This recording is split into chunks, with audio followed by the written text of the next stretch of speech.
All right, everybody, welcome. Welcome to an award-winning edition of The Sweat. I am Emerson Latzia. It is really, really good to have all of you here today. UFC Best Bets, that's on the menu. DFS look at Game 3 of the NBA Finals. That is coming up. But we're going to get you started with some MLB price check. Good morning to our panel consisting of DraftKings contributors Matt Meiselman and RotoWire's Eric Halterman. Gentlemen, which players do you like for tonight's MLB slate at these price ranges? So let's start at pitcher, $8,000 or higher. Eric, lead us off. Yeah, we got a really interesting pitching landscape tonight. There's some names I like that are much cheaper, like might consider a Zach Thompson, JT Brubaker, Alek Manoah. Among the more expensive bracket, a lot of question marks. If Blake Snell hadn't been sick lately and I knew that he was going deep, I would consider a flyer on him, considering he gets to host the Rockies. But I'm interested in Alex Cobb, actually. I think he's more expensive than you'd expect, but I think that might mean fewer people turn to him. He's all the way up at 9,800, but he's been a lot better than his 4.60 ERA suggests this season. Pretty much all the ERA estimators unanimously agree about that. FIP has him a full 2 runs better at 2.58.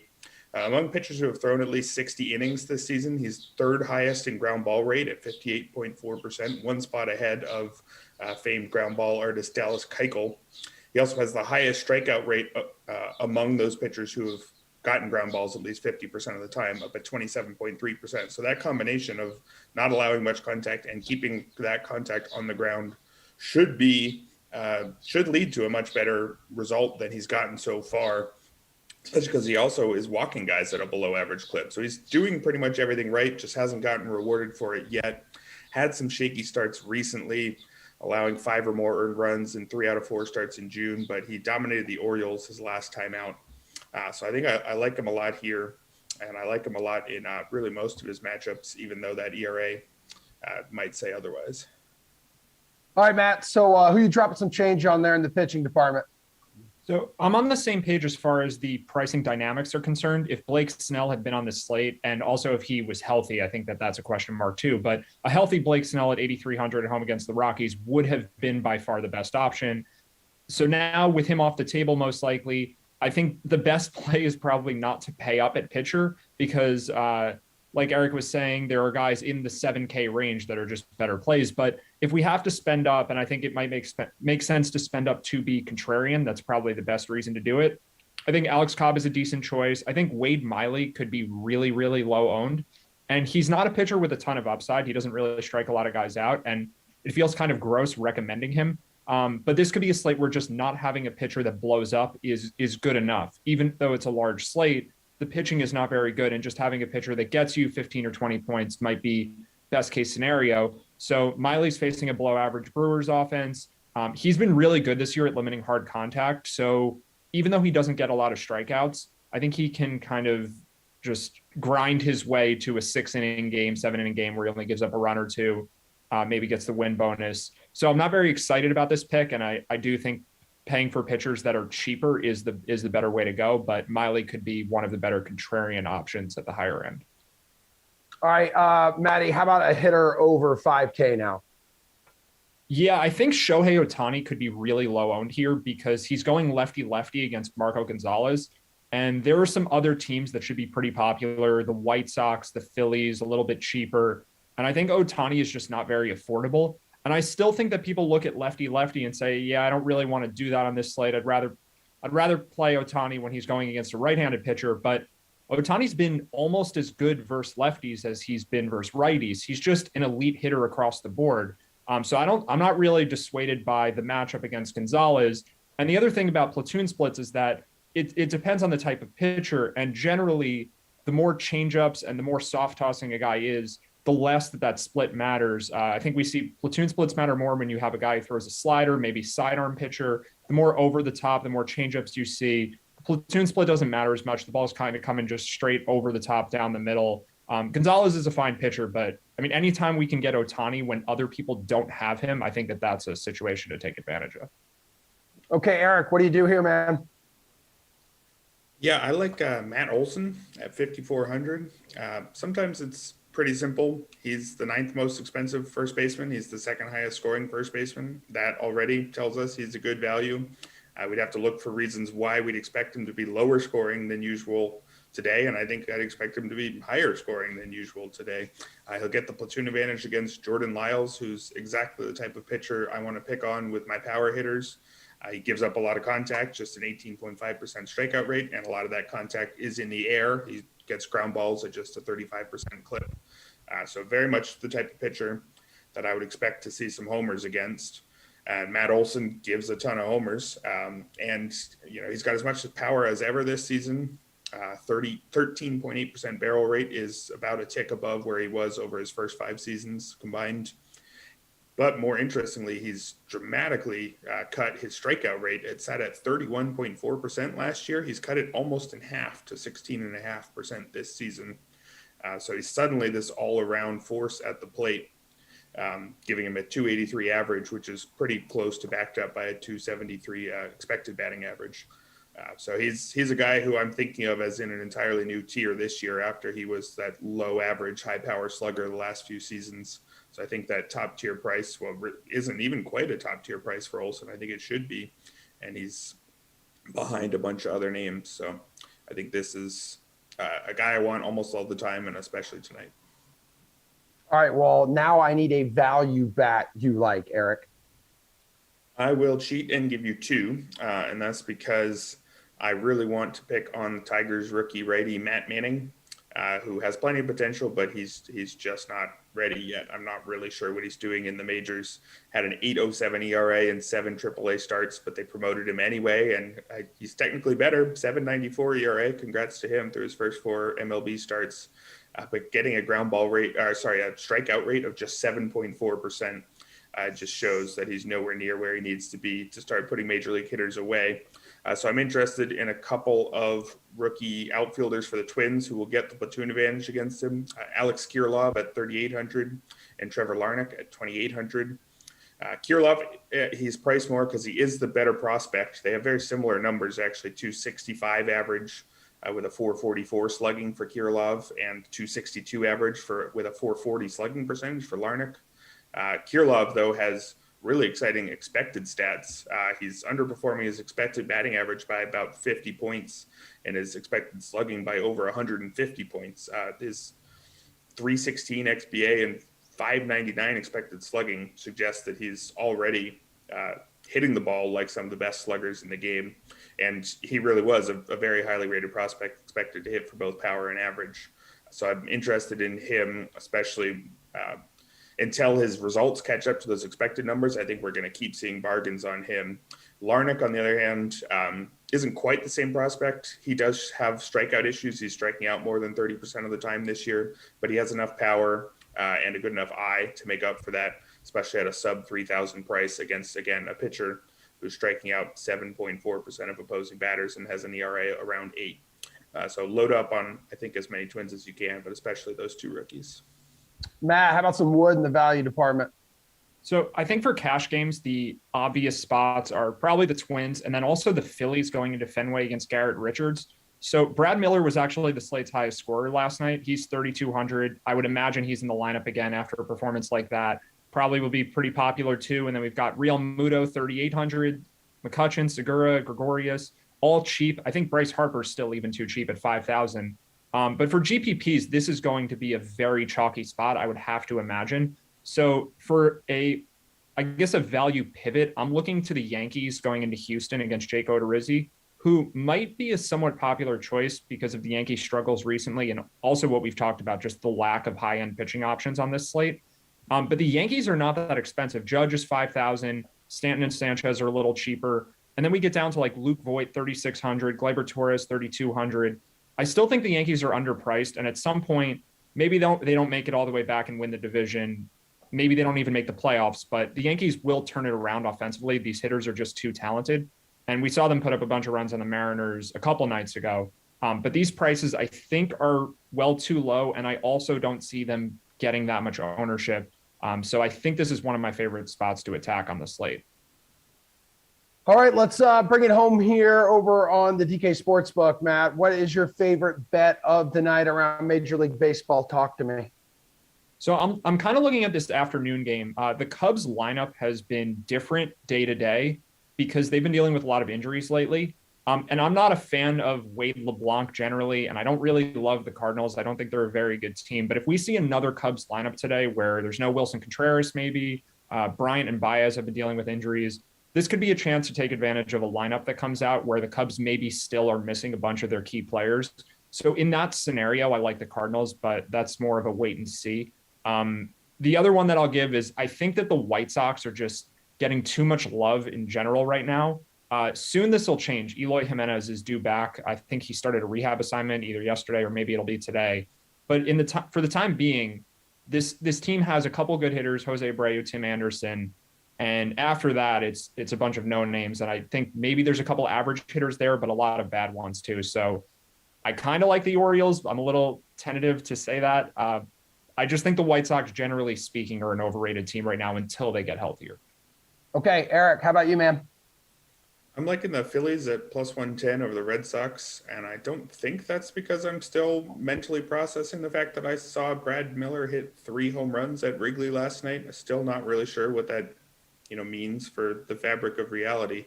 But I think that nobody really should be underdogs against Garrett Richards these days. He's one of the pitchers who's admitted to struggling in the post-sticky stuff crackdown era, and you can see that in his numbers. His last 5 starts, he has a 7.89 ERA, which is backed by a 7.70 FIP, a WHIP well over 2, just 11 strikeouts against 10 walks. Again, that's a strikeout rate of just 9.5% over those 5 starts. So he does not look like a major league pitcher right now. And I wouldn't try to sell you snake oil with Vince Velasquez. He is not all that good either, but he is at least, a 5th starter type, 4.50 ERA, 4.89 FIP on the season, gets an above average strikeout rate by a bit, 25.2%, but far too many walks, not enough ground outs. So he's not particularly good, but you don't have to be particularly good to be a lot better than the current version of Garrett Richards. And the Phillies offense has actually outperformed the Red Sox since the start of June. The Phillies rank 8th in the league by WRC plus, and the Red Sox rank 19th. So you get the hotter offense going against, one of the weakest pitchers in the league these days. I think the Phillies should probably actually be favorites in this one, and instead they're slight underdogs. Gentlemen, nice work. Appreciate your help. We have another college football conference preview coming up. We will be taking a sports book look at the SEC.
All right, the latest, greatest college football conference preview is here, and so is DK Nation's Colin Sherwin. We have you here due to chase or fade the following as we take a sportsbook look at the SEC, the second best conference in college football after the AAC. Colin here. Can you tell I'm a UCF guy? All right, shocker, Bama minus 167 to win the conference. Again, chase or fade that they do just that. Just tell me why you're chasing it. Okay, well, Emerson, first of all, I went to USF, so this might not go well for both of us Oh here. no, damn! I hate you already. The war on I-4. That might be the best game in Florida this year, by the way. But I am not going to bet Bama at minus 167 here. And here's the reason. The Tide are 1/20th of returning talent in the country. There's only 130 teams. They're only bringing back 33% of their offense, which is 126th out of 130 teams. Mac Jones is gone. Devontae Smith is gone. Jalen Waddle's gone. Najee's gone. I mean, they lost so much. And the only really skilled guy that they returned with stats is John Mechie. So they're going to have trouble there. I do think Bryce Young steps in for Mac Jones and does a great job. He's a Mater Dei grad, just like DJ Uiagalelei at Clemson. So I think there's plenty of talent there, but I just don't think there's enough experience to go all in at 167. Mm-hmm. This is going to be a more wide open SEC than we've seen. Part of that is the transfer portal. Part of that is kids chasing NIL dollars. I think we'll see some different things this year. And also the other thing, Alabama loses all this offense. They also lost Steve Sarkisian. So even with 77% of their defense back and all the 5 stars and all the talent, it might be a transition year. So at 167, I don't like it. Even money, I'll take Bama. I'll take Bama against the field, but not at 167. Okay, yeah, some really good points made by you. So let's dive a little deeper and see what you think here. We know they're in the SEC West. We know they're close to competition. It kind of feels like it's going to be Texas A&M, right? So the Aggies plus 500 to win that division. Chase or fade that A&M can kind of shock the world and take down Bama in the West? Like, is this a good bet here? Honestly, I think the better bet is to actually head with LSU. I think A&M at this price, it's doable. They bring a lot of talent back, but they lose Kellen Mond, and I have a complete and utter faith in Jimbo Fisher's ability to screw it up late in the game. So the other problem with Texas A&M is that they're not bringing a lot of people back. They're 116th in returning talent. They're 120th on defense. The SEC's had a lot of turnover, but for these teams at the bottom floor of the turnover field, it's going to be tough. I think LSU's getting slept on at 650. They bring a ton back. They do play at Alabama this year, but they do get A&M at home, and those are going to be the 3 teams that are going to be in the mix for it. And Max Johnson, I think, steps in at quarterback and does a nice job. Max Johnson, who's son of Brad Johnson and whose mother played volleyball at the University of South Florida, alma mater, hail to thee. So, I'm going to go with, at that price, I'm going to take LSU at 650 if anybody's going to challenge for the division. But again, I mean, you're going up against the 800-pound gorilla here. So put it up there. I think there's value, but you're probably not coming home with it. Yeah, 3 different SEC champions here in the last 4 seasons. So maybe that's proof that this conference, which consistently produces, national champions here, is still wide open. Over on the east side of it, they don't have to worry as much about like the Crimson Tide really until they meet, in Atlanta later in the season. Georgia is a heavy favorite at minus 335 to win that division. So chase or fade that, it's Georgia's to lose.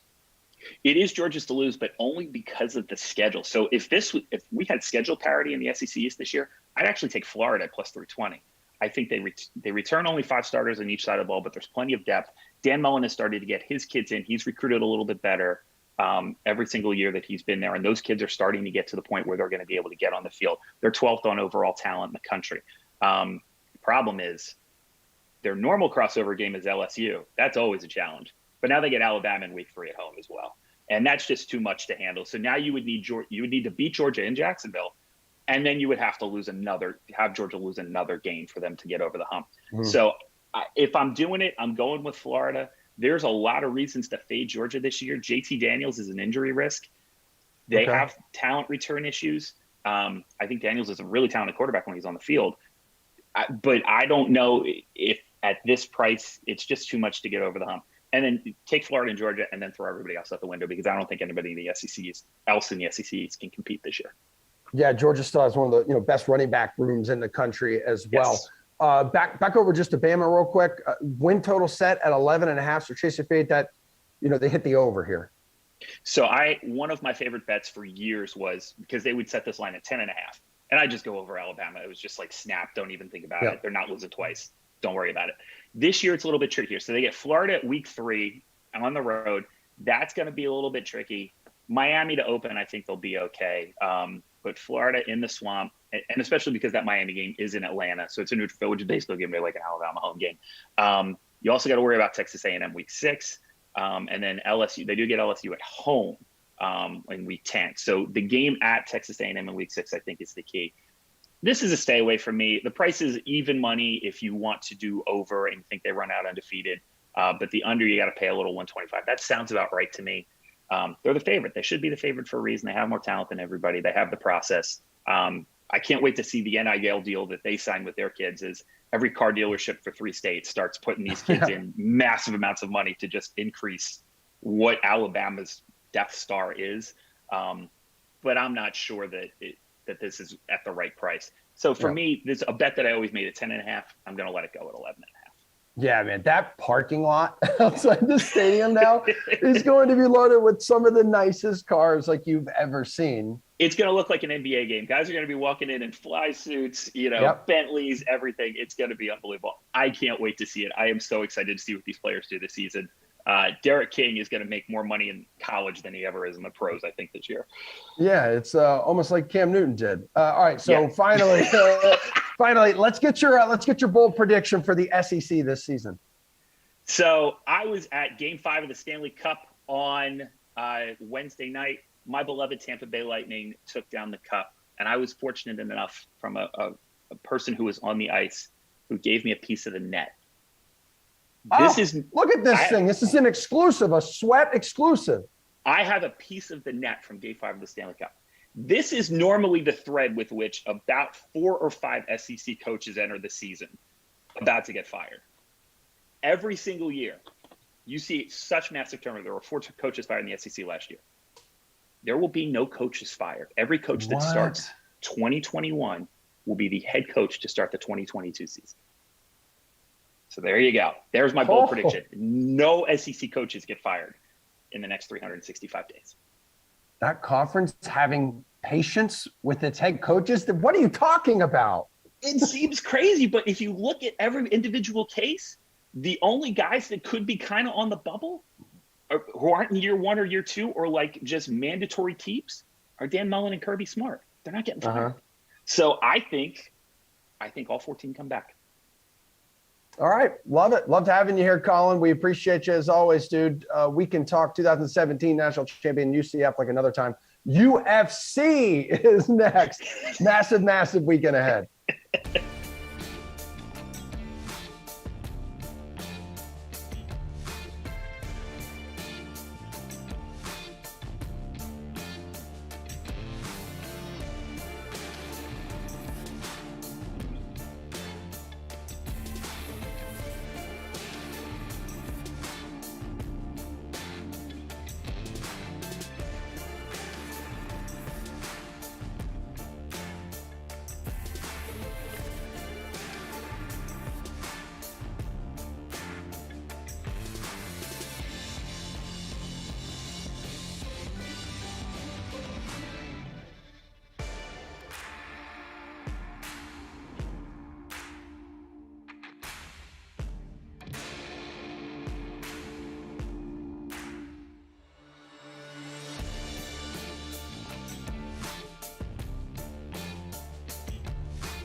A massive major night ahead at UFC 264 on Saturday. Dustin Poirier and Conor McGregor, they will complete their trilogy Saturday night in Las Vegas. Let's get into that and so much more now with DraftKings contributor Tim Finnegan. talking best bets here and really what stands out to you on the DK Sportsbook. So we're looking at the main card for UFC 264. Let's start with the bantamweight matchup between Sean O'Malley and Chris Moutinho. Moutinho was added to this fight late, comes in as a plus 525 underdog. What kind of chance does he have to get past O'Malley, who was one of UFC's rising stars? Yeah, so Sean O'Malley is a massive favorite for this fight. He's minus 1,000 on DraftKings Sportsbook, and it's really rare that we see a UFC fighter like this big of a favorite on DK Sportsbook. I remember Amanda Nunes was, I think, minus 1,000, but that's the last time I can remember somebody being this big of a favorite. O'Malley's really talented. He's, like you said, he's a rising prospect. He lands a lot of striking volume. He's landing over 6 significant strikes per minute, which is double the amount he absorbs. The one concern with him is his durability. His only loss in the UFC was due to injury, where he kind of had like a freak leg injury. And he also had another fight where he ended up winning, but he had to do the post-fight interview on the ground because he couldn't stand because his leg was injured. Oh. So he had like 2 injury scares already in the UFC. So if he's going to lose, like it could be like a freak injury or just something where his leg is just not holding up quite the way it should. But he's such a huge favorite. Like he's 9,500 on this DFS slate on DraftKings. I would just pay up for him, lock him in. He's going to be a great DFS play. Well, let's stay in the bantamweight class, but move over to the ladies as Irene Aldana battles Iana Kutskaya. Now, Aldana is a minus 124 favorite. Does it make sense that she has the better number here? So Aldana, there's a red flag with her in this fight. She absorbs a lot of strikes. She's taking about 6 significant strikes per minute. And if you're absorbing that many punches like that, that's good for Yana. She's 7,900 in DFS contests. Like if she can rack up striking volume against somebody who absorbs a lot of strikes, that's appealing for me. So if I were to pick one of these two, I'd go with Yana at 7,900 on DraftKings. Let's go to the heavyweight division. Tai Tuivasa takes on former NFL player Greg Hardy, who has had an up and down start to his MMA career. He's an underdog here. Tuivasa is a minus 139 favorite. Any chance for Hardy to come out of here with a win? Would that be a good bet? So at heavyweight, there's a chance for an upset because heavyweights, they punch really hard because there's more force behind their punches because they're so big. Like both these guys are like 260 pounds. They're both, 6'3", 6'4", 6'5", around that area. Hardy does have a reach advantage. He's taller. He has about a 5-inch reach. He's got an 80-inch reach. So it's a 5-inch reach advantage, I should say. So he definitely has a chance. Like I would lean Tuivasa here. I think he's got more overall skill, but heavyweight can be so unpredictable because, like I said, all it takes is one punch, and these guys both hit really hard. So I would lean Tuivasa, but Hardy definitely has a shot. Well, how about the co-main event here, Timmy? We move to the welterweight division. That's Gilbert Burns. He's facing Stephen Thompson. Thompson, the favorite, minus 157. But what would it take for Burns to come out on top here? So Stephen Thompson, he's going to want to fight from range. He's a great technical striker. He's really great at keeping his distance. So Burns is going to have to close the distance and either land a hard punch or get this fight to the ground because Burns has great jiu-jitsu. He's a former world champ in jiu-jitsu, and he has power in his hands. He hits really hard. So he's going to have to really close the distance and get inside on Thompson and try to clinch with him, drag him to the ground, or just land a hard shot. So fight's going to come down to, can Burns get inside on Thompson's, in my opinion. I would lean Thompson here because I just think his striking is just so good. I think he's going to be able to pick Burns apart. But Burns is definitely a live underdog because he hits really hard and he's a submission threat.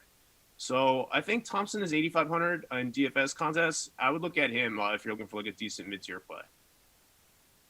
Mr. Finnegan, last but definitely not least, the fight everyone is waiting for in the main event, Conor McGregor versus Dustin Poirier, the third fight of this trilogy. Poirier is the slight favorite at minus 134.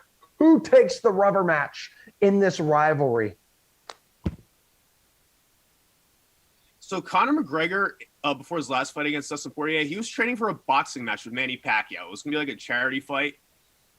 So Conor comes out in this boxing stance where he's heavy on his lead leg, and he doesn't have the same degree of movement. And Poirier just took advantage of that. He just kept kicking him in the calf over and over, and eventually Conor's leg just went dead, and he didn't have any movement. And he was kind of a sitting duck, and that's what set up that punching combination to his head that Poirier eventually knocked him out with.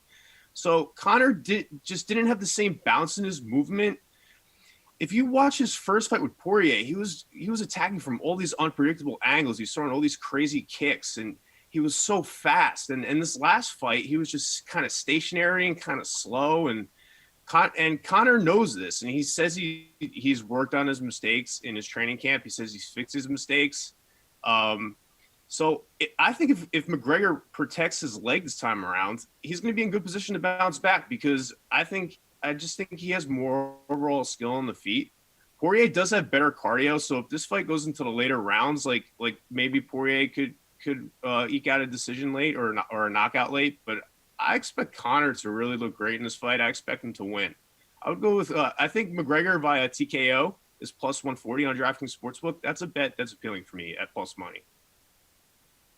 Good stuff, man. It is going to be a thrilling weekend in Las Vegas. Enjoy the weekend, Timmy. We'll talk to you soon. We'll get into game 3 of the NBA Finals right after this.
We are going to talk some basketball now, a very important game. In fact, it's going to be game 3 of the NBA Finals. These are the final 2 teams standing in the association. They are trying to hoist a trophy so they can call themselves champion of the NBA.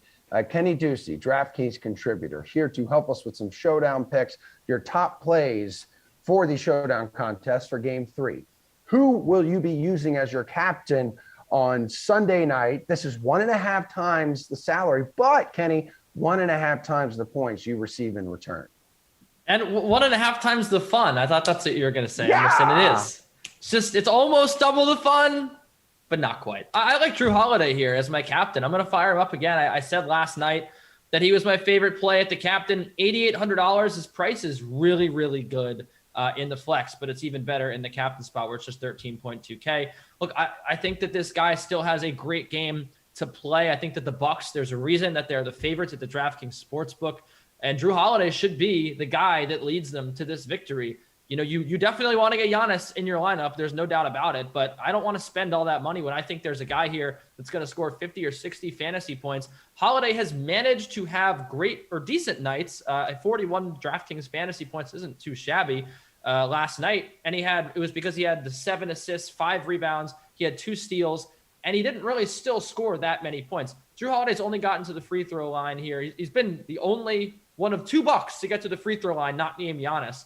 There was 2 Bryn Forbes attempts last night, and then there were 3 from Holiday, 2 in game. I expect him to get to the line more. I expect him to make more of his layups, and I think that the stats that he gives you, other than his points, give you a nice pad, a nice floor there, and I think he can get 25 to 30 points, shooting better at home, and I expect Drew Holiday to have a big game here. He's going to shake off the Eric Bledsoe comparisons. He's going to have a good one. He's my captain. Who's a good player to pair with him in your Showdown lineup? Well, you can take me at my word with this one because I've been a big Chris Middleton fader. I faded him in game 2, rather. I said he was going to have a bad game. And here I like him. I like him to be paired with my captain, Drew Holiday. Of course, I mentioned I'm going to have Giannis in there. So a little mini buck stack. But look, Chris Middleton, it's no secret. He just hasn't had a great level of consistency in this postseason. But when you look at the shooting splits, this season he shot 10% better from three, 10 whole percent points better from 3-point range at home. And I think that going home, he's going to have 2 good shooting nights. We've just seen it all playoffs long. That last time he played at home against Atlanta, he was 10 of 20 from the field. He only hit 2 threes, but he had 26 points, 62 fantasy points. That is the level that we generally expect from Chris Middleton at home. I think that he fills up the stat sheet here with those rebounds and assists as well as he has been doing all postseason long. But the points are what you're looking for here. He's going to be a good flex option. I expect some people to fade him too in game 3 coming off a bad game 2. And this is the time to fire up Chris Middleton. I need some value from you in this game. Please help me out. Yeah, it's difficult because you look at guys like, Cam Payne really didn't play enough for him to warrant a value play here, and he's a little pricey. You look at a guy like Cam Johnson, I think $4,600, maybe a little too expensive for me to pull the trigger. Look, $6,600 is not usually where we look for value, but I'm looking at Brook Lopez right now at $6,600 because I think this is a guy that can hit 5X, maybe 6X, playing again at home. The last time played at home, much like a lot of these Bucks, 52 DraftKings fantasy points. Now, it was without Giannis, but he has been playing big minutes. He has not been playing big minutes in this series. I expect him to get more minutes in game 3. Why? Well, because Mike Budenholzer has to try something else. PJ Tucker has been the guy to play at 5. They've been playing a lot of small ball. He had 35 minutes last game to Brook Lopez's 28, but he was so ineffective. He wasn't even taking shots. He gave them nothing. Brook Lopez at least gives them rebounding, and he can probably hit just as many threes, if not more, than PJ Tucker can. I think that rebounding should be a big focus for the Bucks. I think that they'll push the Brook Lopez button here at home. He's going to hit a few meme threes. You're going to be happy you got him in your lineup. I think he can get you 40 fantasy points here, and that'd be a great night. I need to know now, looking ahead, entering game 3, again on Sunday, the NBA Finals, who are you fading? Who do you see available to roster? And you say, oh my God, that's disgusting. No, I'm staying away from him.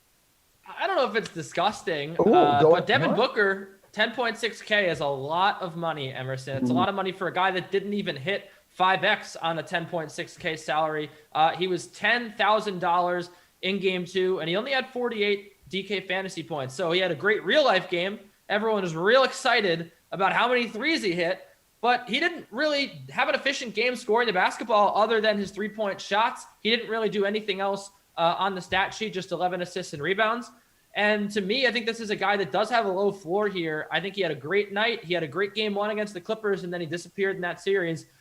I love Devin Booker. I think that Devin Booker could make a push for Finals MVP with one more big game, but I don't think it comes on the road in game 3. Again, the only thing we can really trust in this series is the home road splits, because the Bucks have been a different team at home. The Suns have been a different team on the road. We saw how terribly they played in game 3 and game 4 of that Clippers series. I expect Devin Booker to come back down to earth a little bit to the range that we saw. I mean, this is a guy that had 29 fantasy points in a game in Los Angeles, followed up with 39.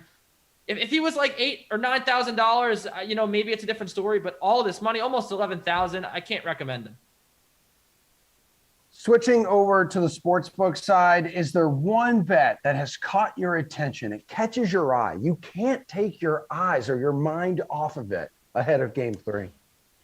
I think it's this under 222. I'm just going to take the under every game in this series, and it's because the Milwaukee Bucks, I mentioned that there's not a lot that we know about this series. It's, especially with the Bucks, they've been so erratic. The one thing that's remained consistent with the Milwaukee Bucks is they have defended well. They have had a great defensive performance every single time out, almost every single time out anyway. You had the Brooklyn Nets series, they gave up a million points in game 2. But other than that, that's the one thing that they've done well. And I think that when you look at the Suns, they're a team that's not only played great defense all season long, but the Milwaukee Bucks have been completely lost on offense. Game one, it was a relatively low scoring game, despite the fact that the Bucks shot almost 44% from three. I think that that's another situation that could be unfolding in game three. I think that we could get a lot of threes for the Bucks and still an under because they are inefficient in the front court. They can't hit those high percentage shots. I think that there's no reason this total should be so high. The under should have hit in game two. And if the under hits in game two, I wonder if this total is 222 in game three. I'm still going to hit with the under. Will anyone else on the Bucks besides Giannis decide to play like they're in the NBA Finals? I don't think so. I mean, look, Pat Connaughton played like it was the NBA Finals in game two, and that was about it. I do think that Chris Middleton, again, was going to have a really good game three, but other than that, I don't know. I mean, it seems like this team is a little cursed, Emerson. It seems like Drew Holiday is folding, and I don't know who he is anymore. But I do think I have some optimism here that they'll at least win this one game, but I don't think they're going to win the finals. Well, I know who you are. You are Kenny Ducey, a good friend of mine. We will miss you, and thanks so much for helping us out. We'll miss you. I'm not leaving. I'll be here on Monday. Well, you're not I'm doing the 4 o'clock sim. You're not. Hey, calm down. You just went from 0 to 100, bro. Calm down. I love you. Have a good weekend. We'll bring this baby home with some NHL opening face-off right after a healthy dose of NASCAR price check.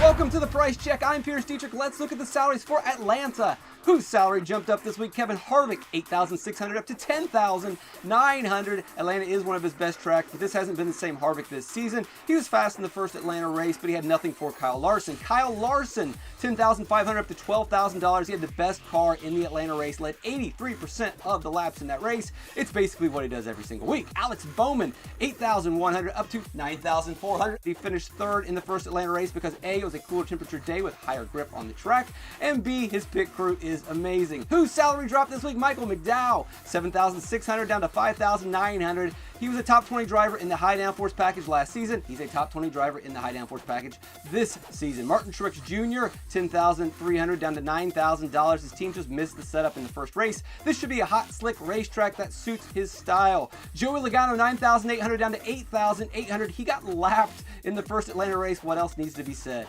Favorite play of the week, Chase Elliott, $9,800. I've said it on here before. I will say it again. He wins in bunches. He is a momentum driver. He won last week. More wins are coming. Ryan Newman, $6,100. Roush had great cars in the first Atlanta race. This is way too cheap for a starting position of 29th. All right, guys, check out DK Nation for your DFS information and needs. If you got NASCAR questions, find me on Twitter at @RaceForThePrize. I'm Pierce Dietrich. Catch me on DK Live. All right, everybody, we're going to wrap up this show with our incredible NHL panel. It consists of DraftKings contributor Jeff Ulrich and RotoWire's duo AJ Scholes and Paul Bruno. So this is opening face-off, guys. We're going to take a way too early look at the 2021-2022 NHL season. We know hockey is over. We know all of you are sad here, except Paul, who is happy that the Habs lost. He expressed that with us yesterday, gave them the honor of receiving the mini cup, right? Or was that the Lightning? The Lightning get your mini cup because they knocked out the Habs, right? Absolutely.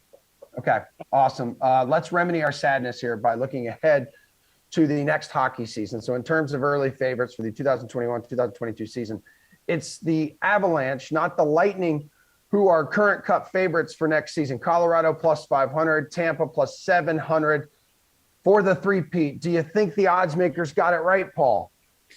Look, I agree with Colorado being a top pick, first of all, because I'll assume they re-signed Makar, Landeskog, and Saad and their goalies to return to the core group. They have a lot of cap space, unlike the defending champs. They also Colorado also has the benefit of what will be a softer division out west. Meanwhile, the champs could look very different next year, guys, and will be weakened as they won't be able to pull off the cap manipulation that they did this year. The Bolts have 17 players currently signed for $85 million. That's already over the cap. And that doesn't include guys like Savard, Foote, Colton, Coleman, and Goodrow, all of who played a big role in this cup win. And they also need to sign a backup goalie. Long and short of it, I expect them to come back to the pack in a competitive Atlantic division. I would rather favor Colorado out of these two. AJ, what about you? Well, yeah, I mean, Paul, everything Paul said is absolutely correct in terms of the cap hit. Yeah, we'll just wait for the news that Nikita Kucherov is hurt and is going to miss the regular season again, and then they'll be fine. No, I mean to Paul's point though, you look at it, they need to. The Lightning are going to lose a top 6 player. Like they're going to hope that Seattle takes Tyler Johnson maybe and his $5 million cap hit, but the entire league had a chance to take Tyler Johnson and that cap hit, and nobody wanted it. So I just don't know that Seattle would necessarily take him. Then they're stuck in that position. So they'll potentially have to make somebody like Andre Palat, Yanni Gourde, like available that's a little more attractive to the Kraken there. And so I think they're going to lose the top 6 player. Paul mentioned all the cap space that they have in Colorado, so they don't have to worry about that as much. And let's be honest, they could sit on signing Landeskog to a new deal until after the expansion draft. Then they don't have to protect him if he's not under contract. Jeff, plus 500, Colorado, the favorite. Tampa Bay, plus 700 for the three-peats. Odds makers, did they get it right? Yeah, look, I mean, you look at it and you say, why is Colorado favorite? I mean, okay, they have Nathan McKinnon, but they lost to Vegas. And then obviously Tampa Bay just won the cup for the second year in a row. But you do have to look at the dynamics that are going to change in the offseason. And Colorado is just in a better spot. They've got the young defense.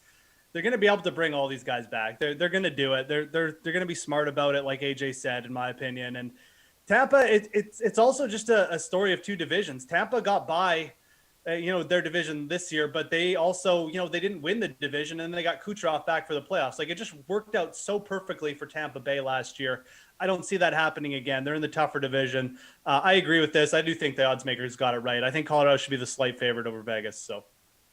Well, Jeff, sandwiched between those 2 teams, you got the Golden Knights in there, plus 600. Do the Knights look like a team? Do you think that will be back next season?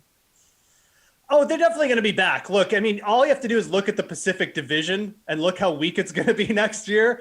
Vegas is going to win the Pacific Division. Like, there's no doubt about it. So they're going to be in the playoffs, and they're going to have a high seed. It's just a question for me. If I just wonder if Vegas has enough kind of top-end talent to get it done.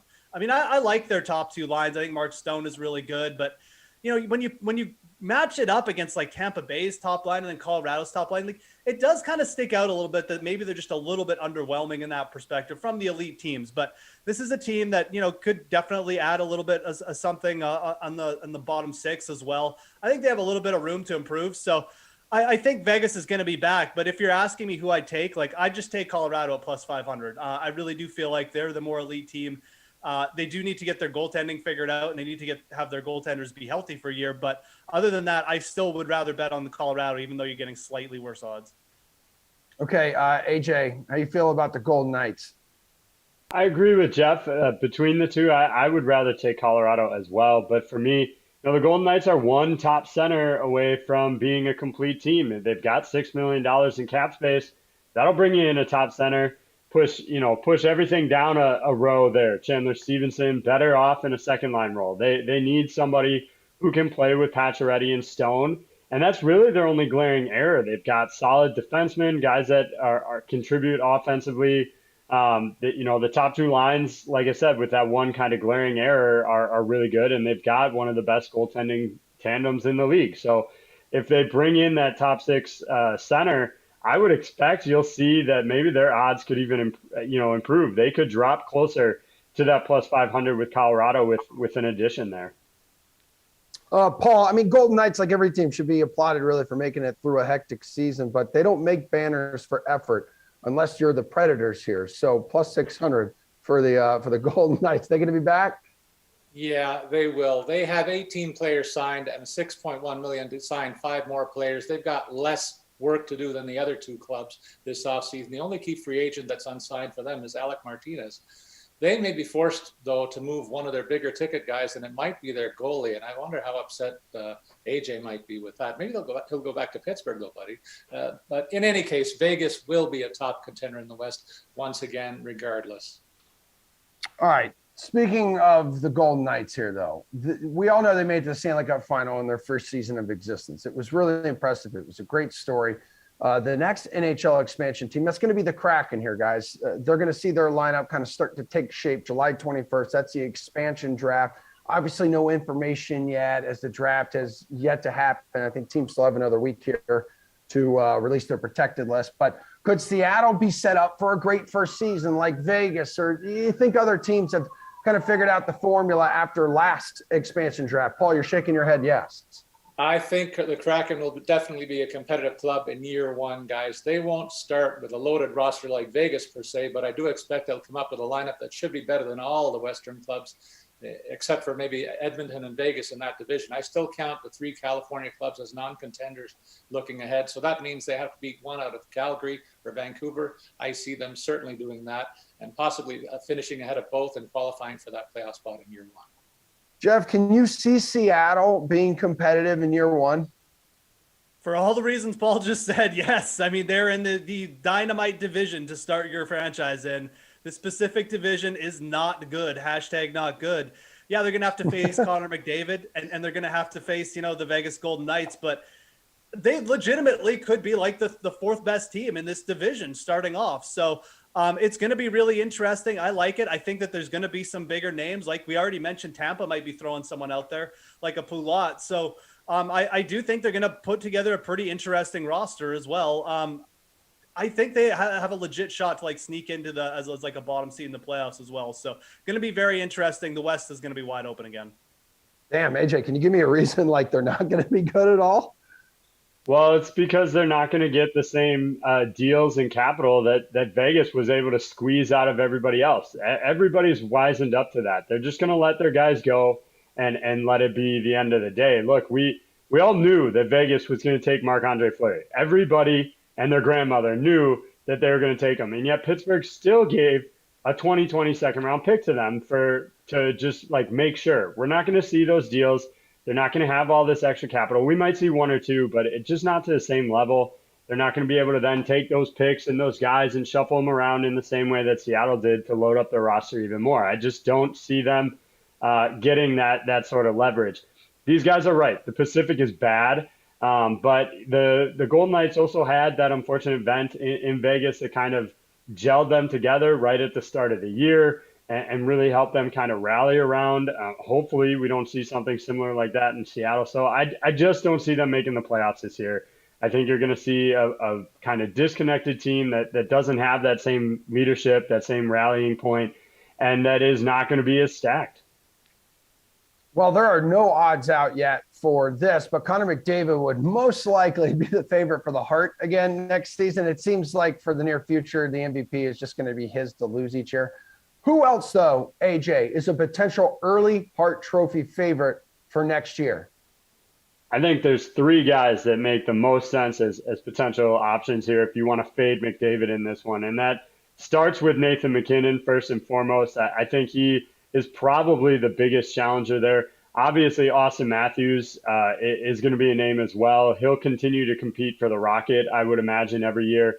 And then, of course, Leon Draisaitl for them as well, for Edmonton. So for my money, though, again, as you said, Emerson, we haven't seen the odds, but as soon as they come out, I imagine my preferred choice will be Nathan MacKinnon. He's such a linchpin on that team, and I think he can take them to bigger and better places this upcoming year. And so he'd be the guy that I would anticipate I'll put my money on at the start of the year. Jeff, who else is on your radar? I mean, look, I really don't think you should be considering too many people outside of McDavid and MacKinnon, and I'm not even sure if you should be considering anyone outside of McDavid. We've talked about the Pacific Division already. Connor McDavid is going to absolutely light it up next year. I mean, he's going to have a weak team every second night here. So it really just sets itself up as this is already an Oilers team that relies heavily to the point of their detriment on their top two players. They play a ton of minutes. And now you've got this division where you're just feeding him weak matchups night in, night out. Now McKinnon's going to get some of that same deal. And I really, I wouldn't argue with someone who said, I want to take a shot. I mean, we haven't seen the odds yet, but considering anyone outside of those two, at least in my opinion, especially with Matthews going back in a tougher division, I know Austin Matthews was in the running this year, and he's certainly a good player, but I just don't think you can consider anyone in this race outside of those two players. I'll throw out Alex Barkov's name as an interesting, if you need someone over plus 2,000 in odds or something, but I really don't think you should be betting anyone other than McDavid or MacKinnon. Okay, Paul, who will you be betting? We have less than 1 minute left in show. I'll throw in the the name of Nikita Kucherov to the one the other guys mentioned, but really it's Connor McDavid's trophy to lose. He's proven himself as a top talent in this league before this season, so he just needs to do what he's done in his early career. I expect that to continue. He's going to excel in a weak division. There are a number of stars, though, that we pointed out that will give him a run for it. I don't think it's a runaway favorite situation. All right, Paul, and we also can see that you will be supporting Italy this weekend. Good stuff, my friend. Good stuff, all three of you. Thanks for hanging out with us, guys. Thanks for everyone for watching the Sweat today. Hope all of you have a fantastic rest of your weekend. We've got a 6-game Madden slate, maybe 5 games. I'm not quite sure. Either way, kicks off at noon here. Giants at the Bears. Glash and Rossi will have you. Adios.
Hi, welcome. How are you doing today, everybody? This is the DraftKings Dream Stream. I have a minute left, Rossi, to make this lineup. Ready? Submit. Boom.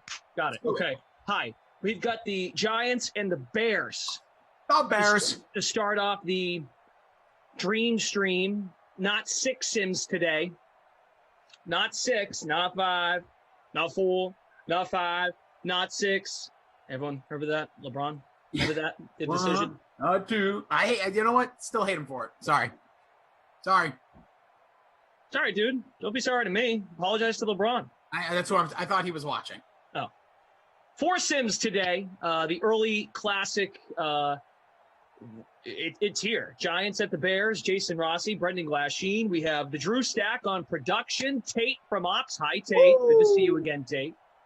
Rossi, what do you got cooking here for your lineup today? Well, I know Tate is going to skew all the stats to go to the Bears, so we can just get that out of the way. I should have just stacked the Bears, but I kind of did actually. So in my lineup, I went. Hold on, it did the move to live. So I'm currently in first.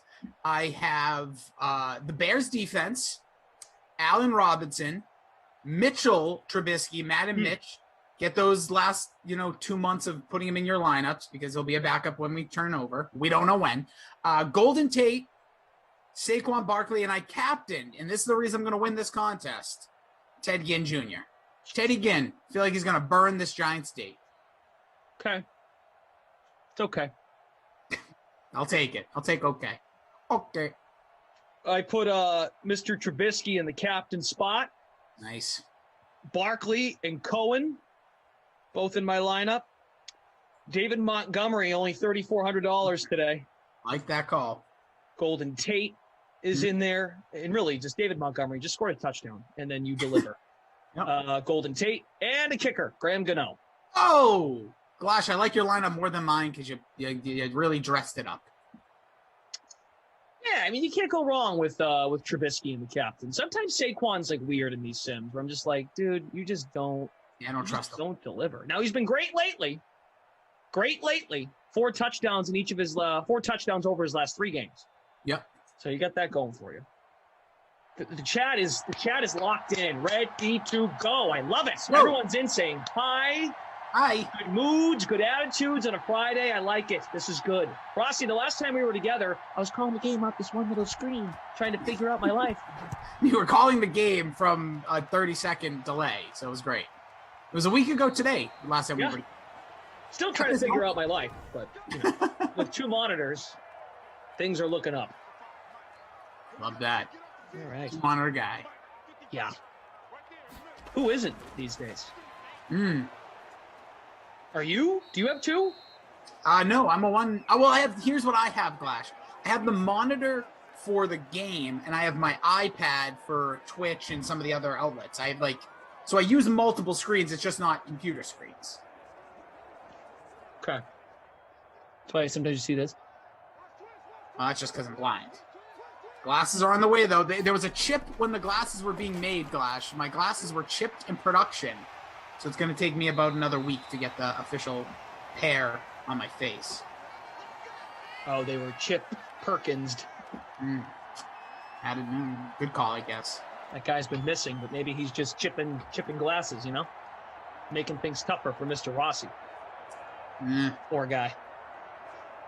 Poppy Herb, Tim Green, Gregory Harris. Sounds like an important name, huh? I'm Mr. Gregory Harris. Yeah, it sounds presidential. Yeah. Chris Adams with a great apology. He didn't say sorry, but it's an apology. Glash, I want to say something to start the day. Zach's favorite play from last night was T.Y. Hilton. He was spot on. I have criticized in the past, so it's only fair I give credit. Love it. That's good. Good job, Chris. Yeah, appreciate that. Appreciate that a lot.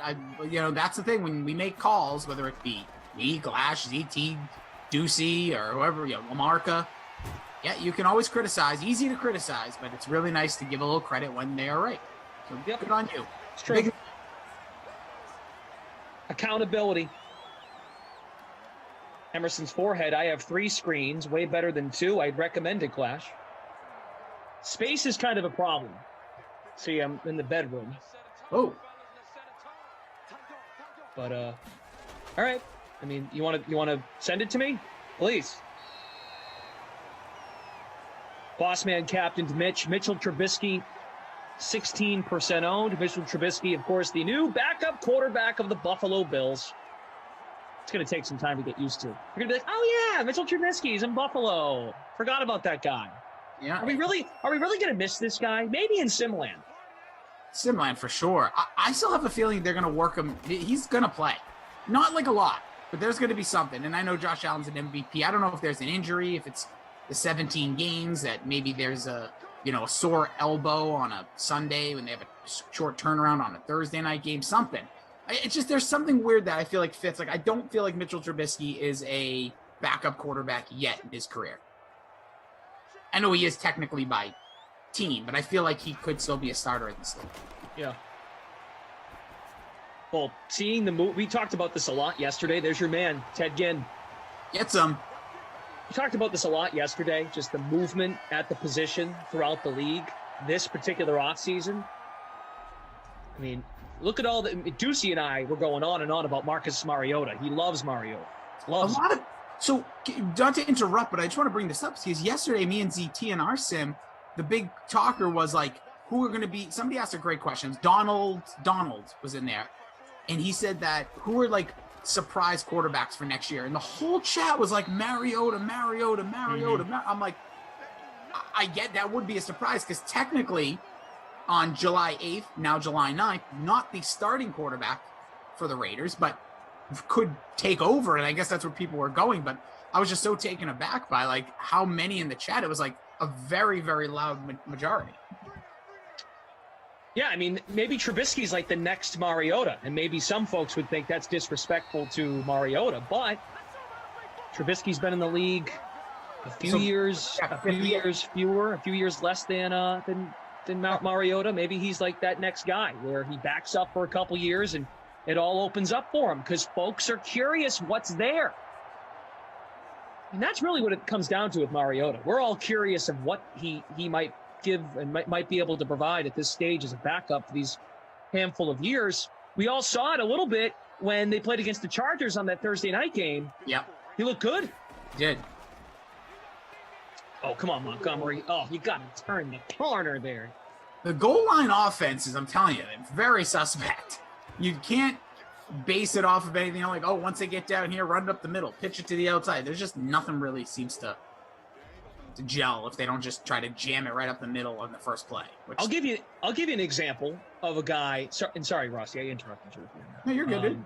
There's a guy this year that we're all kind of curious about with a new coach, given an opportunity now with someone going out the door. It's Jameis Winston, and there's a touchdown for Jimmy Graham. Wide open Jimmy Graham on that flat. Yeah, you bring up Winston. He's a curious case because another thing, and I don't mean to keep referring, but if people listened to us yesterday, like they listened to you and Ducey, that we talked about, like with me and ZT, we were saying like looking at the fantasy numbers, like we're average draft position because we're there now. Like your draft, all drafts will be within the next 2 months, so it's time to at least start associating where these players are going from quote unquote experts or whatever website you're using, and even for daily plays. But going back to the Winston point, it's very fascinating, right? Because one of the surprise quarterbacks for ZT was Taysom Hill, because he believes he's still going to play a major factor in that offense based on things from last year. I disagreed, but I think Winston, you're right. I think, he's had the LASIK surgery. He's in with a quarterback-friendly offense. He's got one of the best receivers in the league in Michael Thomas. He's got one of the best weapons in the league in Alvin Kamara. I don't think he's going to get enough love heading in. So if you have I think his average draft position was somewhere for quarterbacks was like 22. Think about that. That means if you're in a 12-team league, he's a backup. And he really might be, with that offense, isn't he technically more skilled than Drew Brees has been over the past few years with injuries and missing ribs? And I'm very intrigued by the Jameis Winston. So if you're going to be like, I'm going to pass on quarterback, and you wait for a Matthew Stafford and a Jameis Winston, that's your pair to go into the year, I think it's a sexy little pair. Mariota started 6 games in 2019, the same year Ryan Tannehill was a Pro Bowler. So Tannehill did get hurt, but was named to the Pro Bowl. So you got to go back to 2018 when Mariota was last a starter in this league on a consistent basis. So Orlando's in here. He says it's Jameis Winston by far. The only thing with Jameis is it's only been 1 year. You know, like he was the guy in Tampa just 2 years ago. Mariota's had to wait 2 years. And it seems like if Derek Carr has a good season, he's going to wait a whole another year, potentially. Yep. Trubisky, the first time he'll be waiting in the wings to get another chance. My point is someone is always looking to take a chance on somebody in this league. It always seems to open up. Look at Carson Wentz. Perfect fit in the sense of the system in Indianapolis. Colts need a guy. Let's see. Colts go from Andrew Luck to Jacoby Brissett filling in for Andrew Luck. And Andrew Luck says, I'm done. 9 days before the season. Phillip Rivers for a year, and now they're like, okay. Quarterback in the NFL is now kind of like head coaching. You're going to get like 6 to 7 openings at the end of each season. Wow. Oh boy. Double coverage. Bad call. Bad call by Danny Dimes. Throws the interception. That's why you got to throw Chicago in there for defense because, you know, whether he's running and fumbling or he's throwing picks like that, double coverage deep, that is a turnover for the Bears. Producer Drew chiming in. Mariota started that year, and then Tannehill won the job. He did. Yep, that's how it's. With those 6 starts you mentioned were to start the season. Okay. And Tannehill took over once Vrabel made the move. Right. So they had already traded for Tannehill at that point. Tannehill was an off-season acquisition. I believe he was a free agent. He was a backup going into the season. Yes. Okay. Yes. All right. You know, things kind of flattened out there in Miami, and they said, we're not re-signing him. We're going to move on. Okay. And Tannehill then signed in Tennessee. So very similar to like a Mitch Trubisky, very similar to some of the things you're talking about. I know Carson Wentz is different, but because he's projected as the starter, but even Mariota, Tennessee again said, all right, we're going to go with Tannehill. We're done with you. Go find a spot. And he went to the Raiders. Yeah, and what's not helping, what won't help Trubisky, I give this a 5% chance that Josh Allen just completely falls apart. Yeah. Right? Like that is a true backup role with how Josh Allen played last year. Yeah, the only thing I could see is potentially some sort of gadgety plays here and there because McDermott and I forgot their offensive coordinator off the top of my head. Like they get pretty. Oh, Daboll, yes, they get pretty unique with their offense. So I could see Mitch getting in there for certain plays just because he's such a dynamic athlete, and maybe it also takes some of the heat off of the runs for a Josh Allen occasionally as well. But again, it's not going to be something, you know, just coming from a fantasy perspective, you're not going to be looking at him as a guy you could play in DFS or season long, unless injury. Hey, we got a little breaking news. Oh, breaking news on the DraftKings Dream Stream. Here's Brennan Glasheen. It's more of an update. Here's an update. Sorry, everybody. It's Patriots related because they're like the only team. Oh boy. Outside of the Niners and the Rams, because of the McVay-Shanahan podcast with Peter Schrager. Oh, it was amazing. Which was great. Great stuff. That you could pick apart a bunch from there. Josina Anderson, very solid NFL reporter. I just got off the phone with Patriots cornerback Stephon Gilmore on his contract. This is a quote from Gilmore. I just want what I'm worth. However that plays out, every player should be paid what they're worth. That's just how it is. He told me he's not looking to push for a trade, adding, there's more tweets, ... Adding, hopefully we can find some common ground, get it situated. I just know what I bring to the table, my style of play. Right now I'm just curious or trying to focus on myself, make sure I'm good mentally and physically. Gilmore had surgery in the offseason. I feel stronger than I've ever had since the surgery. I've been running a lot, building speed. On if he'll be ready for camp, we'll see if I need to be. But also, I don't want to push it. Oh, that's about the money. Yeah, it's a smart move. Listen, I get it. He's 30 years old, got a nice contract last year of it. They pushed up the money to years in the past few years. They moved his money, so he got paid most of it. This year would be his lowest paid year. I get it, dude. Go for it. Go for it. Take a shot. And you know what? I like the attitude. I'm not demanding a trade. I'm not asking for a trade. I just want what's right. Say the right things at all times unless you really want out of your situation. That goes for all. Like, a lot of these players are like, I'm not playing there anymore. I want out. You saw what Jalen Ramsey did a few years ago, basically fake it injuries. Like, I'm not into that. Do it the right way and then get what you want or get out. It's cool. Andrew Varley says, come to Baltimore, Gilmore. Our secondary will be loaded. Andrew, is this true? Is Marlon Humphrey recruiting Gilmore to Baltimore? I wouldn't doubt it. Wouldn't doubt it, especially when things like this get on social media and people tweet or chat about things on Instagram, whatever it's called. Instagram chat. Through a quarter, Chicago's touchdown belongs to Jimmy Graham. The highest owned player is Saquon Barkley in the Showdown. Trubisky's second. He takes off, tucks it, runs it, slides to the 34. His first carry today. Ingram is in next at 53.7%. Allen Robinson, Darius Slayton, top 5 owner. He is. Andrew says, doubt it. Andrew Varley. So he's just imagining. Oh, come on, Marlon. Recruit Stephon Gilmore to Baltimore. Hey, listen, it worked for Julio Jones, right? That's what people want to believe. That A.J. Brown's the reason. True. Oh, I like this. River Rat says Gil over on Twitch, our Twitch homies, stuff peeps. Says Gilmore to the Cowboys. Give up their next first rounder. Dump some O-line money.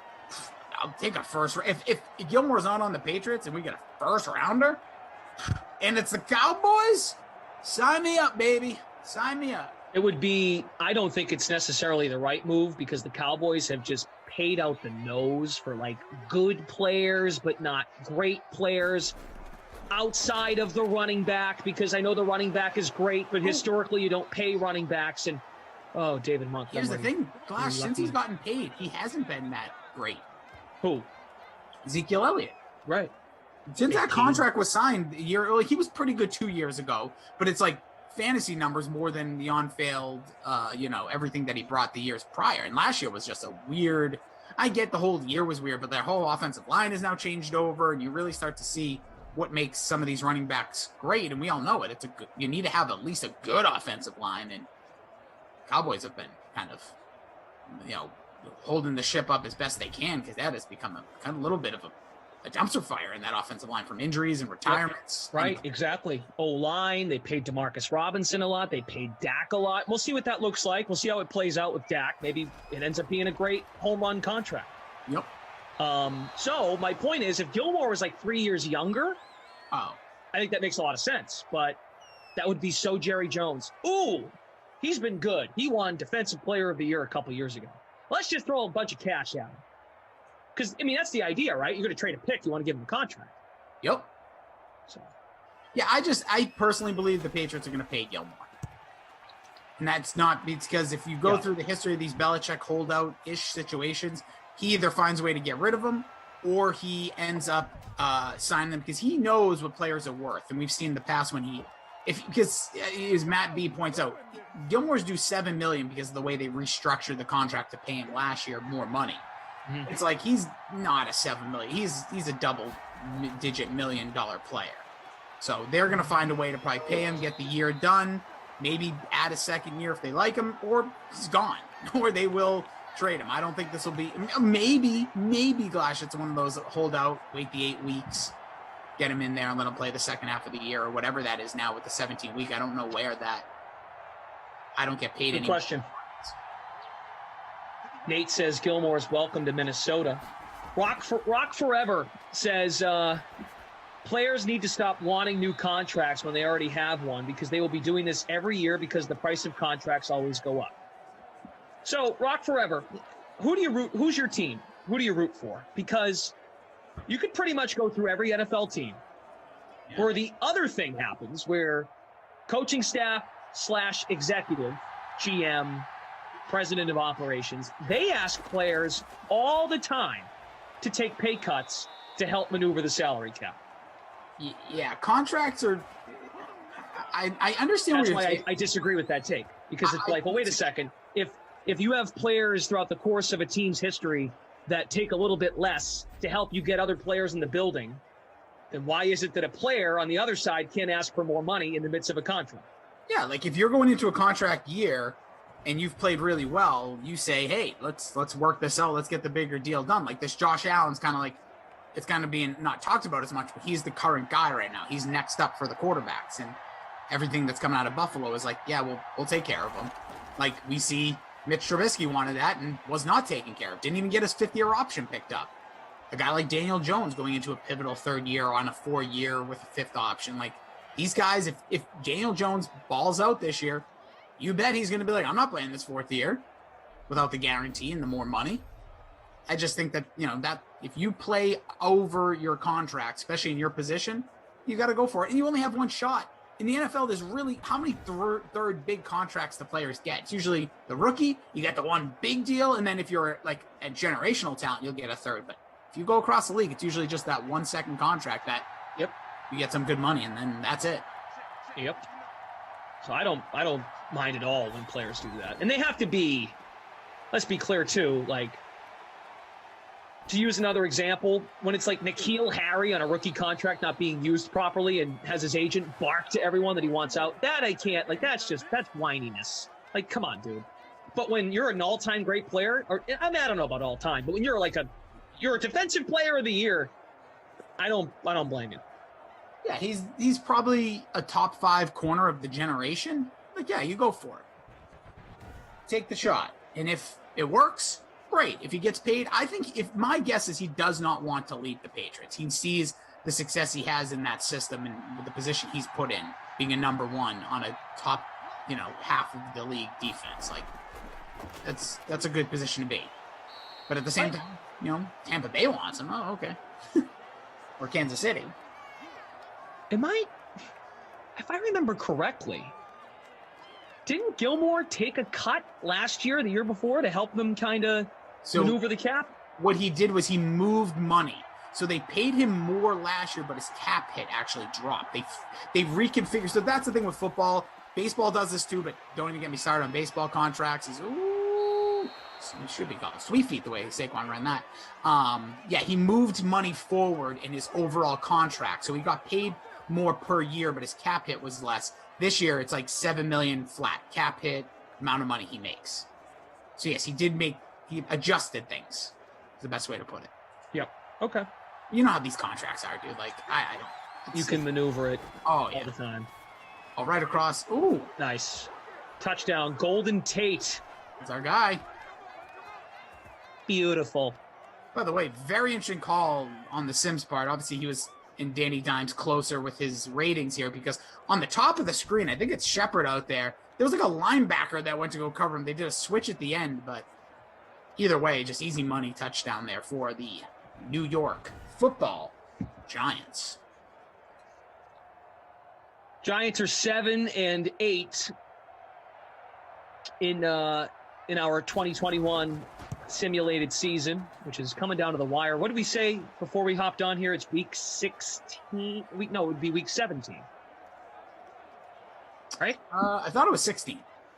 But no, you're right. I'm out.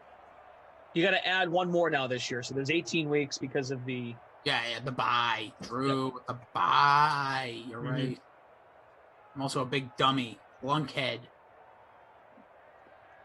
And then as for the Chicago Bears, they are in the basement, tied with Minnesota, 7-8 in the NFC North. So, with that said, everybody, with the schedule winding down, we have mentioned we will do a postseason of the 2021 season. So, don't be alarmed, but next week, when the postseason starts on Wednesday, there will be less Sims.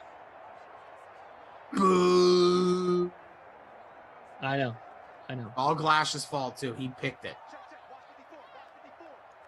So just keep that in mind. It's not because we're getting rid of stuff. It's just because now we are moving to the postseason.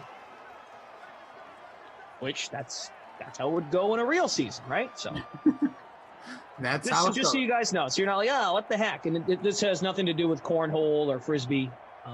So just as a heads up. Thank you. No problem, Jason. Happy to help. I'm here just for this sim, then I'm away till Sunday night. Good for you. Where you going? Can you say parts unknown? Or? Big Connecticut Sun, big game tonight. Yeah.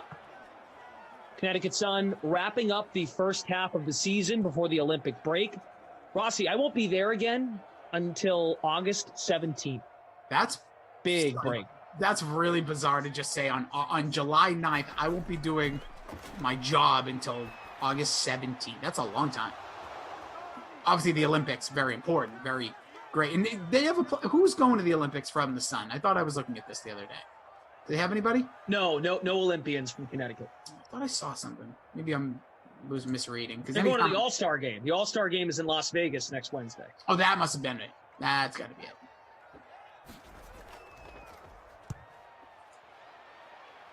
And then what was I going to say? Oh, and then as far as Saturday, I just got the day. I'm going to see a friend from school. Good on you, my man. And Sunday night, strap on in, do 3 sims. Ooh, baby. Yeah, tomorrow I will be here for a bit, and then I'm actually taking Sunday off. People are working for the weekend. Gotta love it. So I gotta enjoy my Sunday. And I think we're actually getting good weather here in New England on Sunday. I think. Allegedly. Denver Dunbar asking what the playoff picture looks like. Okay, we'll rapid fire. We'll go through it. Okay. Right now, AFC East, New England has clinched. New England is 11-5. The next team in line is Buffalo at 7-8. Okay, so I'm not even going to rattle off the rest. In this division, NFC East, Philadelphia 9-7. New York is 7-8. So with tiebreakers, New York is still in it. Dallas is 7-8 as well. So that one's not quite wrapped up. AFC West. Chargers are 9-6. Chiefs are 8-7. Vegas, sorry, Congo Cab. Denver, sorry, BK, they're out of it. Seattle in the NFC West, 11-4. Technically not wrapped up.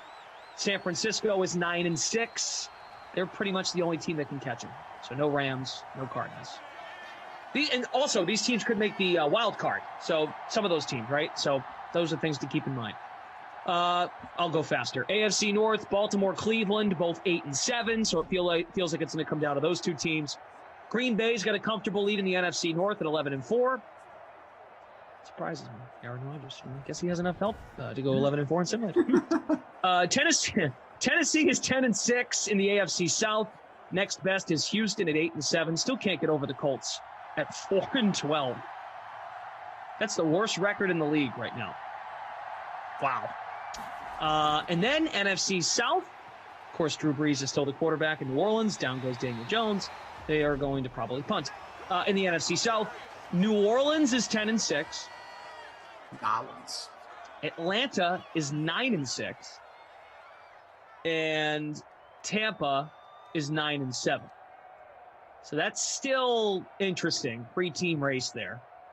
But yes, to mimic what Super Bowl Baby 67 just said, New England and Green Bay feel like locks right now. Everything else is still kind of open. You mean locks is in the playoffs, right? Yes, division winners. Okay, yes. okay. Yeah. Yes. Yeah, because the NFC East, as you mentioned, still pretty open. Aside from Chicago stinking, even that North is still open. Yep. Just not Chicago, so they're just trying to play spoiler here at 7-7. So I hope that helped everybody. Plus, there is a Madden season standings page on the playbook. If you just Google DraftKings Madden season standings, it's there. Schedule and results, it's there. So check it out. But happy to deliver it here. That's why they call you Flashing the Delivery Man. It's like a mailman. I'm going to start calling you that. I need good nicknames again in sports. We need good ones, like that catch on like they used to. I feel like there's not enough. Hey, do you watch, like, so I don't watch full baseball games out of town anymore, but did you see the pitcher from the Padres that hit a grand slam last night? And his dad, His dad was in the stands. It was freaking cool. I did not watch the game. I do watch Out of Market, but it's usually just Cincinnati Reds when they're on. But no, dude, I did not watch that, but I saw that clip and I love it. Baseball has the most of those stories because, like, yeah, I don't know if you've had any friends or family or know anybody that's gone through in baseball, because unless you're like the guy, it takes a long time to get to the majors. Like the number one draft pick this year could take 4 years before they make it to the majors, and that doesn't seem like that. Like NFL, when there's a number one pick, they're playing in, like, Trevor Lawrence is going to be a starting quarterback. Right. In the NBA, they're immediately thrust into the action. Hockey, same thing. There's like this growth. You go play potentially overseas. Like, there's stories still, but baseball has those. An amazing, amazing moment. And yeah, I highly suggest you look on Twitter or Google it. It was awesome. Oh, I just had it up and I deleted it. We have 15 seconds. Chicago has no timeouts. They might get one more play. They might. Come on, Tariq, get up. I don't think he's going to get off. The frozen clock. The ever frozen clock could help in their benefit here. Nice little garbage time. If not, replay. Clock probably is going to be already started by the time that we see them. Yeah. So, yeah, there it That's is. it. Halftime. Yep. Daniel Camarena, I think is how you say his name. He hit it off Max Scherzer, which makes it even better. Epic. Makes it literally epic. Rookie, he's a rookie. Grand slam late in the game. The Padres won the game on a walk-off. I think later. Yeah, exactly. The grand slam made it a two-run game. But it was off Scherzer, which makes it better because Scherzer's been whining since the whole Goo Gate thing started. Pulling down his pants on the regular. Love that, though.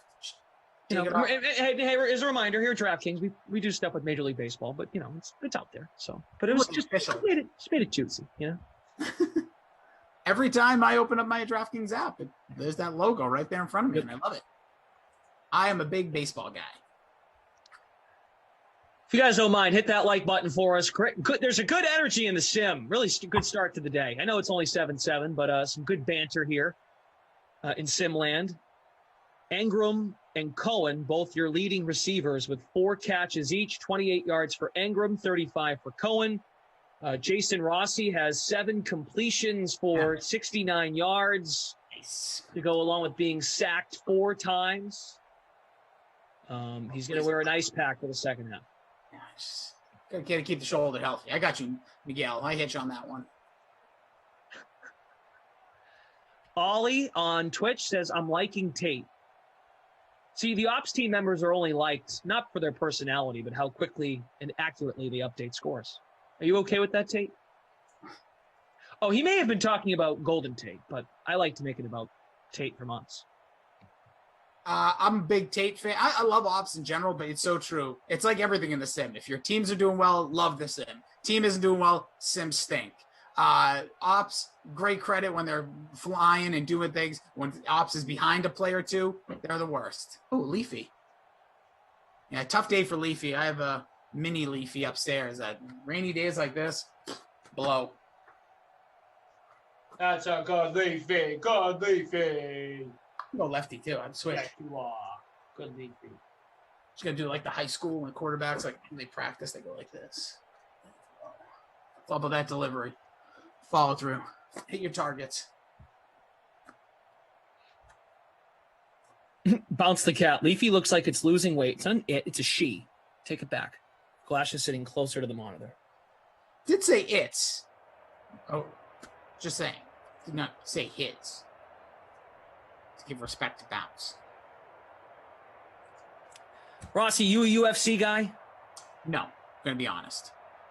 Me neither. I know there's a big cry fight 2 tears in a bucket asking for advice. Conor McGregor is gonna win. Bounce back. Big bounce back win. It's Portier, am I saying that right? I think that's who he's facing. I don't know. I just see all the things, and I just think I want McGregor to win because I think McGregor good. And like winning is good for the whole entire sport.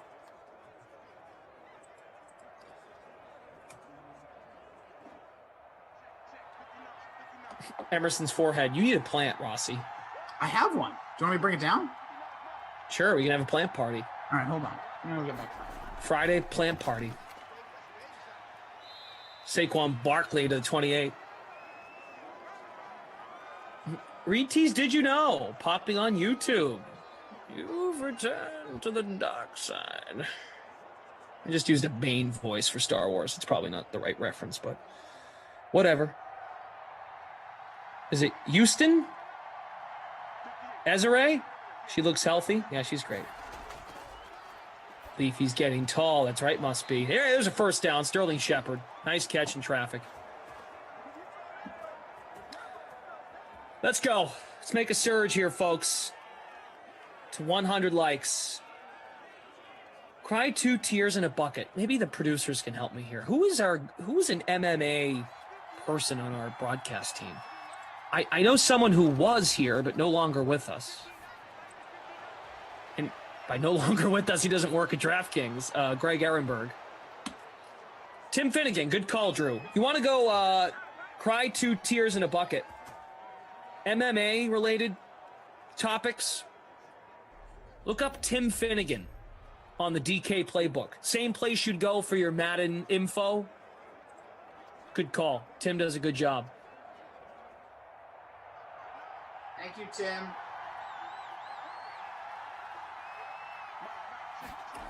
Long stroke with a very graphic message on Twitch with emojis, being creative.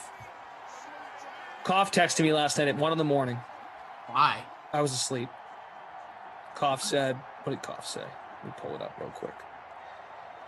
He goes, did you say I, in capital letters, refused you M&Ms at the movies? And I just said, I wasn't offered another handful. Kaufman, I offered a second time. I remember you declined.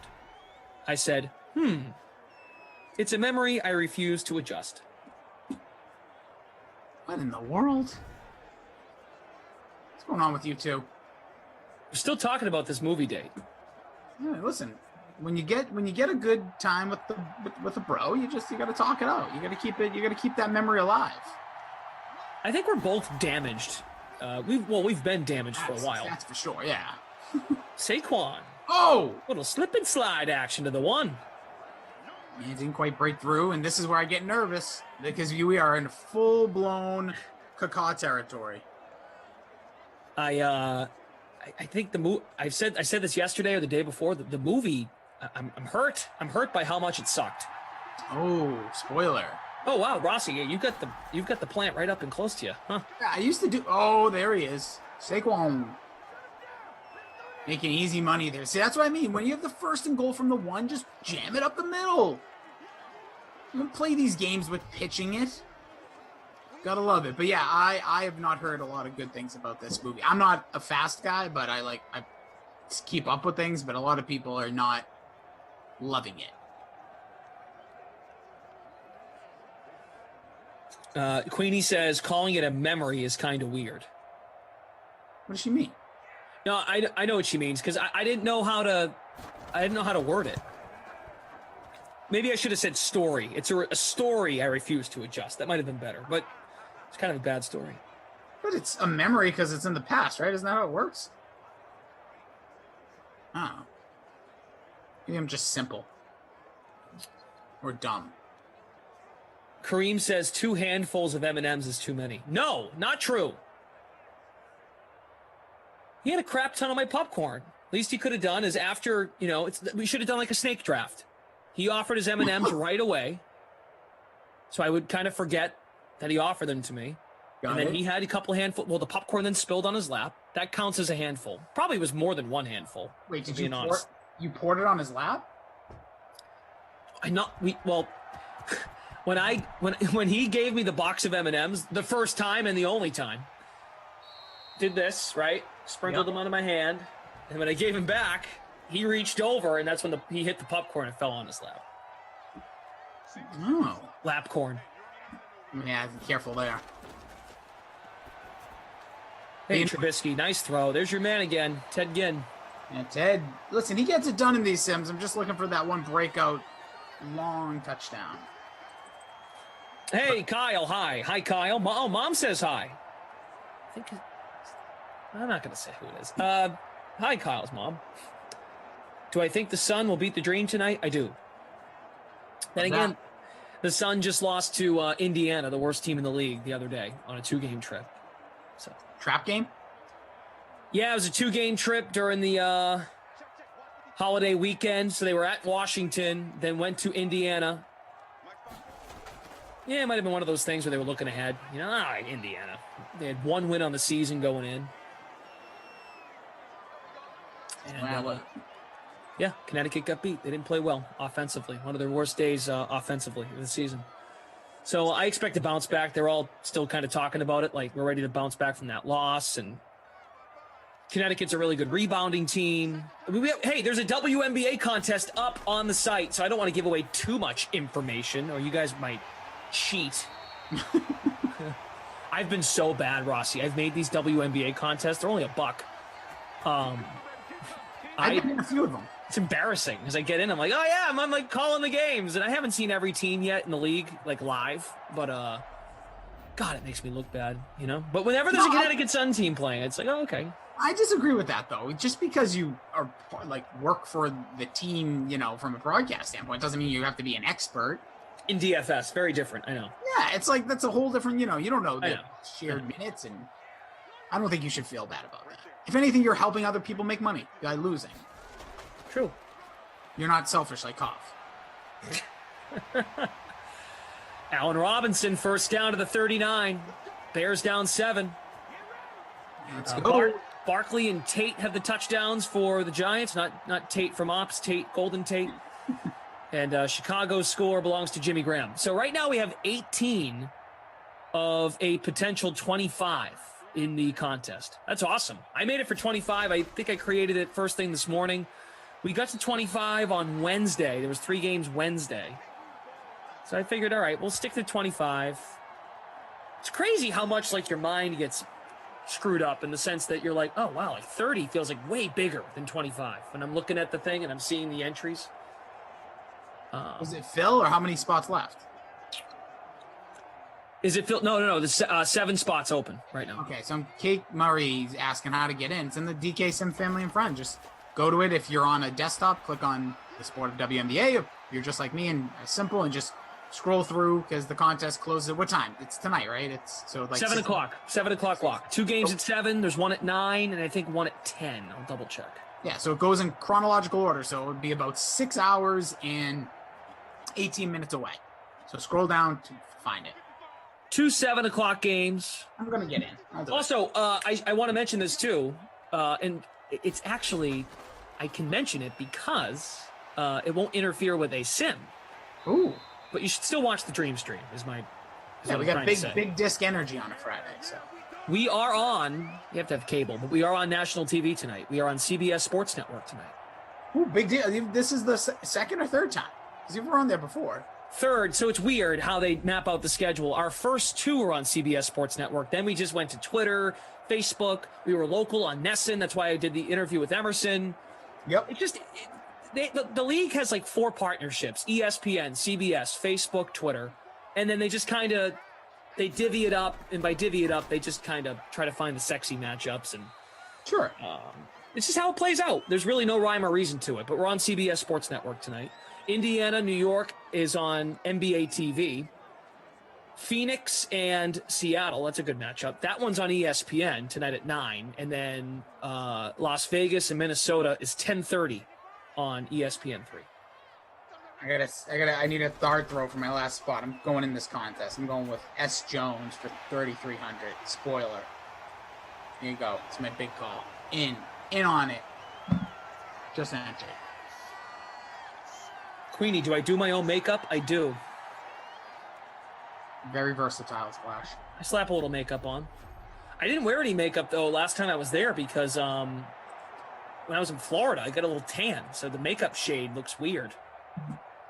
It's funny how that works. When you naturally get some color, you don't need to add anything or put things under your eyeyes or wherever you have to put it. Under your pits. Montgomery, dude, come on. Yeah, this smells of another pass here. I don't know if we'll get another play in the third, but this seems like an Allen Robinson or Anthony Miller or Cole Kmet coming in for that cup call. Oh, yeah, look at this 18 tight ends. Come on. Oh, not going to get the – oh, no. Be continued. Yeah, here's my money plants, which, by the way, you're not supposed to put these in direct light. What you guys are seeing, or what you will see here, is like looks good, but I'm going to show you this. I want to be with my plant too. I'll watch from here. You can't see as much, but somewhere in here, they're very dead at the top because one day I left this plant. I actually put it outside because we were so hot. I was like, I'm going to get it some direct sunlight. You're not supposed to do that because it dyes all the top of them, but I've watered and maintained, so. You got leafy. I'd never named this plant, so if people want to throw out a good name, you can name it, but yes. How's my audio sound from here? Perfect. Sounds like you're down a hallway. Oh. That's not good. Okay. You're all right. You look good. You look good.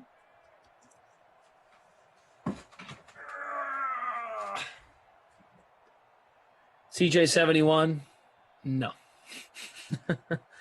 Not doing that. Steve Wilson, yes, I'm finally in the money on the free roll. Woo! Get some Glash. What state? Must be asking what state I'm in. Well, mental state or physical state? My mental state, God knows. Physical state is Massachusetts. You want to take this fantasy question from Super Bowl Baby 67? Sure. Let's see if I can find it. You're gonna. Oh, I see it here. If I meant take, we can talk about it. Yeah. If you do list Christian McCaffrey as the number one pick in fantasy football this season, who is in your top 10? How many quarterbacks, running backs, receivers, any tight ends sneaking into the first round? Ooh, that's a heavy question. So obviously. So essentially, he's asking for they're asking for a power ranking, right? Yeah, and I'm going to be honest. I'm going to look for reference, but I'm going to start throwing out names that I believe without even looking. So Christian McCaffrey, regardless of number one, I think you have him. Yeah, forget order. Let's just figure out 12 names that definitely belong in that, or 10 names, whatever. 12-team leagues. Let's do 12. I like 12 because I think it just makes it easier. Because Montgomery's trying, Glass. He's trying for you. He's just not getting there. Let's see if he scores. Then let's hit this question. Let's see what he does here on a third down. This is a big pivotal play. You can buy. This list is already coming together. Yeah, I have. Off the top of my head, I have like 8 names that I think are like no-brainers, and I'm open to the final 4. But we'll discuss it. Let's see. Look at this. The fullback's in there. They're giving it to him. Get in! Whoa! Oh yeah! Oh, wow! A rare sight. 3 straight carries from the goal line. Look at that. Helping out all the Montgomery owners out there. Guy was absolute flames the end of the 2020 fantasy and reality season. And here he is in Simland. Punch it in, big fella. He's a guy you keep an eye on when it comes to your fantasy draft. 31% owned. Drew letting me know my money tree looks better than his. I assume you just don't have one. Or you just don't take good care of it. Okay, so maybe we should compare. That'd be kind of fun. Okay, yeah, if you want me to do that, hold on. I'm gonna jot some down here. Let me see how I can do it. Oh, I don't know how to, let me get a note. I'm gonna make a note app. Okay. That's gonna be easier because I don't have pen and paper near me for some reason. Okay. It's weird. I've got like 7 that are definitely in it, I think. 7. This is interesting. Okay, hold on. Give me like 2 minutes here. Okay. Wow, I'm actually intrigued by this. No, yeah. Hold on. Some folks are not happy about Montgomery scoring. Let's look at the standings real quick as Rossi finishes up. I got a 5-way tie here in the first. 5-way tie in the 5-way tie for first. There it is. $250 free contest with Jimmy Graham and the captain. Your boy's in 18th. Tate's in second. Good job, Tate. Tate. Brooklyn Bum, 70, first place. With Cohen, captained Trubisky, Montgomery, Jimmy Graham, Golden Tate, Saquon Barkley. Thank you all for being here. Hit that like button. You guys have been great. You guys have been awesome today. Good start to the day. Good energy in the sim. Good energy in the sim. We're almost at 100 likes. Let's get there. Let's do it. Let's do it. 40 on Twitch. Okay. Almost 400 on YouTube. I'm in. I'm ready. You ready? I believe so. Yes, I am. So I've got 8. I've got 8 where I feel pretty good about. They're going to be somewhere in the top 12. Okay, I feel 6 are obvious, but 6 are like the grand slam. Like you want them. If you had number 1 pick, you could go for any of them. Then yeah, the next 2 I have 6 obvious. Let's try to rattle those off. Ready? I'll go first. McCaffrey. Yep. Henry. Yep. Zeke. Yep. Dalvin Cook. Yep. Alvin Kamara. Yeah, and one more. Kamara. And then I think I don't think it's obvious. it's a receiver. No, wait, you're missing one running back. I am? Well, in my opinion, I had Saquon Barkley. Oh, crap, Barkley. Yep, that's a good one. Good one, Barkley. Mm-hmm. Then I have the first receiver off the board. Who? I have Tyreek Hill. I have him on my list, too. So I have, so those are 7 so far. I have 2 more receivers, actually. All right, so we have McCaffrey, Henry, Zeke, Kamara, Cook, Barkley, Tyreek Hill. Yep. Devontae Adams gives us 8. Yep. I have Adams. DeAndre Hopkins. See, I don't have him there. Yeah, see, I know that's a tough call. I flipped a coin. If you want my other receiver, I was. I forgot. There's another one the chat remembered. Good one. So I'm toying between Michael Thomas and Stephon Diggs. Those are the 2. I think they're the borderline. If you have a 12-team league, you could potentially get both of those on the turn. Because Michael Thomas's stock's going down, but I think with Jameis Winston and the way that team wants to operate, I have him in my top 12. And I have Stephon Diggs right outside. Wow. Aaron Jones is a good one. Yeah, no, I don't think, my opinion, again, obviously things can change. Right now, I don't have him there. So, for me, that's the 9. So then the last 3, I have Travis Kelce. Yep, I wrote him down too. Yep, I still had Austin Eckler, even though I'm not the biggest fan. I have him in there. I think he goes second round, but very beginning. Yeah, see, it obviously depends on your leagues. This is who I have. And then I've been seeing a lot of love for different players, but the train I'll hop on, I think now in leagues, I'll put Cam Akers up there with that offense. I have Cam Akers over Jonathan Taylor. Okay. I think that rounds out. Oh, maybe that's 11. I got one more. I might miss. Yeah, I think I have one more here. Oh, Kelce. Yeah, I had him. Yeah, Kelsey's the other one. Sorry. Kelce might go at the end of the first round. Yeah, I think Kelsey's I could even see him going before some of these Eckler, Cam Akers because he's a proven commodity. Yeah. Last year, Eckler was a first-round pick, and I thought it was blasphemous, personally, and he got injured. The other guy last year, the big hype train where I think Cam Akers is taking the position was CEH in Kansas City. A lot of people just thought that offense, he'll plug in. So right out of the first round for me, Glash, my, honorables would be Stephon Diggs, Jonathan Taylor, Keenan Allen, and those are the guys I was trying to fight to see if I would get them in there. And I guess DeAndre Hopkins, but I still think he's just a little bit lower. But these are all still great picks. I think the first 7 we named, the running backs, that is a tight end too. We just caught that. Yeah, there we go. Get him out. Is that Cole? Cole Kmet, another guy. Oh, no. Who's that? Demetrius Harris. What in the world? That's a tight end 3. Tight end 3. Yep. Cole Kmet's a guy I actually like this year in fantasy as well in the tight end position, but that's besides the point. But yeah, I think so we have top 6 running backs. Then we had Hill. I think Hill's the first receiver off the board. Yeah, I think Hill, Adams, and then it depends on where you're drafting, if you're local, but I still think Hill, Adams. I got Michael Thomas over Stephon Diggs, but I could see Diggs being there. Calvin Ridley's going to get a lot of love. Keenan Allen, and you mentioned DeAndre Hopkins. Chad is shouting out Nick Chubb. I guess that's fair. No, yes, everything's fair. There's no wrong answers because it's too early, but I'm not taking Nick Chubb in the first round. Kareem Hunt's still there, right? Yes. In that offense, like I'm just plays a part in that. Yeah, Taylor over Chubb. You lost me already, says Must Be. Well, Must Be. Listen, man, there's no consensus. We're not saying we're experts putting together. This is just what I believe the top 12 should look like. Like I would personally take Taylor over Chubb.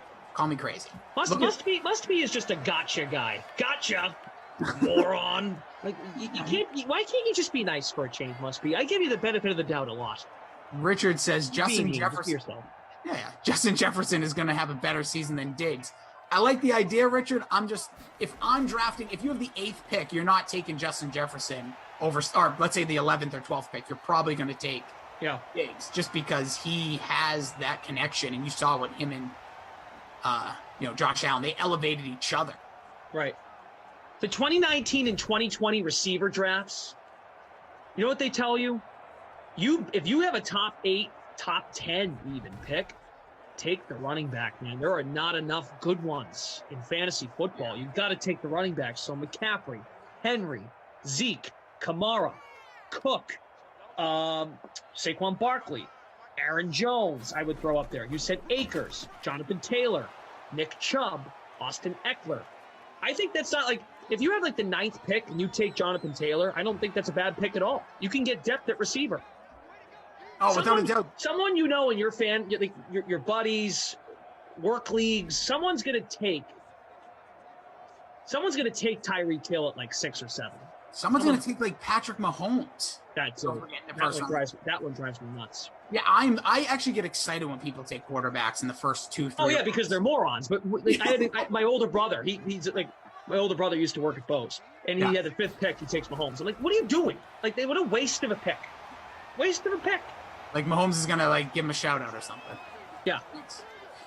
Yeah, he's really fun to watch. I want him. Yeah, Must Be does bring up a good point. He says because Cleveland will have a top 3 in rushing, and then always is about Baltimore, Cleveland. J.K. Dobbins is in Baltimore, and Ingram's out. So or Gus Edwards is still there actually. So yeah, but I'm too much variables with that quarterback running the ball as well.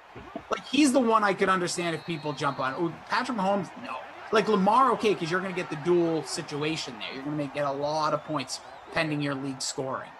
Like he's a first-round pick to me in probably most leagues that give 10 yards for rushing and 6 yards on a rushing touchdown. CJ 71. I'm kind of with him. That's why forgetting Aaron Jones. If Aaron Rodgers is not there, Aaron Jones is an interesting call. Which if you say that, if CJ 71 says that, and I'm not saying he says the other thing I'm about to say, but why are folks so down? And maybe this is just my problem, and I need to figure it out. Why are folks down on Kamara with Breeze gone?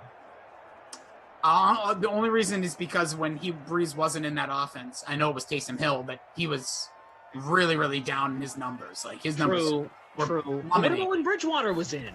Now, 2 years ago, that's the thing. It's all recency bias. So I think Kamara is almost at the point where it's the scheme more than the quarterback. Like, yeah, they're going to play around him, even if it's Winston, Taysom Hill, Trevor Siemian, Glash, whoever the quarterback is. Like, they're going to find a way to make sure he's the focal point. True. But I think Sean Payton's a good coach. Like, he'll make it work when he has a full off season to get it right. Yeah.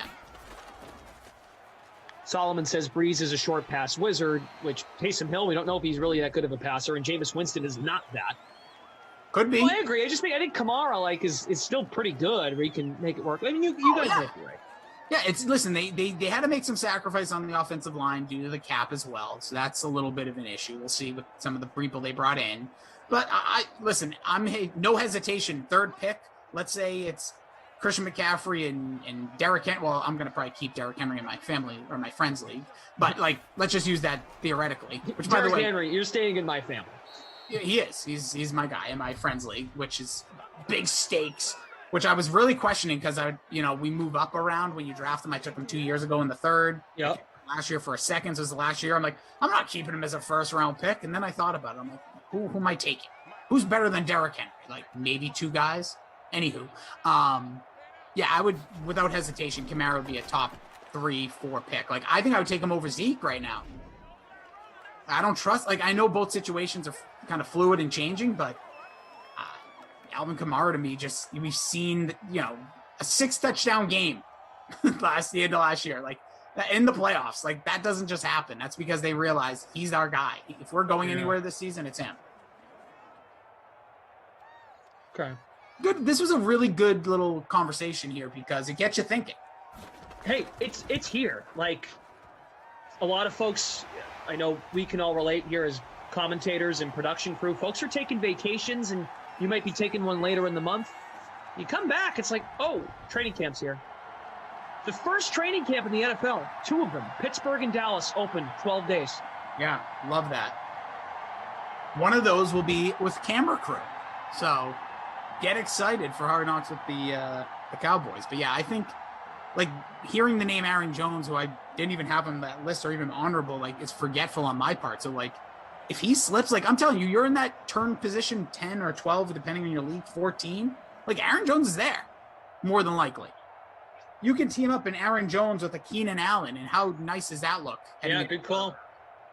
So it's the best. I rather draft first or last. Those are my key positions because you really get some unbelievable turnarounds there. Sean Dale, yes, that is obvious. If someone takes Mahomes 5th and they win the league, like good for them. I just think generally speaking, like that's just annoying. It's annoying. It's not even annoying. It's blatantly foolish. Like unless you think that means that, you know what that happened? If that happens, that means you hit on someone in like the 6th round and you got a good receiver. That's what I'm saying. Like these receivers, man, you can find receivers mid-round, late round.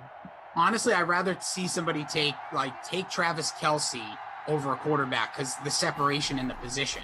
Yeah. Like Patrick Mahomes and I'm going to try not to say somebody like Ryan Tannehill next year. Like realistically, at the end of the year, I bet you their numbers fantasy-wise are not going to be that different if they stay healthy. I mean, Kittle, like we'll see with Kittle. Yeah. He had some injuries last year, but really after those 2, like Darren Waller, like you want him. Yep. Those, but that's like the 3, and then we have I think a major drop. Big. And someone's bound to hit. Mark Andrews was a hit a couple years ago. He's been pretty consistent. He's the binky for Lamar Jackson. So Andrews, I think, deserves to be mentioned. Yeah. Also, shout out to Drew saying you hit with a guy like Waddle in late rounds. He could be like last year's Justin Jefferson. Like Holmes in the 1st, and that's right. You have to shift your whole draft strategy, taking a quarterback or a tight end early. If you're gonna do it, be prepared to have those sleepers, and like you're gonna need one to hit. Ooh. Doug says Henry's value sky high with Julio there now. That's the chat keeps chiming in on Julio as maybe when we were doing our initial discussion. No. I think Julio Jones maybe goes end of the 2nd round in a lot of drafts. Yeah, he's the namesake will keep him up there, just like I think a guy like Odell, like watch his value because don't take him in the 2nd round because of the name. Like, but I think he's gonna be a monster this year personally. Yeah. But I just think like Julio, those are both 2nd round picks on name value alone. This is a very interesting play here. They got no timeouts. No timeouts at the 47. Oh no. So that's game. Should be the game. That's it. That's it. Player of the game in this one. There wasn't a real standout, right? Like I'm trying to think. Like I want to almost save it to David Montgomery just for the low ownership and what he did. But I'm gonna look in our league first. I finished in 83rd, embarrassed. Caught my pants down today. Our guy, I think that's Obi-Wan leading the contest. In the captain position is Tariq Cohen. Not going to go. Not like that. Trubisky, Barkley, Tate, Graham, Montgomery. Nobody was great today. Like, nobody was like, oh, that guy. So I guess. I'm looking at Evan Engram was 8 for 87. That's pretty good. Yeah, but still, like, then technically. Wasn't in the winning lineup, though. No, and Tariq Cohen a little bit more. Rossi, in the winning lineup for the public contest. Please. Evan Engram. I'm going to give it to Tariq Cohen. Okay. Just look at the numbers. The ownership was lower. We'll give it to him. 50 yards receiving on 6 catches, 27 on the ground in the captain. And the free, I get it, but or in our contest. And then the Babysitter Billy, Not My Kid Award. Again, this is another, like, dude, was there really a major disappointment? Like Allen Robinson, no. Saquon, 12.8? Yeah, when you hit the double digits, I guess, because, he scored a touchdown. I can't do that to him. Ted Ginn, let me just look very quickly. I got one last thing here. I'm going to look at the numbers, and then we'll get the heck out of here. I never usually take this long, but. How about Sterling Shepard? 4.3 points, 2 catches? Darius Slayton had 1 for 10. Yeah, Slayton, because he was the 5th highest owned in the contest. Yeah, good call. One grab. No thanks. You stink. You're not my kid. Get out of here. I'm not changing your diaper. I'm not wiping your butt. And that eliminates the Giants from the division. Still alive in the wild card, but not really likely. The Giants are now 7-9. The Bears are 8-8. So the Bears now climb into 3rd in the NFC North. They could maybe get in the playoffs as a wild card. We'll see. Yeah, it could. It could, but you know what? It's a big disc energy Friday. So keep that positive vibes going, everybody. Yes. Okay. Thank you all so much. There are only 2 slots open in the WNBA contest for tonight, so hop in. Sun Dream, CBS Sports Network, 7 o'clock tonight. Watch them. So watch them. Watch the Dream stream. But if you have time, double screen. One can be on your phone, the other one up on the TV. The big screen, big old glass. Put that beautiful mug on your big old screen, and with the big disc energy on your phone. It's the time we live in, everybody. Double screen, triple screen, according to the forehead of Emerson. Go for it. Christian and Tara Lynn join you next at 2. Woo! Hopefully Tara Lynn is not in a coffee shop. She has her life together somewhat. And look, I'm the first to admit I don't have my life together. So it's just me saying hopefully she has it together. Christian too. Christian in the 1 chair. That should be good. Chiefs at Bengals, 2 o'clock. That is coming up. Thank you all. We're almost at 100 likes. Hit the like button on your way out. Coming up next, if you didn't see it earlier today on the Dream Stream, the Sweat coming your way. Thanks to Tate from Ops, to Drew Stack and Rossi. Everyone, see you all Sunday night. Bye-bye. All right, everybody, welcome. Welcome to an award-winning edition of The Sweat. I am Emerson Latzia. It is really, really good to have all of you here today. UFC Best Bets, that's on the menu. DFS look at Game 3 of the NBA Finals. That is coming up. But we're going to get you started with some MLB price check. Good morning to our panel consisting of DraftKings contributors Matt Meiselman and RotoWire's Eric Halterman. Gentlemen, which players do you like for tonight's MLB slate at these price ranges? So let's start at pitcher, $8,000 or higher. Eric, lead us off. Yeah, we got a really interesting pitching landscape tonight. There's some names I like that are much cheaper, like might consider a Zach Thompson, JT Brubaker, Alek Manoah. Among the more expensive bracket, a lot of question marks. If Blake Snell hadn't been sick lately and I knew that he was going deep, I would consider a flyer on him, considering he gets to host the Rockies. But I'm interested in Alex Cobb, actually. I think he's more expensive than you'd expect, but I think that might mean fewer people turn to him. He's all the way up at 9,800. But he's been a lot better than his 4.60 ERA suggests this season. Pretty much all the ERA estimators unanimously agree about that. FIP has him a full 2 runs better at 2.58.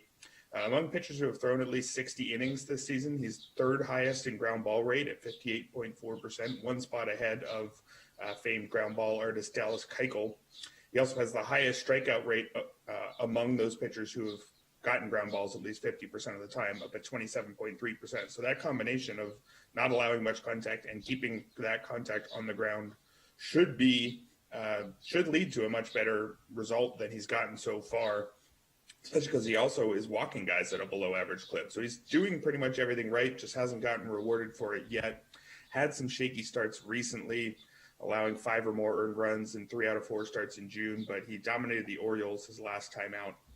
So I think I like him a lot here, and I like him a lot in really most of his matchups, even though that ERA might say otherwise. All right, Matt. So who you dropping some change on there in the pitching department? So I'm on the same page as far as the pricing dynamics are concerned. If Blake Snell had been on the slate, and also if he was healthy, I think that's a question mark too. But a healthy Blake Snell at 8,300 at home against the Rockies would have been by far the best option. So now with him off the table, most likely, I think the best play is probably not to pay up at pitcher because, like Eric was saying, there are guys in the 7K range that are just better plays. But if we have to spend up, and I think it might make sense to spend up to be contrarian, that's probably the best reason to do it. I think Alex Cobb is a decent choice. I think Wade Miley could be really, really low owned. And he's not a pitcher with a ton of upside. He doesn't really strike a lot of guys out. And it feels kind of gross recommending him. But this could be a slate where just not having a pitcher that blows up is good enough. Even though it's a large slate, the pitching is not very good, and just having a pitcher that gets you 15 or 20 points might be best case scenario. So Miley's facing a below average Brewers offense. He's been really good this year at limiting hard contact. So even though he doesn't get a lot of strikeouts, I think he can kind of just grind his way to a 6-inning game, 7-inning game where he only gives up a run or two, maybe gets the win bonus. So I'm not very excited about this pick, and I do think paying for pitchers that are cheaper is the better way to go, but Miley could be one of the better contrarian options at the higher end. All right, Maddie, how about a hitter over 5K now? Yeah, I think Shohei Ohtani could be really low owned here because he's going lefty-lefty against Marco Gonzalez.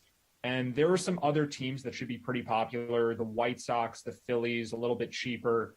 And I think Ohtani is just not very affordable. And I still think that people look at lefty-lefty and say, yeah, I don't really want to do that on this slate. I'd rather play Ohtani when he's going against a right-handed pitcher. But Ohtani's been almost as good versus lefties as he's been versus righties. He's just an elite hitter across the board. So I'm not really dissuaded by the matchup against Gonzalez. And the other thing about platoon splits is that it depends on the type of pitcher. And generally, the more changeups and the more soft tossing a guy is, the less that split matters. I think we see platoon splits matter more when you have a guy who throws a slider, maybe sidearm pitcher. The more over the top, the more changeups you see. Platoon split doesn't matter as much. The ball's kind of coming just straight over the top, down the middle. Gonzalez is a fine pitcher, but I mean, anytime we can get Ohtani when other people don't have him, I think that that's a situation to take advantage of. Okay, Eric, what do you do here, man? Yeah, I like Matt Olson at 5,400. Sometimes it's pretty simple. He's the 9th most expensive first baseman. He's the 2nd highest scoring first baseman. That already tells us he's a good value. We'd have to look for reasons why we'd expect him to be lower scoring than usual today, and I think I'd expect him to be higher scoring than usual today. He'll get the platoon advantage against Jordan Lyles, who's exactly the type of pitcher I want to pick on with my power hitters. He gives up a lot of contact, just an 18.5% strikeout rate, and a lot of that contact is in the air. He gets ground balls at just a 35% clip. So very much the type of pitcher that I would expect to see some homers against. And Matt Olson gives a ton of homers. And, he's got as much power as ever this season. 13.8% barrel rate is about a tick above where he was over his first 5 seasons combined. But more interestingly, he's dramatically cut his strikeout rate. It sat at 31.4% last year. He's cut it almost in half to 16.5% this season. So he's suddenly this all-around force at the plate, giving him a 283 average, which is pretty close to backed up by a 273 expected batting average. So he's a guy who I'm thinking of as in an entirely new tier this year after he was that low average, high power slugger the last few seasons. So I think that top tier price, isn't even quite a top tier price for Olson. I think it should be. And he's behind a bunch of other names. So I think this is a guy I want almost all the time, and especially tonight. All right, well, now I need a value bat you like, Eric. I will cheat and give you 2, and that's because I really want to pick on the Tigers rookie righty Matt Manning, who has plenty of potential, but he's just not ready yet. I'm not really sure what he's doing in the majors. Had an 8.07 ERA and 7 AAA starts, but they promoted him anyway, and he's technically better. 7.94 ERA. Congrats to him through his first 4 MLB starts. But getting a strikeout rate of just 7.4% just shows that he's nowhere near where he needs to be to start putting major league hitters away. So I'm interested in a couple of rookie outfielders for the Twins who will get the platoon advantage against him. Alex Kirilloff at 3,800 and Trevor Larnach at 2,800. Kirilloff, he's priced more because he is the better prospect. They have very similar numbers, actually, 265 average with a 444 slugging for Kirilloff and 262 average with a 440 slugging percentage for Larnach. Kirilloff, though, has really exciting expected stats. He's underperforming his expected batting average by about 50 points and his expected slugging by over 150 points. His 316 XBA and 599 expected slugging suggests that he's already hitting the ball like some of the best sluggers in the game. And he really was a very highly rated prospect, expected to hit for both power and average. So I'm interested in him, especially until his results catch up to those expected numbers, I think we're going to keep seeing bargains on him. Larnach, on the other hand, isn't quite the same prospect. He does have strikeout issues. He's striking out more than 30% of the time this year, but he has enough power and a good enough eye to make up for that, especially at a sub 3,000 price against, again, a pitcher who's striking out 7.4% of opposing batters and has an ERA around 8. So load up on, I think, as many Twins as you can, but especially those two rookies. Matt, how about some wood in the value department? So I think for cash games, the obvious spots are probably the Twins and then also the Phillies going into Fenway against Garrett Richards. So Brad Miller was actually the slate's highest scorer last night. He's 3,200. I would imagine he's in the lineup again after a performance like that. Probably will be pretty popular too. And then we've got Real Muto, 3,800, McCutchen, Segura, Gregorius, all cheap. I think Bryce Harper's still even too cheap at 5,000. But for GPPs, this is going to be a very chalky spot, I would have to imagine. So for a value pivot, I'm looking to the Yankees going into Houston against Jake Odorizzi, who might be a somewhat popular choice because of the Yankees' struggles recently and also what we've talked about, just the lack of high-end pitching options on this slate. But the Yankees are not that expensive. Judge is 5,000. Stanton and Sanchez are a little cheaper. And then we get down to like Luke Voit, 3,600, Gleyber Torres, 3,200. I still think the Yankees are underpriced. And at some point, maybe they don't make it all the way back and win the division. Maybe they don't even make the playoffs, but the Yankees will turn it around offensively. These hitters are just too talented. And we saw them put up a bunch of runs on the Mariners a couple nights ago. But these prices, I think, are well too low. And I also don't see them getting that much ownership. So I think this is one of my favorite spots to attack on the slate. All right, let's bring it home here over on the DK Sportsbook. Matt, what is your favorite bet of the night around Major League Baseball? Talk to me. So I'm kind of looking at this afternoon game. The Cubs lineup has been different day to day because they've been dealing with a lot of injuries lately. And I'm not a fan of Wade LeBlanc generally, and I don't really love the Cardinals. I don't think they're a very good team. But if we see another Cubs lineup today where there's no Wilson Contreras maybe, Bryant and Baez have been dealing with injuries, this could be a chance to take advantage of a lineup that comes out where the Cubs maybe still are missing a bunch of their key players. So in that scenario, I like the Cardinals, but that's more of a wait and see. The other one that I'll give is I think that the White Sox are just getting too much love in general right now. Soon this will change. Eloy Jimenez is due back. I think he started a rehab assignment either yesterday or maybe it'll be today. But for the time being, this team has a couple good hitters, Jose Abreu, Tim Anderson, and after that, it's a bunch of known names. And I think maybe there's a couple average hitters there, but a lot of bad ones too. So I kind of like the Orioles. I'm a little tentative to say that. I just think the White Sox, generally speaking, are an overrated team right now until they get healthier. Okay, Eric, how about you, man?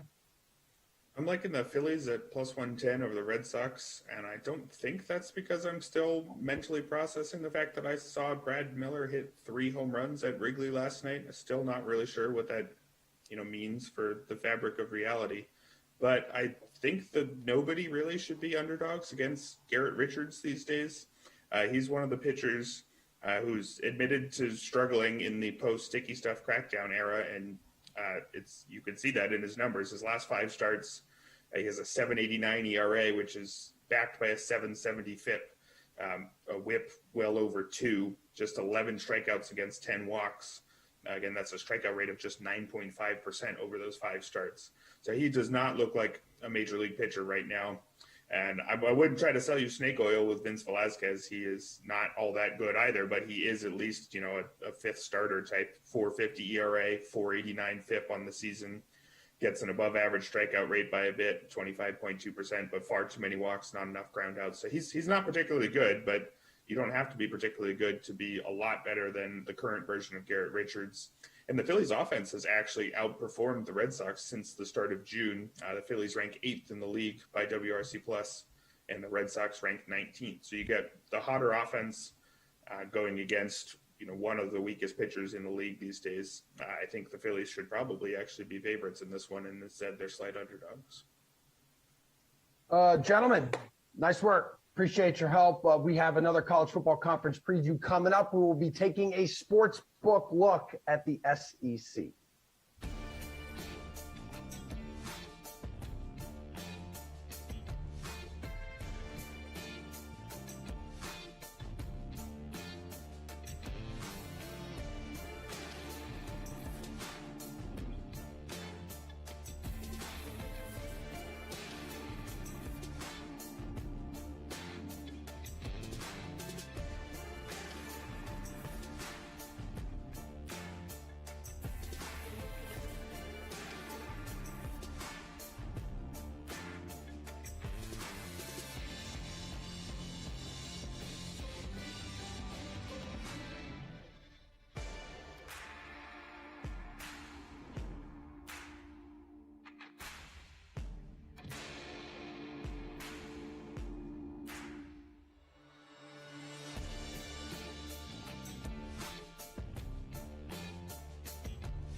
All right, the latest, greatest college football conference preview is here, and so is DK Nation's Colin Sherwin.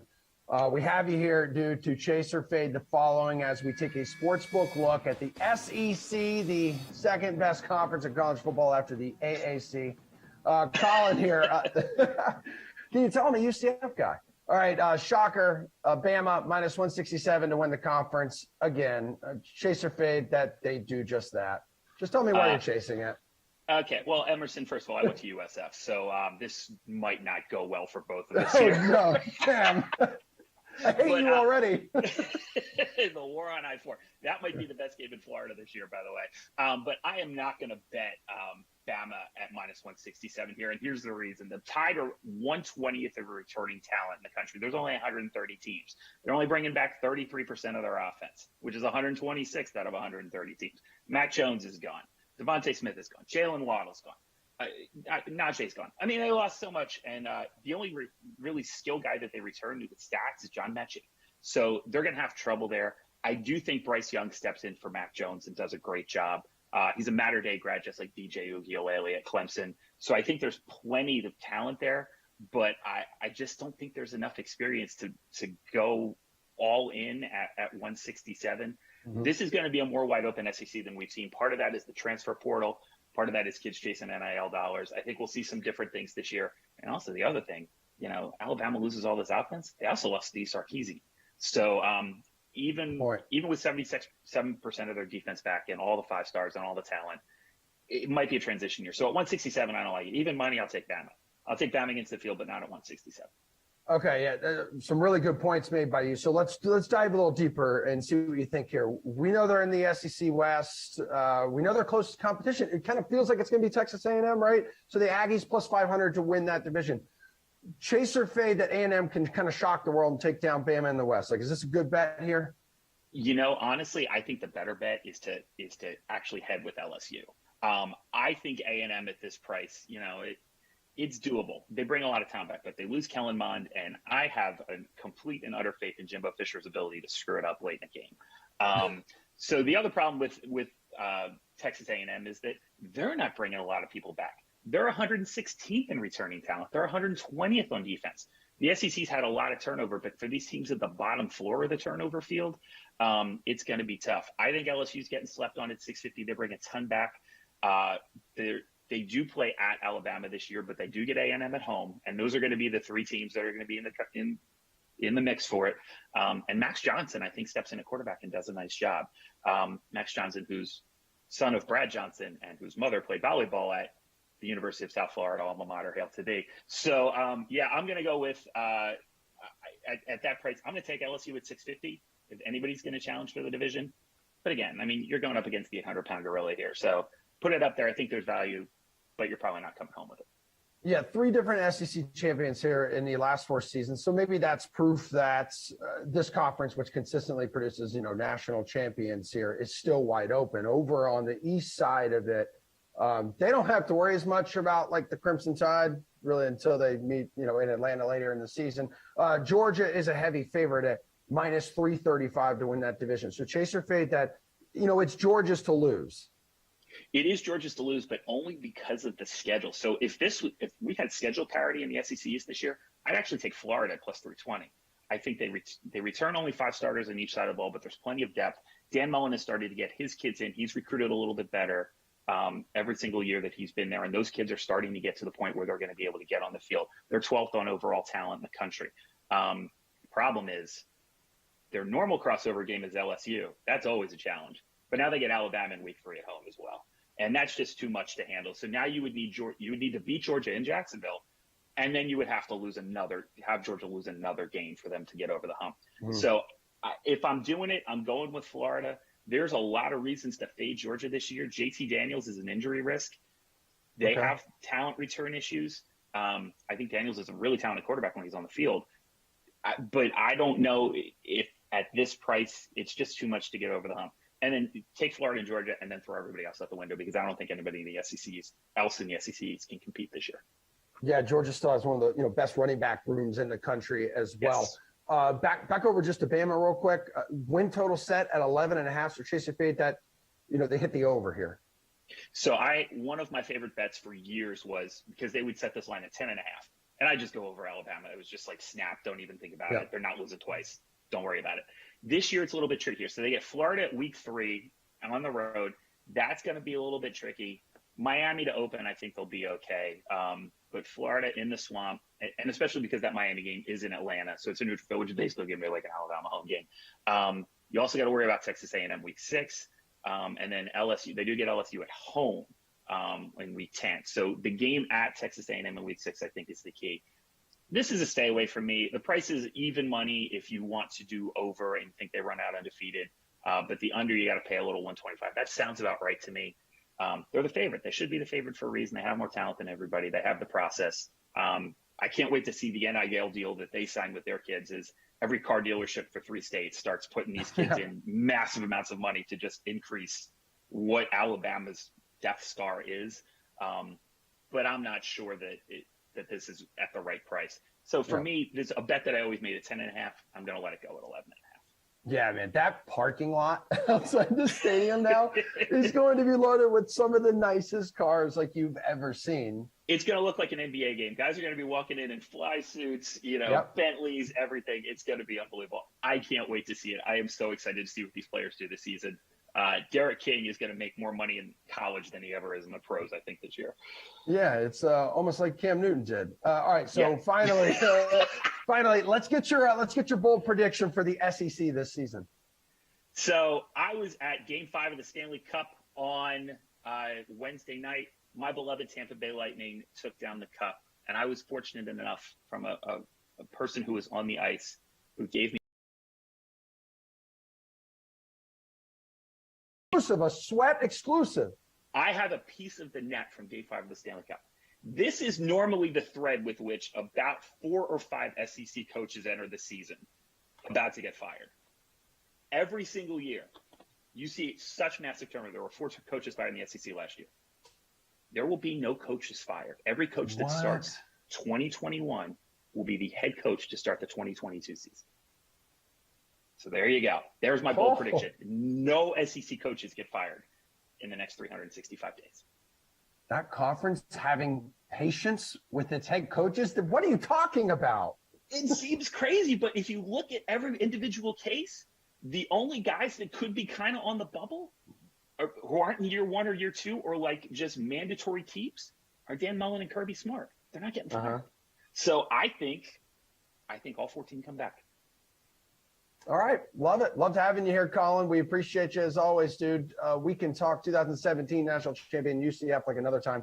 UFC is next. Massive weekend ahead.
A massive major night ahead at UFC 264 on Saturday. Dustin Poirier and Conor McGregor, they will complete their trilogy Saturday night in Las Vegas.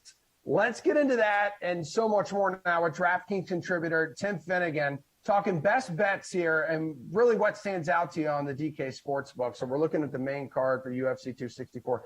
Let's start with the bantamweight matchup between Sean O'Malley and Chris Moutinho. Moutinho was added to this fight late. It comes in as a plus 525 underdog. What kind of chance does he have to get past O'Malley, who was one of UFC's rising stars?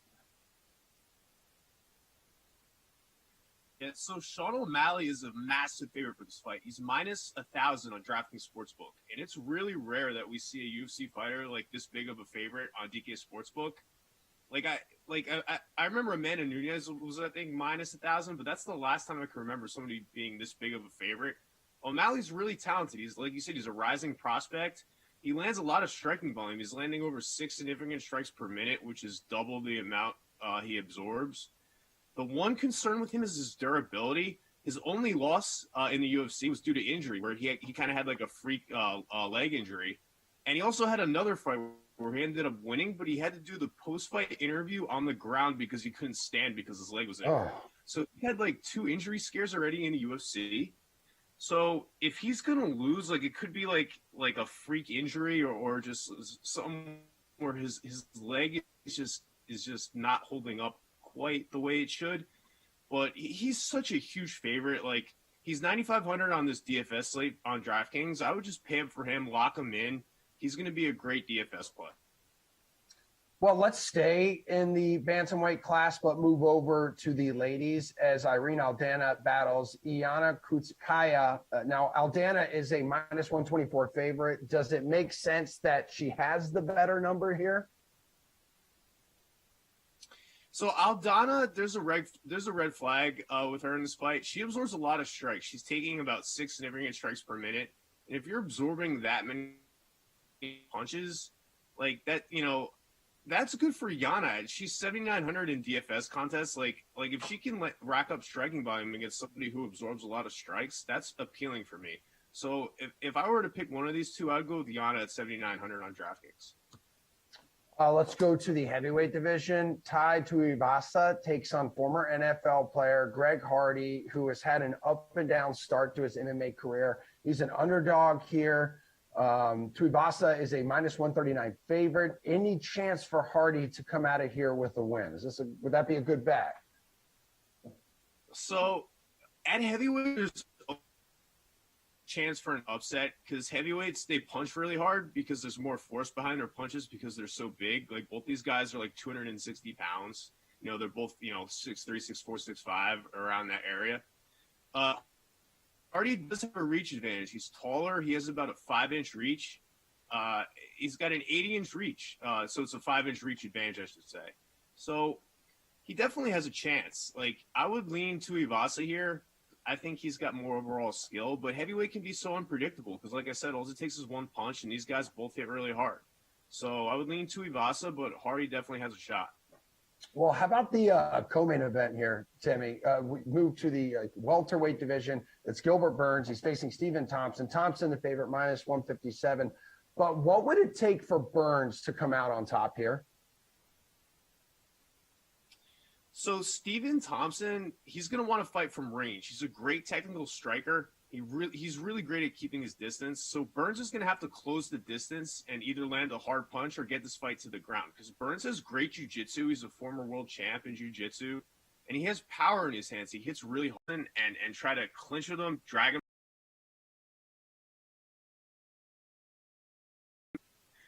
So fight's going to come down to, can Burns get inside on Thompson's, in my opinion. So, I would lean Thompson here because I just think his striking is just so good. I think he's going to be able to pick Burns apart. But Burns is definitely a live underdog because he hits really hard and he's a submission threat. So I think Thompson is 8,500 in DFS contests. I would look at him if you're looking for like a decent mid-tier play. Mr. Finnegan, last but definitely not least, the fight everyone is waiting for in the main event, Conor McGregor versus Dustin Poirier, the third fight of this trilogy. Poirier is the slight favorite at minus 134. Who takes the rubber match in this rivalry? So Conor McGregor, before his last fight against Dustin Poirier, he was training for a boxing match with Manny Pacquiao. It was going to be like a charity fight. So Conor comes out in this boxing stance where he's heavy on his lead leg, and he doesn't have the same degree of movement. And Poirier just took advantage of that. He just kept kicking him in the calf over and over, and eventually went dead, and he didn't have any movement. He was kind of a sitting duck, and that's what set up that Poirier eventually knocked him out with. So Conor didn't have the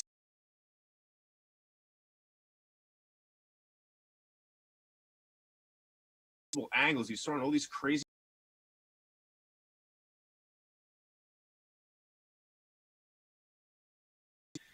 And Conor knows this, and he says he's worked on his mistakes in his training camp. He says he's fixed his mistakes.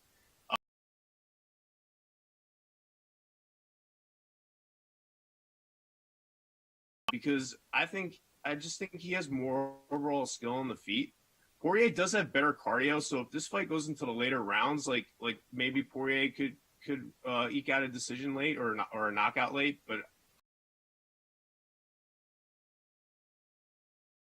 I think McGregor via TKO is plus 140 on DraftKings Sportsbook. That's a bet that's appealing for me at plus money.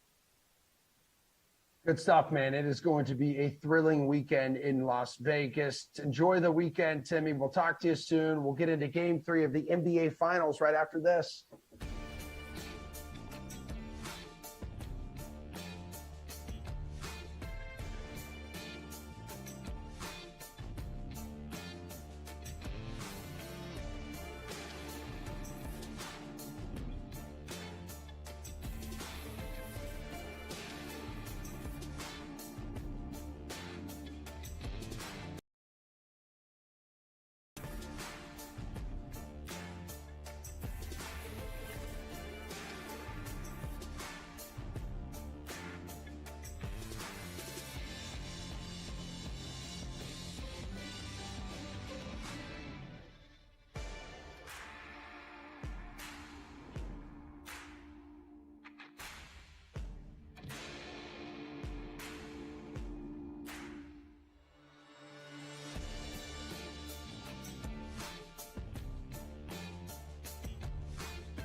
We are going to talk some basketball now, a very important game. In fact, it's going to be Game 3 of the NBA Finals. These are the final two teams standing in the association. They are trying to hoist a trophy so they can call themselves champion of the NBA. Kenny Ducey, DraftKings contributor, here to help us with some Showdown picks, your top plays for the Showdown contest for Game 3. Who will you be using as your captain on Sunday night? This is 1.5 times the salary, but Kenny, 1.5 times the points you receive in return. And 1.5 times the fun. I thought that's what you were going to say. Yeah! Emerson, it is. It's almost double the fun, but not quite. I like Drew Holiday here as my captain. I'm going to fire him up again. I said last night that he was my favorite play at the captain. $8,800. His price is really, really good in the flex, but it's even better in the captain spot where it's just 13.2K. Look, I think that this guy still has a great game to play. I think that the Bucks, there's a reason that they're the favorites at the DraftKings Sportsbook, and Drew Holiday should be the guy that leads them to this victory. You know, you definitely want to get Giannis in your lineup. There's no doubt about it, but I don't want to spend all that money when I think there's a guy here that's going to score 50 or 60 fantasy points. Holiday has managed to have great or decent nights. 41 DraftKings fantasy points isn't too shabby. Last night, and it was because he had the 7 assists, 5 rebounds, he had 2 steals, and he didn't really still score that many points. Jrue Holiday's only gotten to the free throw line here. He's been the only one of 2 Bucks to get to the free throw line, not named Giannis. There was 2 Bryn Forbes attempts last night, and then there were 3 from Holiday, 2 in game. I expect him to get to the line more. I expect him to make more of his layups, and I think that the stats that he gives you, other than his points, give you a nice pad, a nice floor there, and I think he can get 25 to 30 points, shooting better at home, and I expect Jrue Holiday to have a big game here. He's going to shake off the Eric Bledsoe comparisons. He's going to have a good one. He's my captain. Who's a good player to pair with him in your Showdown lineup? Well, you can take me at my word with this one because I've been a big Chris Middleton fader. I faded him in game 2 rather. I said he was going to have a bad game.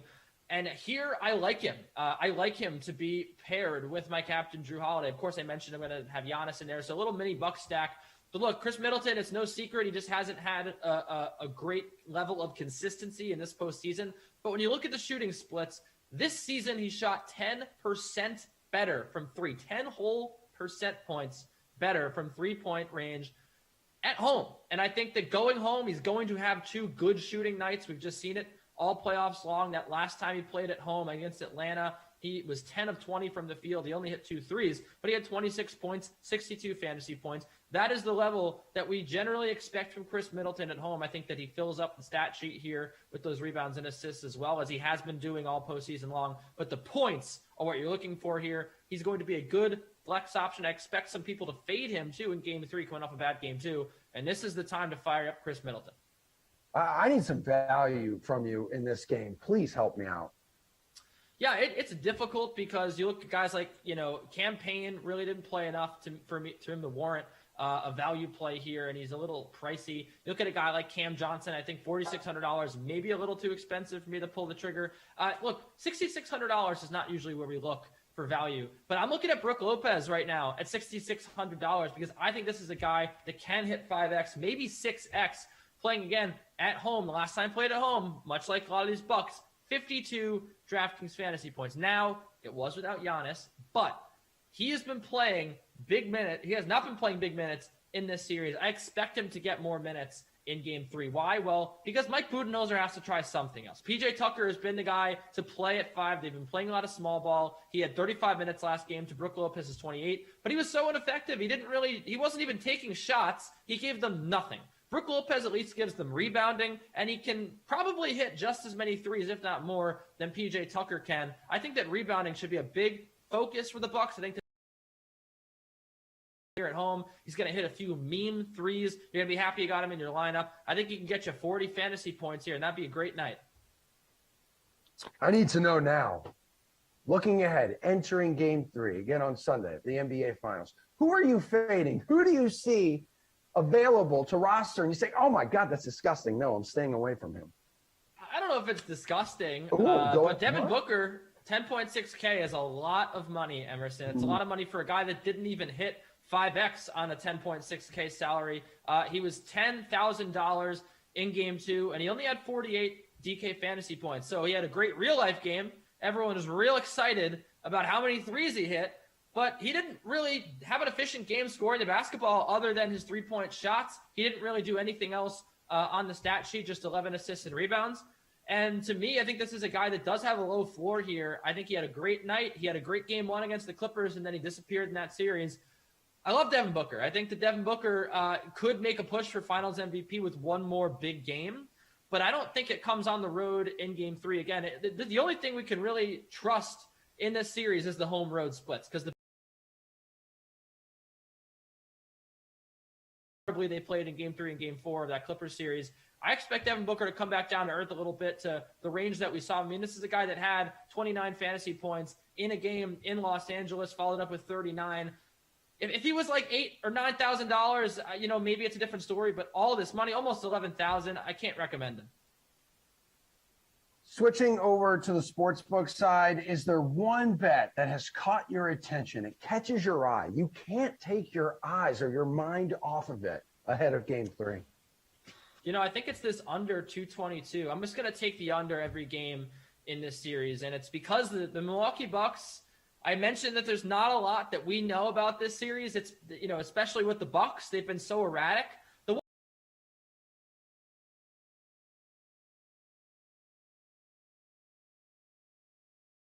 Anyway, you had the Brooklyn Nets series. They gave up a million points in game 2. But other than that, that's the one thing that they've done well. And I think that when you look at the Suns, they're a team that's not only played great defense all season long, but the Milwaukee Bucks have been completely lost on offense. Game 1, it was a relatively low-scoring game, despite the fact that the Bucks shot almost 44% from 3. I think that that's another situation that could be unfolding in Game 3. I think that we could get a lot of threes for the Bucks and still an under because they are inefficient in the front court. They can't hit those high-percentage shots.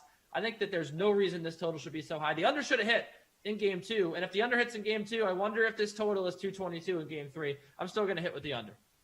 Will anyone else on the Bucks besides Giannis decide to play like they're in the NBA Finals? I don't think so. I mean, look, Pat Connaughton played like it was the NBA Finals in Game 2, and that was about it. I do think that Chris Middleton, again, was going to have a really good Game 3, but other than that, I don't know. I mean, it seems like this team is a little cursed, Emerson. It seems like Drew Holiday is folding, and I don't know who he is anymore. But I do think I have some optimism here that they'll at least win this one game, but I don't think they're going to win the finals. Well, I know who you are. You are Kenny Ducey, a good friend of mine. We will miss you, and thanks so much for helping us out. We'll miss you. I'm not leaving. I'll be here on Monday. Well, you're not in I'm doing this the next 4 o'clock segment. sim. You're not. Hey, calm down. You just went from 0 to 100, bro. Calm down. I love you. Have a good weekend. We'll bring this baby home with some NHL opening face-off right after a healthy dose of NASCAR price check.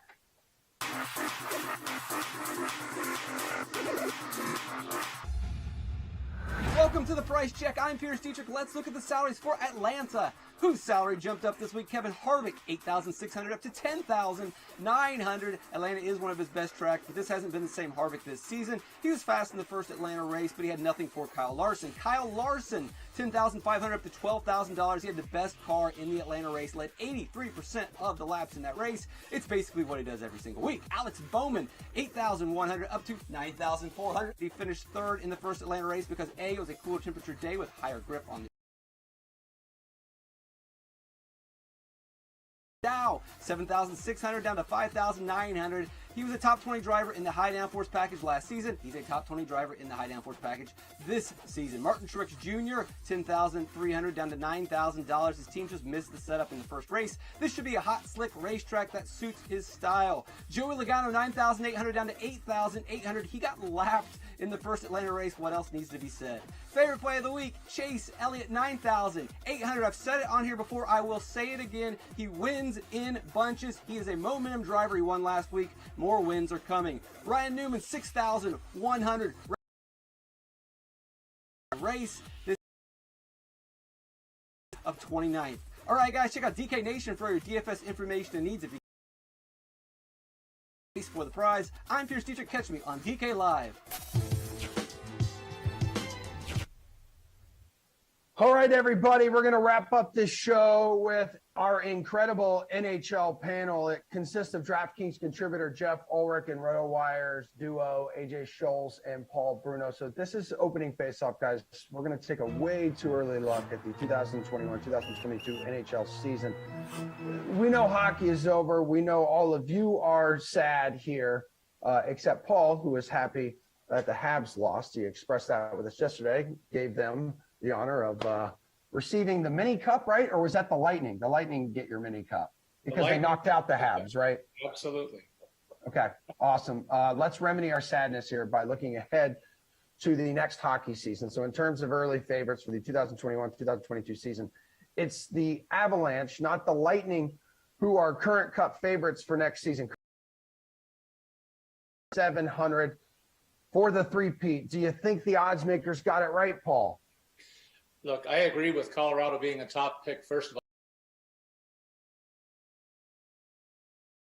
all. The core group, they have a lot of cap space, unlike the defending champs. They also a softer division out west. Meanwhile, the champs could look very different next year, guys, and will be weakened as they won't be able to pull off the cap manipulation that they did this year. The Bolts have 17 players currently signed for $85 million. That's already over the cap. And that doesn't include guys like Savard, Foote, Colton, Coleman, and Goodrow, all of who played a big role in this cup win. And they also need to sign a backup goalie. The long and short of it, I expect them to come back to the pack in a competitive Atlanta. AJ, what about you? Well, yeah, I mean, Paul, in terms of the cap hit,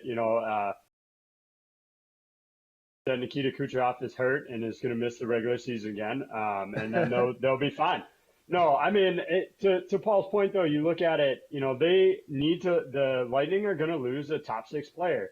Like they're going to hope that Seattle takes Tyler Johnson maybe and his $5 million cap hit, but the entire league had a chance to take Tyler Johnson and that cap hit, and nobody wanted it. So I just don't know that Seattle would necessarily take him. Then they're stuck in that position. So they'll potentially have to make somebody like Andre Palat, Yanni Gourde, like available that's a little more attractive to the Kraken there. And so I think they're going to lose a top 6 player. Paul mentioned all the cap space that they have in Colorado, so they don't have to worry about that as much. And let's be honest, they could sit on signing Landeskog to a new deal until after.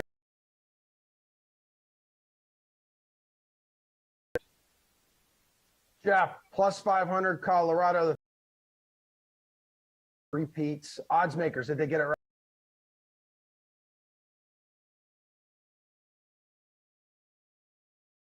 But they lost to Vegas, and then obviously Tampa. You do have to look at the young defense. They're going to do it. They're going to be smart about it, like AJ said, in my opinion. And Tampa, it's also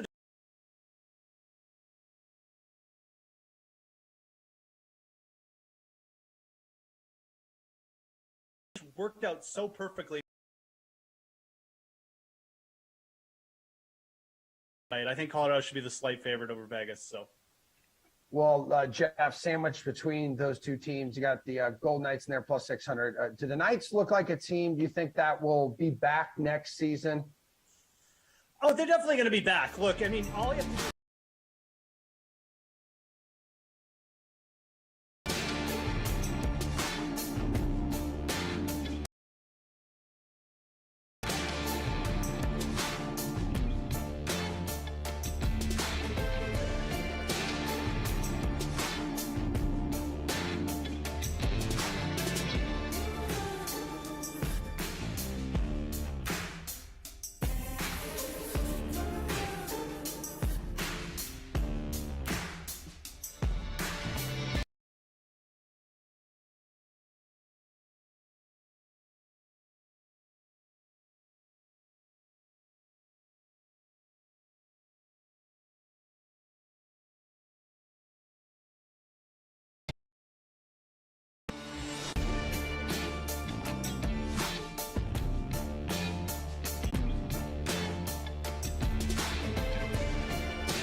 Well, okay. Here. I Imagine didn't know sneeze was coming. I didn't know what was happening. You know, and I saw the notification, but like kind of in the background, and I was like, I bet that's not an on-cam notification. I bet we still got more time. I was still trying to fend off a sneeze, and I think the apparitions of your apartment may have scared it back into me. Because right now I'm feeling good, feeling clear-headed. But Carolyn Asak, how are you this lovely Friday afternoon? Christian, let me tell you, when I saw that I was on the schedule with you, I was pumped because my adopted sons, they are killing it. They're killing your Bucks. The people that are screaming Bucks in 10, losers. And I'm just happy that I'm here just to rub it in your face for this sim. Wow, feels mean. Feels hard. I kind of knew going into this that I would A, and B, cry a little bit, but I didn't think that you would murder me inside until at least we got the kickoff. So thank you for that. I feel great now. Yeah. Whew. Rough start for me. Terrell, other than just basking in the warming glow of the Phoenix Suns, everything good? I mean, obviously the apartment a little bit haunted right now, which, you know, reasonable. I mean, I'm just off a Phoenix Suns high with CP3 obviously just dominating, and I just want to keep rubbing it in your face, but I will go off of that. My apartment is slightly haunted. It's making crazy noises, but I have Wi-Fi today, so that's a plus. Very good. I can see, based on your background, you got the sticks, the diffuser, your whole kitchen must smell like vanilla beans. So it really, does. It smells like coconut papaya. And my dresser is coming today, so half of this stuff is all going to disappear. And the apartment is coming along slowly but surely. I'm very impressed. I mean, it doesn't look that old, but it definitely does look haunted. Like every now and then I just see the crying face of an abandoned child behind you. And I try not to say anything. It really feels like a lot, but he's definitely there, and it appears to be some kind of orphan. I'm assuming it was like a witch trial sacrifice. Maybe, you know what? Maybe it's all for the better. You know, maybe I just don't know. I don't know. Either way, it's terrifying to be in your apartment. Yeah, it's definitely terrifying to be in here, but it's much better than being at the coffee shop yesterday. I tried to call the game there with Flash. Didn't really work out well, and stupid Juicy stepped in for me, which I was in shock because he was giving me crap, being like, Carolyn, can you just get your Wi-Fi together? But he stepped in, so I guess I have to thank him for that. Yeah, Kenny steps up. I mean, he's a good guy underneath it all. He lives the gimmick to its fullest. So you know you're gonna get a bag of crap anytime you deal with Kenny Ducey. Except for like once in a while, he's entirely pleasant, and it's like I don't like. Yeah, it's like, you know how like normal people have some bad days where you're like, oh, whoa, rough day. Okay, it'll blow over. I understand. Everyone has those bad days. That's every day for Kenny, and then when he has a normal one, it is legitimately shocking to me. Yes, it is quite shocking, I have to say. But enough about Kenny. We can't talk about him the whole time because, like, that the chat is not here for that. Chiefs, Bengals, did you get a lineup in? I loved the title of the contest. Thank you for that. Bozo roll. The Bozo roll. Yeah. Again, I knew this was going to be a very hurtful sim for me. I tried to deflect it, get out of the way with the free roll name, and yet still just coming in and cutting deep like an emo song, Carolyn Asak. But yes, I did get in. I'm very excited about my build. I'm coming off a win last night in the 136-person free roll, a rare occurrence indeed. As, oh no, Patty Moe with a pick six to start things off. What is going on?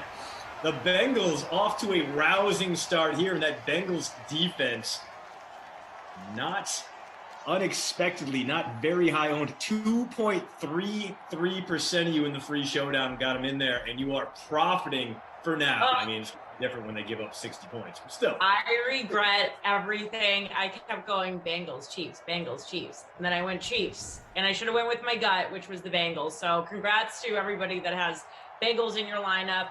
You are not the bozo, I am. Yeah, thank you. That's all I ever wanted to hear today.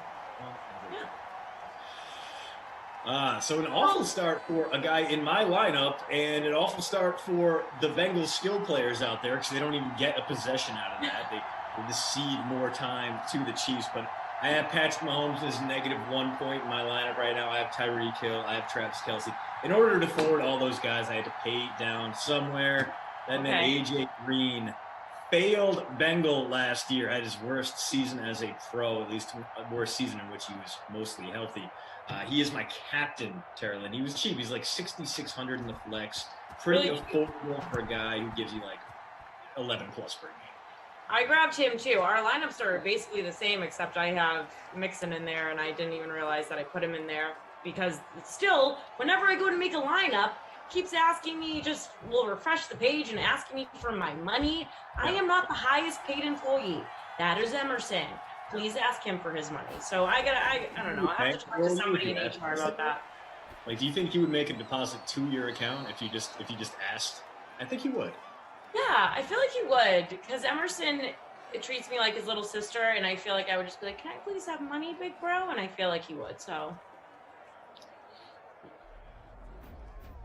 last night was the first time that you've won ever? Second time. In one of those free rolls. And we didn't start doing the free rolls until I had already been here for a while. But still, it's been a while. It's a few and far between occurrence. I say I'm right about on that 1% line. Like, if you just threw all the names of the Sim fam in a hat and pulled them out at random, you get picked. Like 0.75% of the time. I would say I win 0.75% of these free rolls. And, I'm happy with that. I'm happy with being right about statistical average. So, monumental moment for your Sim Land career. Second win. Did you celebrate? Who were you on the Sim with?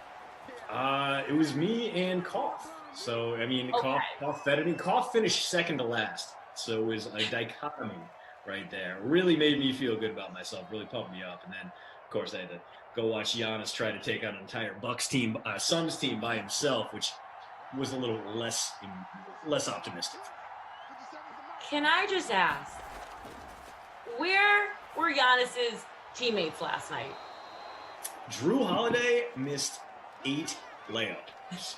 8 missed layups in a game they lost by 10. That is frustrating. Yes, you know what? It's okay. It's okay. Bucks fell down 2-0 to the Nets. They came back and they won in an amazing game. So Bucks were up 2-0 on the eventual champion Raptors back in 2019 and fell apart once they had to go to Toronto. So plenty of experience seeing 2-0 leads fall apart for Milwaukee. I have no faith in Coach Bud to fix things, but maybe, just maybe, we'll get the sheer pleasure and glory of a victory parade rolling down the streets of Milwaukee. Cream City celebrates, Milwaukee Brewing Company, Sprecher, Good City. City Lights all come out in support of the local team. A lot of good breweries in Milwaukee is what I'm trying to say. Lakefront. Yeah. Lakefront. That was the premier tour, Tara Lynn Asak. The premier tour in Milwaukee, supplanted by Milwaukee Brewing Company, but still both good events. Like, if you're ever showing anyone around the city of Milwaukee and they like beer, Right. take them on one of those brewery factory tours. Give them the Laverne and Shirley treatment. It's a win-win. I'm so bummed that I actually did not get to experience Milwaukee when I lived in Wisconsin. I needed you as my tour guide. Actually didn't get to make it there. Had I known you were languishing in Wausau, we would have let you escape that C- of a city into literally any of the other medium to big size cities in Wisconsin are all delightful, especially if they got a college like Stevens Point, Whitewater. But like any of those like little like smaller towns, like the people are friendly, the food's great, they all have their own local breweries. It's a great state. If you just want to burn a weekend, especially in the summer, doing outdoor stuff, that's what I think we're going to do this weekend coming up. Maybe take a trip out. Enjoy some farmland, see some small town things, do a little shopping, have a burger or two. Like, I feel so badly that your Wisconsin exposure was Wausau. When I lived in Wausau, I woke up every morning around, when did my shift start? So I was up probably around 6 every morning, and I just woke up and I looked out my window and I said, who did I murder in my last life that I ended up here? No. But now we're here. Much better. I just got ghosts to deal with, but much better than Wausau. Yeah, I mean, That's fair. I mean, maybe this ghost followed you from Wausau. I just felt all the the manifestation of all the negative thoughts you had about that nothing city in the middle of Wisconsin. Ugh, gross. Yeah. Speaking of Wisconsin, then we'll jump off of it, but I can't stop talking about it every time I'm on a sim with you because you are literally Wisconsin. You can give us a tour within a matter of minutes. But I've been hearing some chitter-chatter if we think Aaron Rodgers, now he owns part of the Bucs, is he going to show up courtside at one of these Bucs games to really just kind of stick it to everybody, sit on the court side with a smirk, or do you think he's not even going to appear at one of these games? I mean, he's an avid Bucs fan. He's puts it out there. What do you think?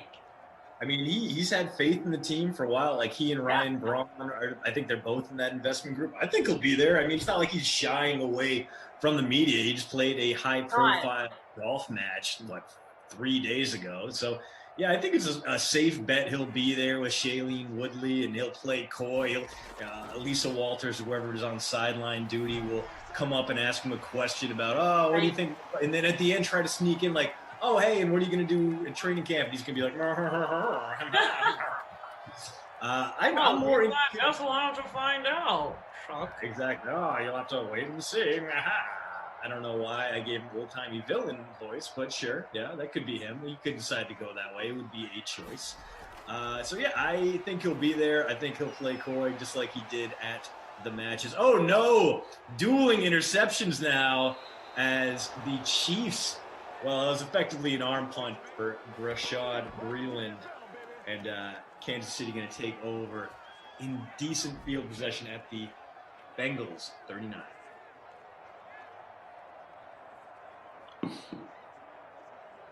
But hey, speaking of hot takes, which, I mean, you just went nuclear on Wausau, which I appreciate.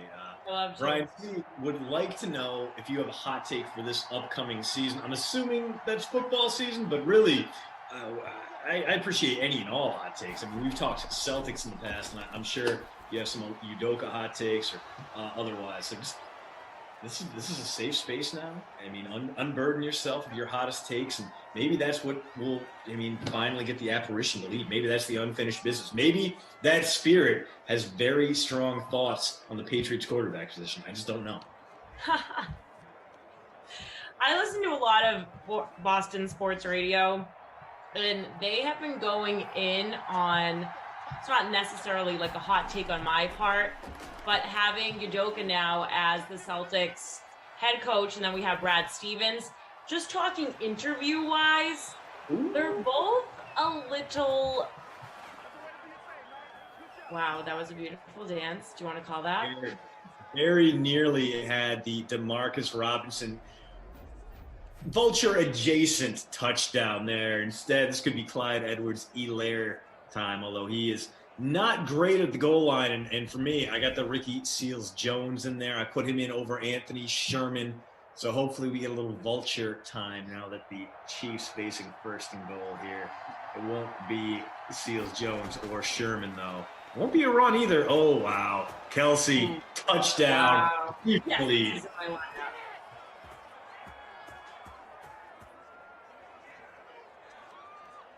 Sorry, the Chiefs very rudely interrupted your hottest takes. That's on them.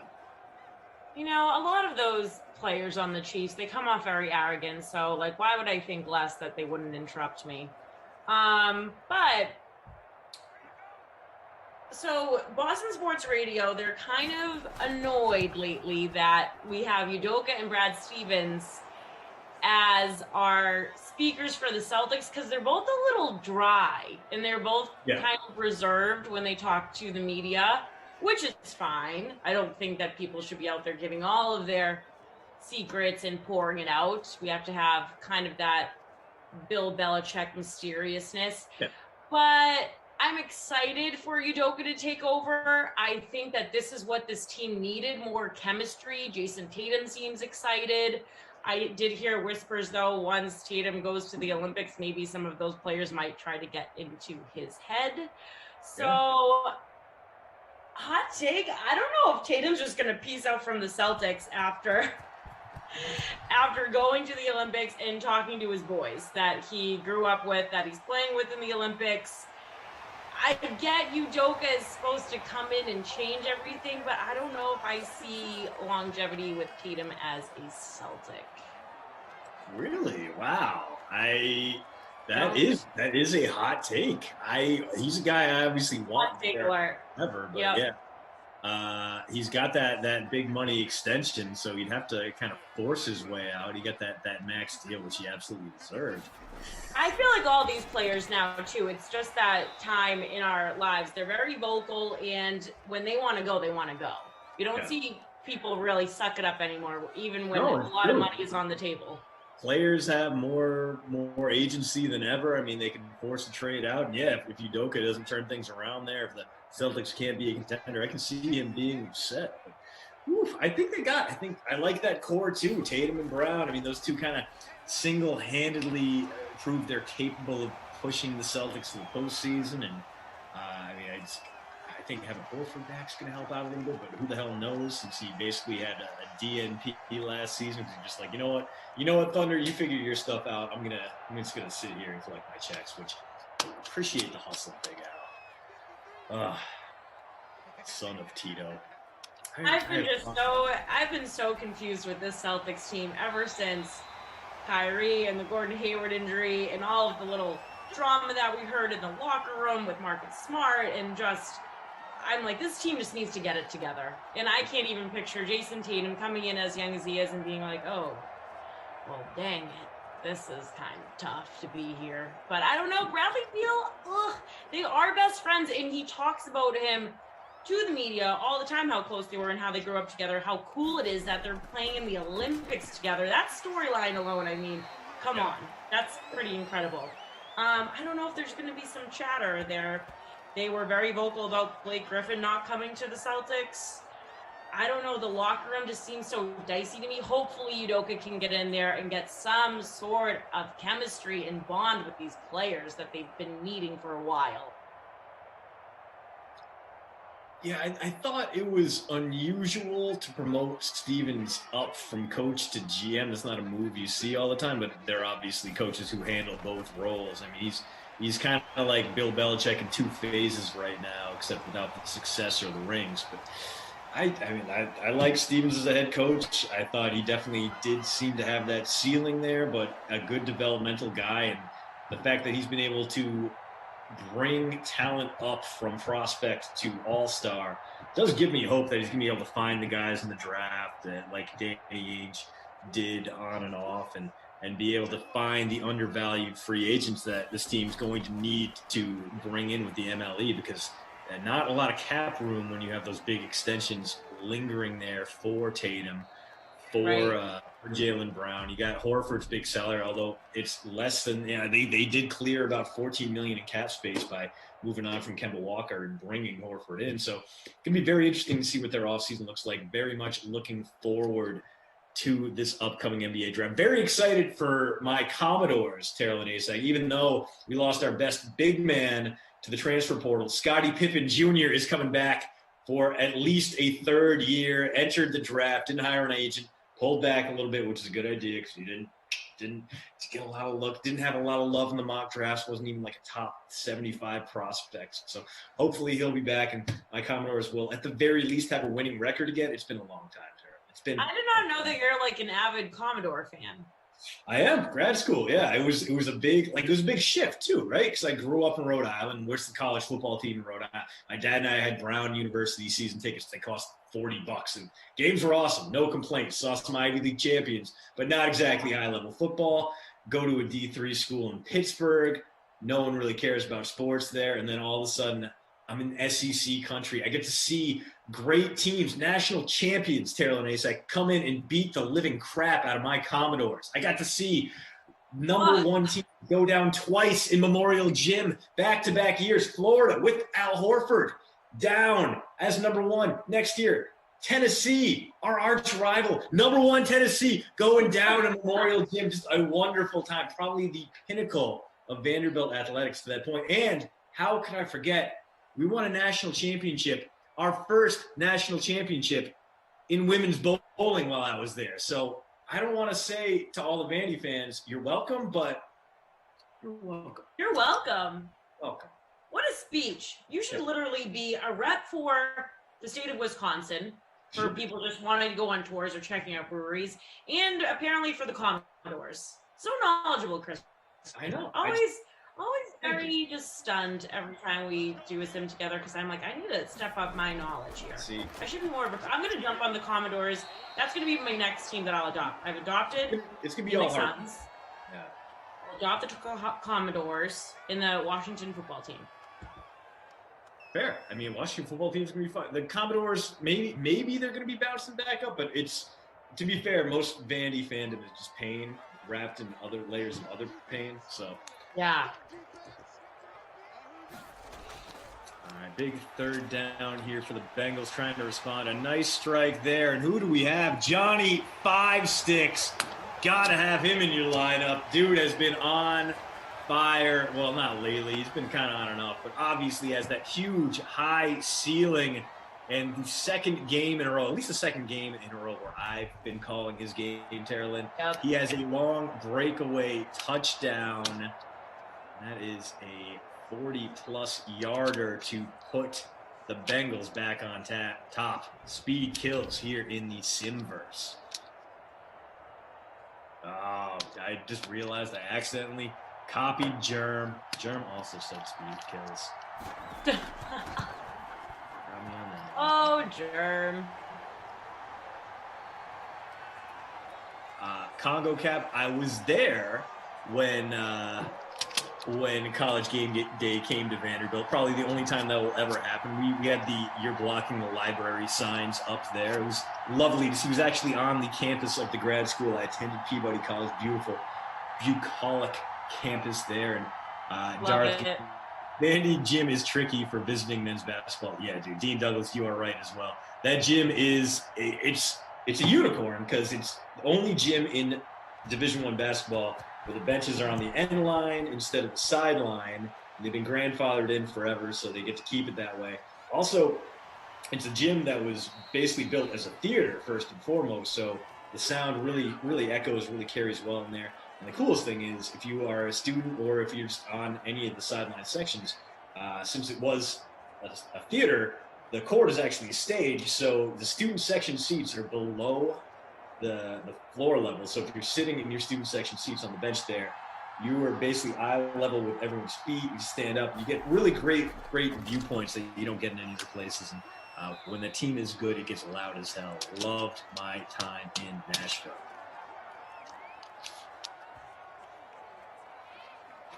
Super Bowl baby asking how the job interview went at the coffee shop. Oh, what a time yesterday at the coffee shop that was. My day was wild. I was calling the sim literally just in the coffee shop. It was packed. I didn't have the proper headphones to go into this laptop, so Glash was trying to embarrass me, per usual. Fair. He just embarrasses me by his existence alone. However, he was just screaming and being like, what are people getting for coffee? How weird is this that this girl is talking to her computer? And I was like, this was not a good idea. But yeah, it was definitely different. And Glash then said I should always call the games at the coffee shop so I can get more people to join in on Simland. Now, I don't know if people would want to actually join in on Simland by me doing that or run in the opposite direction. But I had some people looking and kind of interested to see what I was talking about. I mean, did you preach the gospel of the Sim fam to them? Do they?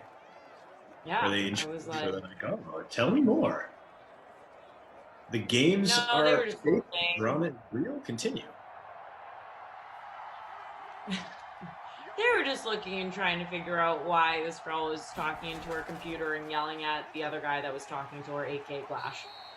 Yeah, fair. I feel like Glash is typically a reason for concern for most people. Yeah. Truly.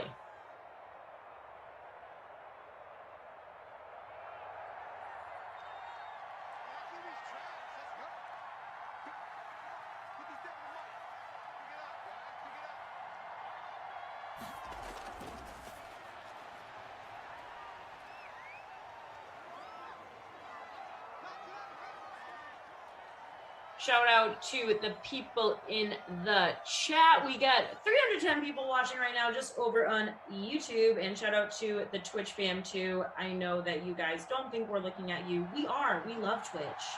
And for people watching even on DK Live. Holler at you guys too. Happy Friday. The millions and millions watching on DK Live. It's flagrant. I don't have a ton of roadside attraction recommendations for you because I've never been up to cable. Like I've actually never heard of cable, but I see it's only a few miles east, well, probably like 100 miles east of Dairyland, Wisconsin, which is a actual city name, which is intriguing. All right, so you'd be going up from, oh man, that is way up there. So my expertise of Wisconsin kind of limited above Eau Claire, which Eau Claire, lovely town, lovely city, definitely worth a visit. I believe that's the one that Bon Iver has really pumped a lot of money into the downtown. Of course they would. So I would say, I mean, just be vigilant for cool local food, cool local dairy farms, cool local breweries, because everything's going to be super fresh and freshly made, home prepared, and really good, especially the further north you go. So highly recommend, if you see someplace come up like on your Google map while you're driving up and you're like, oh, that looks interesting. I could get some food. I could eat a few cheese curds. Absolutely stop off. That sounds awesome. Wow, Emerson's forehead. Happy birthday. Ooh. Congrats on the birthday. Paul Ivy said Chiefs look like how they're going to look this year. Wow. Christian, what? Are you in agreement with Colin Ivy or Khaled Ivy, called Ivy? I am now they're putting the head emoji that they are not pleased. Yeah, I'm skeptical of that take. I do not think the real life Chiefs will be in a spot where they are struggling against the Bengals. I mean, maybe there will be a late season letdown where, yeah, they've already clinched the playoff spot. Maybe this is a trap game for them, but no, I think the Chiefs are still going to be pretty good. That lineup is still pretty tight. You got a lot of home run hitters there. If McCole Hardman can even play a reasonable supporting role, that offense is going to be just as good as it was with Sammy Watkins in there, just as dangerous as a big-time third down strike there for A.J. Green. Bengals fixing to add some more points here as halftime looms. Over 3 minutes to go, though, before we get there. That defense, still, I mean, you still have the heavy hitters up front. You got Frank Clark, you got Chris Jones, you have Tyrann Mathieu behind him. You have Jerry Sneed, who was really exceptional as a rookie, especially as a day 3 pick. So, no, I think they're going to be just as good as they were last season. I don't see Patrick Mahomes taking a step back. I think it's probably a 14-3, maybe 13-4 team. There are going to be a few trap games. There are going to be a few random games they lose, like last year's letdown against the Raiders, where the Raiders were so compelled by that victory, they decided to take the victory lap outside Arrowhead, and definitely didn't pay for that later when they faced the Chiefs again. Definitely didn't. Yeah. Well, speaking of AJ Green, obviously not with Bengals anymore, making moves, and he just recently talked to the press saying that he's so excited to play alongside, with the alpha receiver DeAndre Hopkins next year. What do you think about that duo?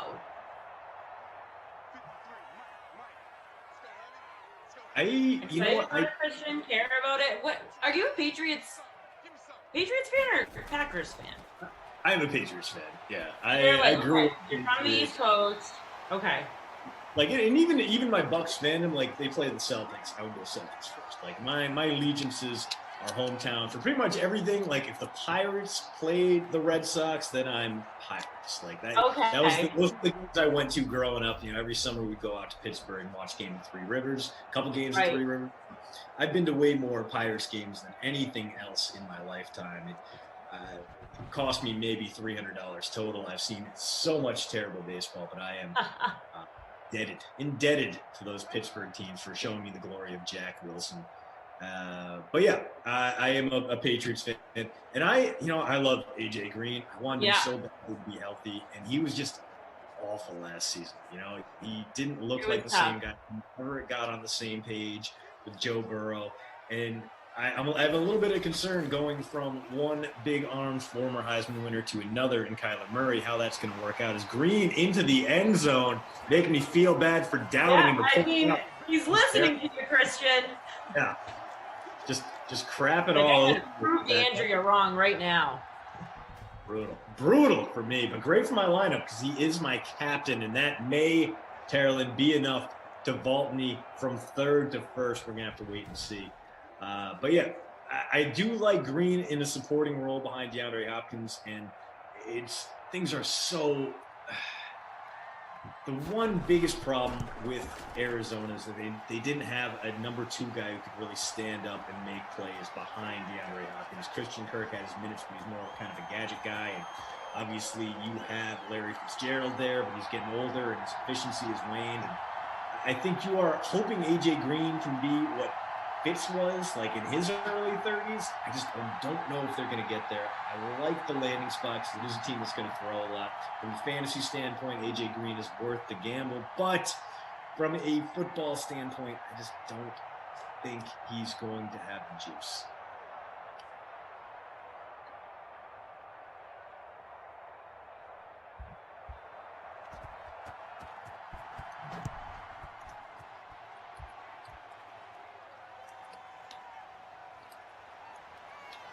Where are you in this bozo free roll, Christian? I am number 1, baby. First place out of 9. It won't last. It won't last. But hey, well, I'm kind of obsessed with myself right now. I'm number 5. Oh, really? Oh, yeah. Usually I'm trailing way behind like Cough. Out in the hundreds, way out there. Number 5. Sitting pretty. Yeah, you don't want to deal with that cough treatment. I'm glad that we're both just absolutely dusting in right now. We need that on a Friday. We need this positive energy. We need to sit high up in the bozo free roll. It only makes sense because of the word bozo. We like to call Kaufman that. Sometimes Juicy, obviously Flash. The list goes on with all of our coworkers. But I've only called you bozo, I think, once. Yeah, and it shook me so badly I've never recovered. Yeah, it was tough. It was tough. It was just it was like a Cruella de Vil insult. Like it just got to me. It's right, just settled into my bones. Yeah, it's in the marrow now. Like when I die and they do the autopsy, they're going to dig deep, and they're just going to see that one Terrelyn bozo. They're going to be like, Cruella Lynn. How evil was she to Christian that day? That's what it was. That's what eventually took him down. Not all the terrible life decisions he made, but that one time Terrelyn Asak called him a bozo. Cruella Lynn strikes again. Yeah, Robin Noble. # Team Bozos. Obviously, it's a great squad.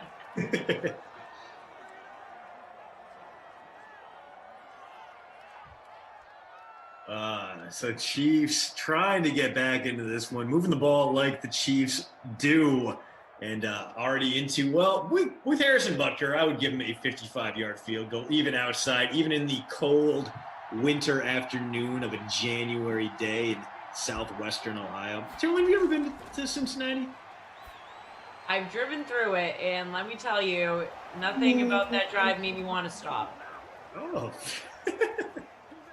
And just like you crapped on the lovely city of Cincinnati, Sammy Watkins craps on that Cincinnati defense, hauling in the long 38-yard touchdown pass. Patrick Mahomes dealing, and that will probably not be great for my team. But yeah, dude, Cincinnati's a pretty city. It's right on the river there. You got a nice downtown, a nice skyline. You get to see lovely Newport, Kentucky on the other side of the river. I can understand the appeal of Cincinnati. I think it's a nice town. I have enjoyed. All you care about is like rivers and deer and open land. Yeah. I appreciate nice architecture.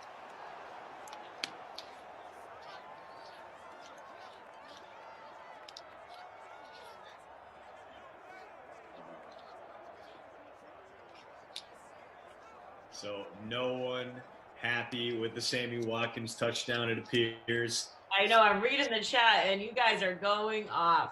They do not care for that move. I get it, man. Watkins is a guy who is definitely outside the circle of trust. 7,400. You could have for $200 more. You could have Travis Kelce, who does already have a touchdown today, and for $800 less, you could have AJ Green.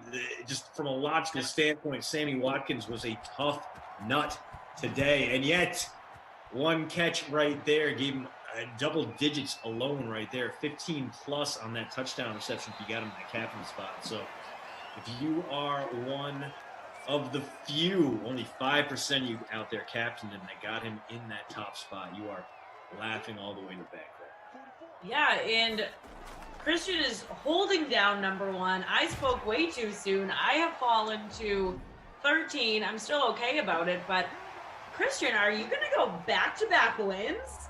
You know what? We'll see. I mean, Fidelis already roasting me for that Seals Jones play, but I'll tell you what, baby, that's going to be when he gets that goal line touchdown. I think we're all going to feel pretty damn good about RSJ. And Super Bowl, baby, 6-7. Cincinnati's a nice place. I agree. Skyline chili is pretty tasty. Skyline chili is fine. It's not as offensive as people make it out to seem. It's not as gross as it looks in photos. Like, photos of Skyline chili just make you like, oh man, they just let the dogs go anywhere here. Oh, gross. But like in real life, I mean, it's just chili mac. And chili mac is absolutely fine. Like chili over some spaghetti. They put a little bit of cinnamon and chocolate in there, but it just makes it a little bit more savory. Like it's a completely fine chili that they ruin by throwing. Oh, I'm looking at images of it. It does not look appealing. It does not at all. It's so easy to dunk on because it genuinely looks like dog food. Dog poop covered. It looks like a heart attack. Yeah. Joey Burrow's going to do some work and put his team nearing field goal range. I wouldn't say field goal range just yet because they have Fat Randy at kicker. And, well, they need to get out of bounds on this next play, Terrellin, or else the clock's going to run out on them. But things happening. Possible garbage points here, even if this drive won't end in the end zone or with any points. We'll see if the rookie can pull it off.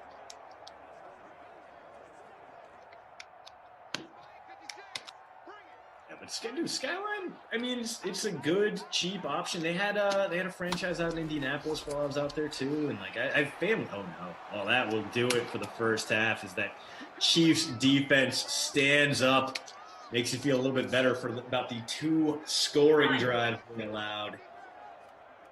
We are going to head into halftime of this one. Kansas City 17. Cincinnati 21, a lot of points, which is exactly what you like to see in a sim. Even when the Bengals are involved, I expected the worst. We are getting something a little bit better.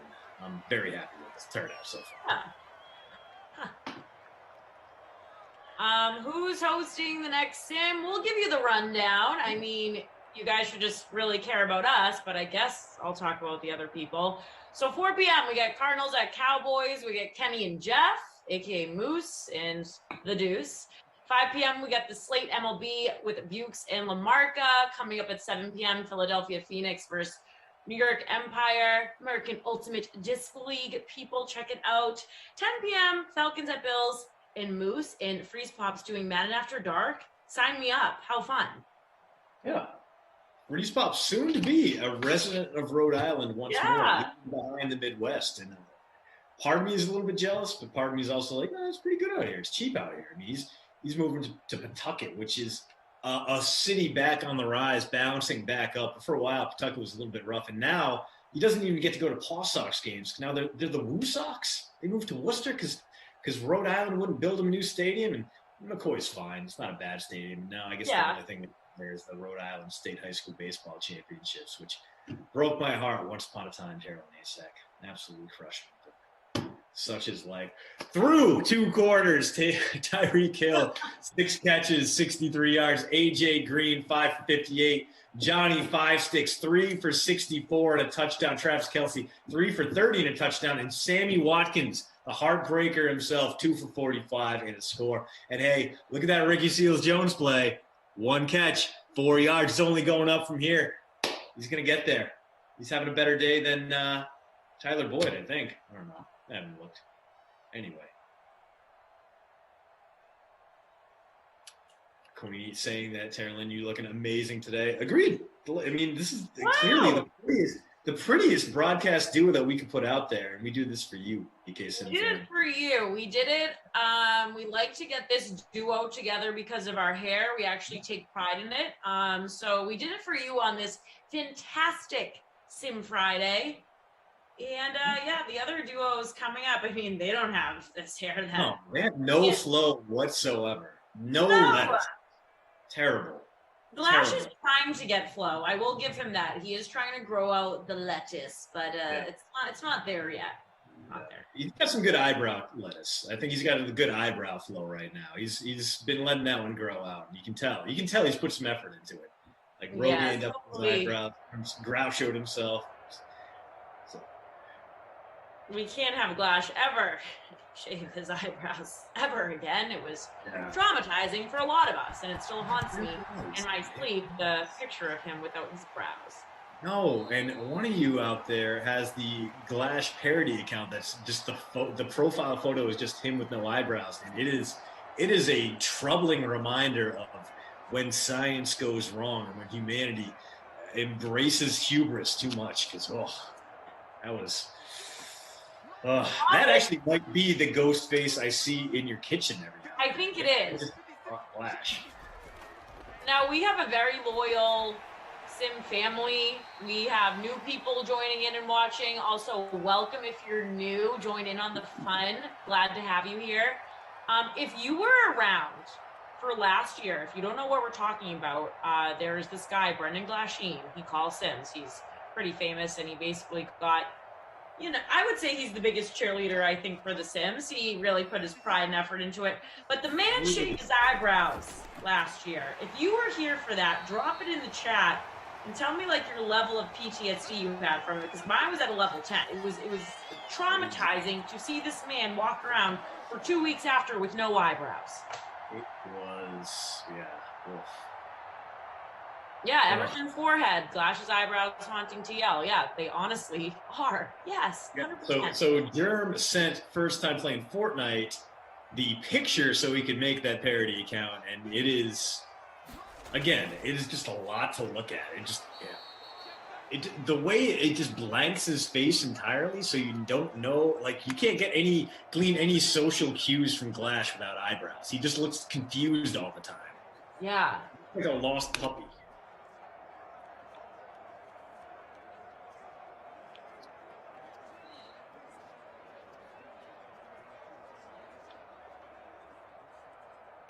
Producer Drew pointing out that we are going from the most hair duo to the least hair duo, which poor Moose.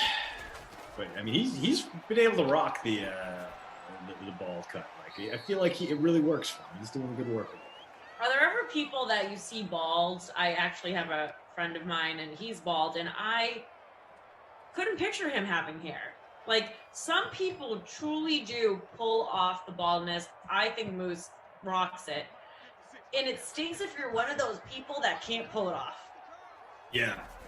Yeah, you gotta have the right kind of head, the jawline. You gotta look like you do it, and I imagine you think you're gonna look like Billy Zane, and then it comes out and it's like, oh, I look like Caillou. Oh. it's a problem. Obviously Moose pulls it off, but I don't know. I have some friends that I think need to try it because they are hanging on to the last wisps of middle hair, and it's grim. Hang on by a thread. It's tough. I can appreciate it. That's why I grow the flow out. I don't know how long this is going to last. Every day with this hair is a gift. All right, that is a solid start there for the Chiefs defense. And now we get to see if the offense can pull into the lead for the first time today. Patrick Mahomes dealing. X Factor is lit. And on cue, a little bit more DeMarcus Robinson. Robinson stopped just shy of the goal line in his previous big catch, and that'll help him pay off a little bit more if you got him in the lineup. He's a good value, 4,800, one of the lowest price guys out there that can give you dependable points, giving you 9.2 per game. And unsurprisingly, a whole bunch in there got him. Demarcus Robinson in today's 250 free roll. Fourth highest owned guy, 41%. More owned than Clyde Edwards-Helaire. So see if he can't continue to thrive here. Oh, wow. Wow. Real Patrick Mahomes stuff right there. And it's Robinson again, who is helping to push his passing offense. He's creeping up on the bonus, Terrell, 3 for 81 for him. But the Chiefs passing offense now up over 200 yards. So this could be a bonus day for Patty Moe as well.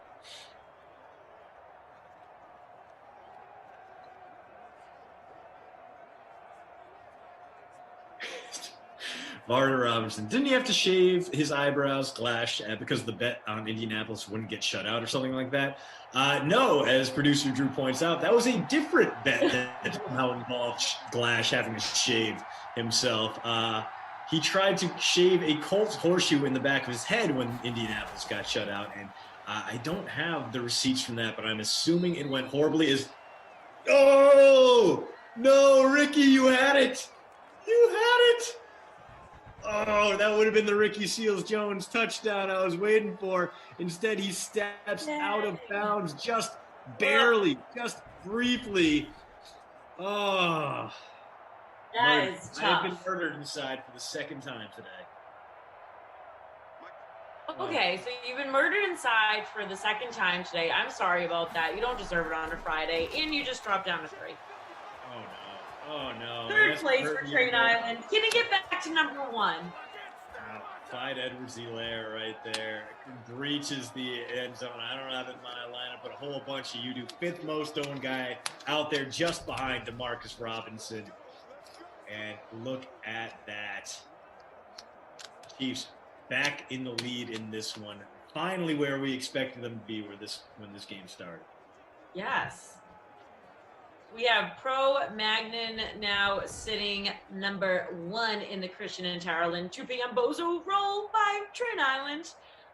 In his lineup, he has AJ Green, Mahomes, Hill, Burrow, Robinson, and Butker.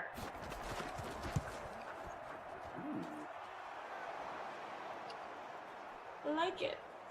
Yeah, it's not a bad move. I mean, obviously it's working out pretty well. 12% you got the 150% bonus on that CEH touchdown. And he's been a pretty dependable point scorer here in Simland, even if he hasn't been in the real NFL. Obviously burst onto the scene like a house on fire, had that 100-yard performance in his first game as a rookie, and then just dealt with injury, never really performed the way I think a lot of people hoped he would when they were taking him in the first round of their fantasy draft. Had a great game against that tough Buffalo defense, and then after that, no more than 80 rushing yards in a single game, very few touchdowns. He's going to be a guy that's going to be very interesting to watch in season-long fantasy, but I don't know if I trust him. As part of our post-route deep dives, I took a look at every team's rushing offense, and Edwards-Helaire's biggest weakness is that, well, he's just not that big. And as a goal line rusher, despite looking like he can squat a medium-sized Volkswagen, dude got stonewalled quite a bit, so he's going to have a negative impact on those goal line carries, not going to get those rushes necessarily, and he's maybe not going to be the receiver everyone hoped he would be in that Chiefs offense. Only 36 catches in 13 games last year. So if you're hoping for a breakthrough season from CEH, I would advise against it. Wait until the second round. See if you can pick him up. See if he slides, and maybe you can get him in around the 20-30 range, and then you'll be a lot happier with him. Is this CJ Uzama here? No. He's breaking away from everyone. It's got to be Johnny. No, it's AJ Green. I'm sorry. AJ Green does not have those kind of wheels, and yet 76 yards to the house. This game kind of rules, Terrell. Yep. Already over 50 points on the day. We still got 11-plus minutes here. Around the 20-30 range. Sorry for the playback. We just wanted to hear Christian's beautiful voice again with the excitement that this game rules. I understand. I understand. I wouldn't want to listen anymore. Yeah, exactly. Larizzi needed that to be Ross, dude. I think we all thought at first it was Ross. We saw that first kind of glimpse of the 1 on the back of the jersey, and he's breaking away from everyone. Gotta be Johnny 5. Nope. AJ Green with a throwback there, and now in the captain spot, 50+ points for him. Somehow, despite captaining him, I have fallen from 3rd to 4th. This game is. I have fallen to 19. What a bummer. I mean, still, anything top 50% is a good, solid place. I mean, for me, and when the trickle-down Simnomics come back, the rest of Sim Fan will agree. It's going to be mostly 50-50s coming back to the Sim Fan. I just got to spin that wheel. You get the, about twice a year, DraftKings does a thing where they bless us with this bonus cash that you can't cash out, you have to play it. That's when the trickle-down Simnomics will come back, and a bunch of 50-50 contests will emerge in order to put my hard-earned DK bucks in the pockets of as many DK Sim Fan members as possible.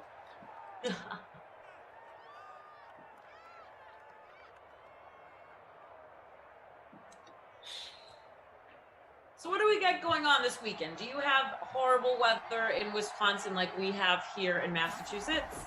No, we are not currently getting lashed by a tropical storm up here. It's not great, but it's not all that bad. Wow, big strike from Patty. What's the temperature? So today, 72 and cloudy. I mean, delightful. Okay. Good to sit outside, have a drink, maybe a fine smokable. The next, I'm looking at the forecast now. Rain each of the next 6 days.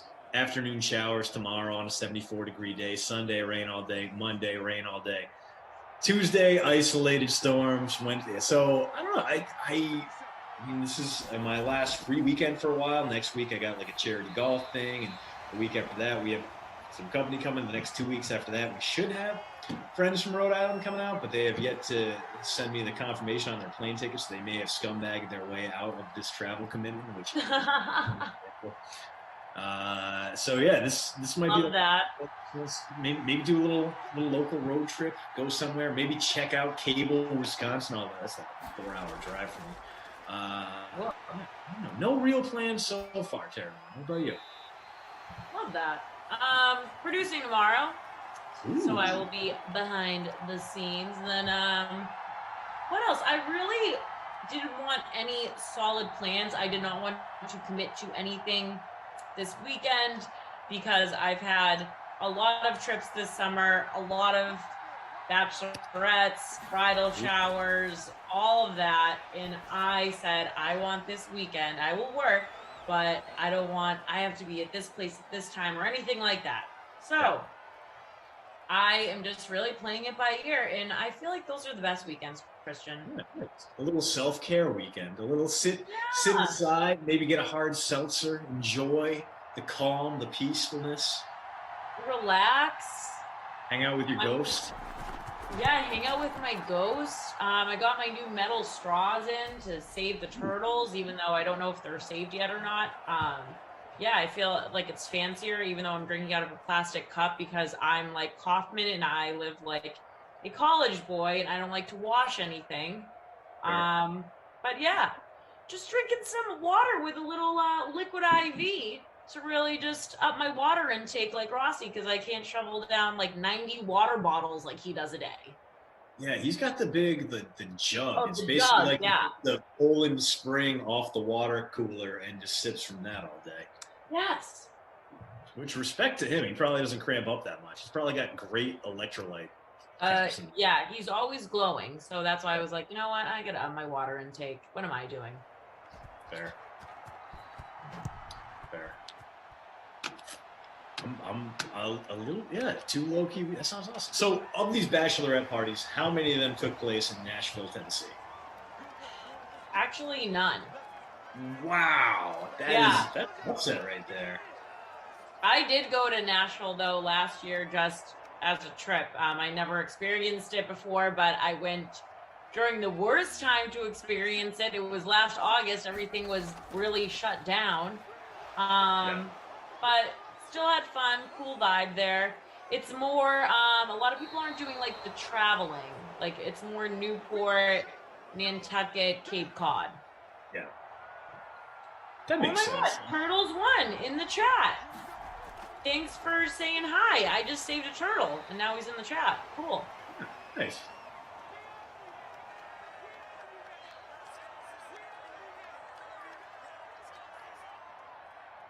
Honestly, I got a buddy who just like he sent the text message from Newport, sitting at a bar at like 11 a.m., hazy IPA in front of him, like ocean behind the beer, and just like, oh, just having a little roadie trip today. I was like, oh man, like it was like a random Tuesday morning too, and it was like, oh man, you're having a good one. I'm a little jealous. Newport, Rhode Island is my favorite place in the U.S. Well, I haven't really been that many places, but I love Newport. It's one of my favorite places. If you have not been, I'd highly suggest it. You get the beach, you get the fun bars, you get the fancy bars, you get the nice walk around. It's awesome. No, it's Sammy again. Killer right there as Watkins finds the end zone. And the Chiefs find the lead. I'm going to go for 2 here, see if they can't make it a 7-point game. We are just a deluge of points right now. Over 60. Oh, Kelsey gets it. 35-28. Hey. So it was, so your city rankings go Newport, then Wausau. Is that 1, then 2? Yes, exactly. Yeah, fair. A lot of people call Wausau the Newport of the Midwest. Oh, they do.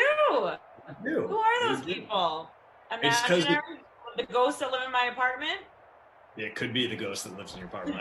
I know I heard it somewhere. It was from a reputable source because all the rich people have their vacation homes there, and there's a lot of sailing. It was actually home to the 2017 America's Cup. A lot of people think it was in Bermuda. Not so. It was actually Wausau, Wisconsin. A lot of people get those two confused. They're very similar places. Yeah, it's very similar. Exactly.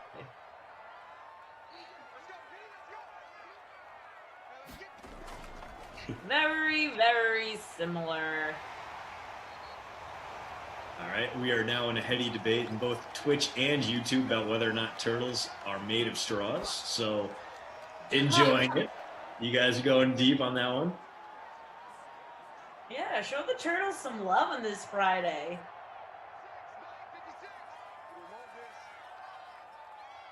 Khaled absolutely furious about that Sammy Watkins play, which I get it, man. Only 27% of you out there took the dive on him, but he has paid off in a big way. As again, this game, I mean, we are about an hour into this broadcast. We are not even through the third quarter yet. That's how much scoring there's been, how many turnovers there have been.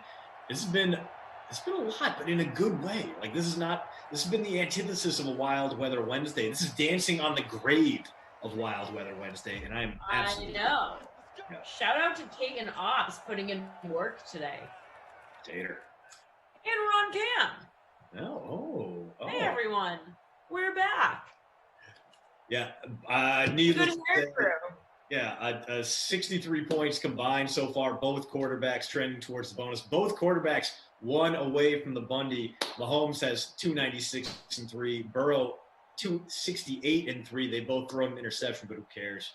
They're more than made up for it. This game's been a delight and an absolute nightmare to have the defense. Although the Bengals do have a pick 6. CEH 28 on the ground and a touchdown. He's got the only non-passing touchdown in this game. Joe Mixon 14 yards rushing. Gio Bernard 20 yards rushing. No one's done anything on the ground. It's been kind of grim. Through the air though, AJ Green 5 for 134. 2 touchdowns. Travis Kelce 4 for 38. 1 touchdown. Tyreek Hill 6 for 63. No touchdowns. And Sammy Watkins, the guy no one told you to roster. 3 catches, 2 of them for touchdowns, 51 yards. And maybe only getting better. My guy CJ Uzama, a guy I typically would roster, typically would captain, is now getting outplayed by Ricky Seals-Jones. Pretty soundly too. It's not good.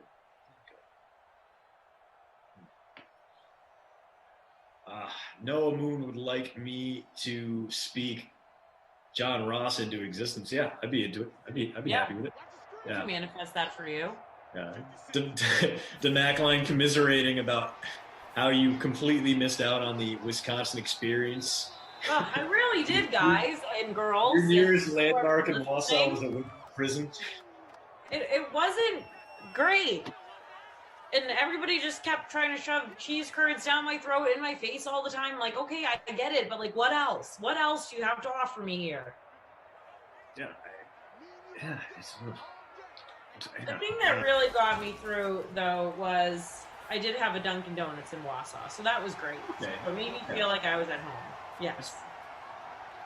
That's a nice. See, they were rare when I got up here, and they pull it in, and then it was like on my way to work, and there would always be a line, like one of those, like, oh, we have to get a traffic cop here because this is becoming an issue. Like a line out the door and a line out onto the street for the drive-through. People up here were very excited about having Dunkin'. Let me tell you, Christian, the pizza is lacking. That is an understatement. In Wausau and even other places that I was in out there, I can't even think of their names. They were like, bibbity boppity boo, like the weirdest names too out there. But the pizza, so bad. Yeah. I ended up just getting Domino's all the time if I needed like pizza fix or just a frozen pizza. Because I would go to like this local pizza place that everybody was like, oh, they have the best pizza, blah, blah, blah, blah. Yeah, and it was horrible. I don't even think there was tomato sauce on it. It was just all cheese curds. Yeah, that is depressing, but it's a solid take. Like the pizza up here, if you get the right place, like if you're like, we got Ian's downtown, which obviously makes a great pie and a ton of great great mac and cheese pizza, but obviously they don't have that in Wausau. And Glass Nickel is pretty solid, and of course Rosati's, which is a chain, but like they do a real great. They do a good deep dish if you want like a bread bowl filled with pizza soup, and they do a very good thin crust. They do a great Italian beef, but like, well, pizza up here is kind of subpar. Wings, you can't find good buffalo wings up here. That is kind of a problem. And then and I am like buffalo girl. Like I love hot sauce. I love buffalo wings, boneless buffalo wings, buffalo chicken pizza. I love it all, and that was also a struggle for me out there. Yeah, you just can't find like good buffalo wings. Like chicken up here is kind of an afterthought. As speaking of things you love, your guy Joe Mixon there breaking a tackle on third down to not only get to the line he needed to make, but get into the end zone. We are an extra point away from a tie game here. Good delis too. Like delis out here, like quality. Like I miss New England delis, right? Even if like an Italian deli, a Jewish deli, like either or, like both. Right. You find great options in New England. Up here, it's like there's like one or two places, and you really got to seek them out. Like if you want a good deli, fresh made, fresh cut sandwich, it is difficult. Now, are you like a thin crust pizza guy, thick crust, barroom style? Do you have a favorite? I'm a thin crust guy. Like I like a little bit of bread, more toppings. Like my go-to is there's a place out here that we might go to tonight called Sugar River Pizza. It's absolutely awesome. Fridays. Yeah, they have a great happy hour where it's half price appetizers, $2 off taps. Like absolutely love it. They have a really good like Kicking Horse 4-alarm pizza, which is like ground sausage, jalapenos, bacon. Ooh, I'm getting starving right now. I've never called the 2 p.m. sim. Like my mouth is like watering ever since we started talking about pizza. Because I didn't eat like before this. I had an early breakfast, and now I'm like, wow. Right now is the time. Yeah, I had like a little bit of trail mix before this because I wanted to prime the tank. I didn't want to come in grumpy. I didn't want to be. I didn't want to throw so many Deucey vibes out there. But like now, it's like it's hitting me. That is the bonus there for Patty Moe, 305 and 3 touchdowns for him. Yeah, the other nice thing. I'm looking at the website now is that after happy hour, it's $5 old fashions all night long, which a Wisconsin delicacy if you've never had a brandy old-fashioned sweet, that is like the. Did you ever have them in Wausau? I mean, I got to imagine that was like the big thing. Like people would take you out and they'd be like, "You got to try this. This is like the unofficial drink of Wisconsin." What was up with the bars in Wausau and like surrounding areas? Like the bars all had volleyball courts in them. Is that like a big thing? No, that's like, yeah, that's a Wisconsin thing. Like a lot of bar league volleyball out here in places that you would not expect bar league volleyball. And then in the winter, they'll turn them into ice rinks where you can play broom ball. Oh, wow. Pat going for it. Got him. Wow. Tyreek on a classic Chiefs burner right there. And we are, woo, that is our 11th touchdown of this game. The Bundy for Mahomes and Hill, I think that absolutely gets me the bonus there. Wow, what a game this has been. Absolute shootout in southwestern Ohio today. Did you have Hill in your lineup, Christian? I do indeed. Okay, look at you. And where do you sit now? Okay, so you're sitting at 7. Up to 4. Up to 4. We love to see it. Yeah, we get the Hill bonus. Once the Hill bonus comes in there, maybe that'll change things a little. Tyreek Hill, obviously pretty popular in this one. More than 2/3 of the lineups out there got him in some way, shape, or form. More than 20% have him in the captain spot. So you are thrilled with that outcome.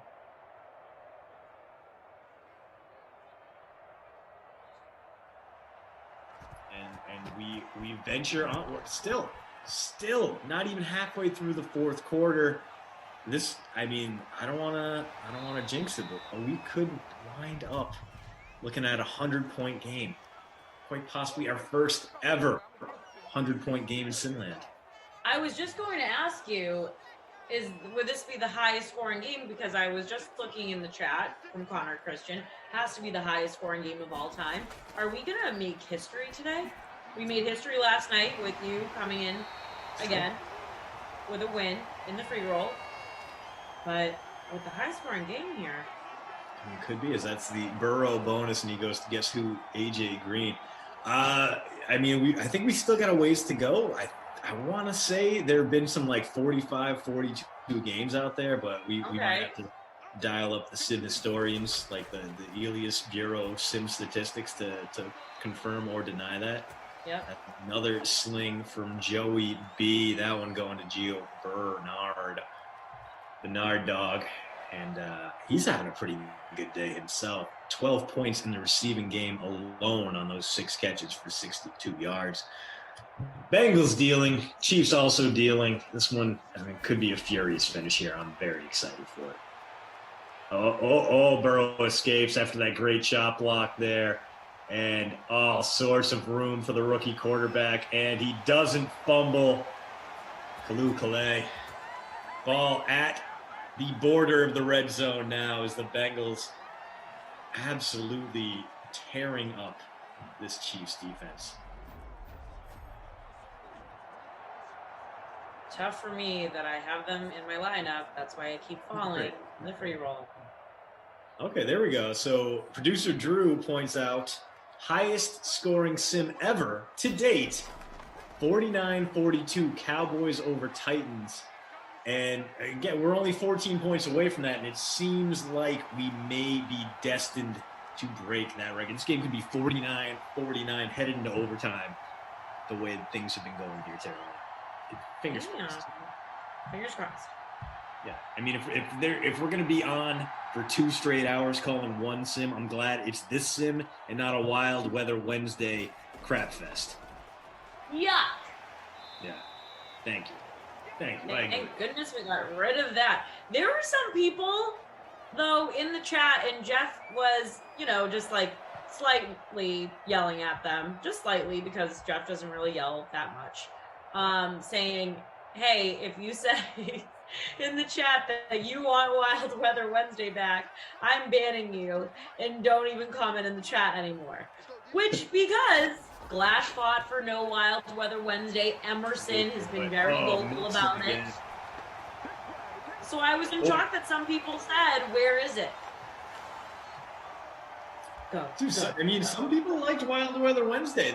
They maybe they had a system. Maybe they're like, you know what, we're going to stack up those running backs and tight ends, and is it a win game? I don't trust this quarterback. Let's go. I mean, there was some logic behind it that, you know, if you were going in on a Wild Weather Wednesday, there would be a market inefficiency that you could game, and you could maybe take some hard-earned cash off some noobs who maybe thought it was a Thursday or. Yeah, which is, you know, I say noobs, but I did that all the time. I would make a lineup, and I'd be like, oh, crap, it's Wednesday again. All right, I'm making a donation. Let's rethink. Yeah. YDG, yeah, a supporter. Care Bear Rambo, a supporter. Appreciate y'all. Larizi, not yet the highest scoring game in Simland. Not yet. Another touchdown will get us there. 2 more touchdowns guarantees. So the highest scoring game ever, 49-42 Cowboys over Titans. Could it happen again today? Good. Just may. We see over there on Twitch, Kartosh, Goofy, Obi-Wan, Kahana. Happy to have y'all here. And we see you on YouTube as well. Even though you're either loving this game or absolutely hate it. Hating it. Aaron Hurt, where's Johnny Five Sticks? This could be his moment here. We'll have to wait and see.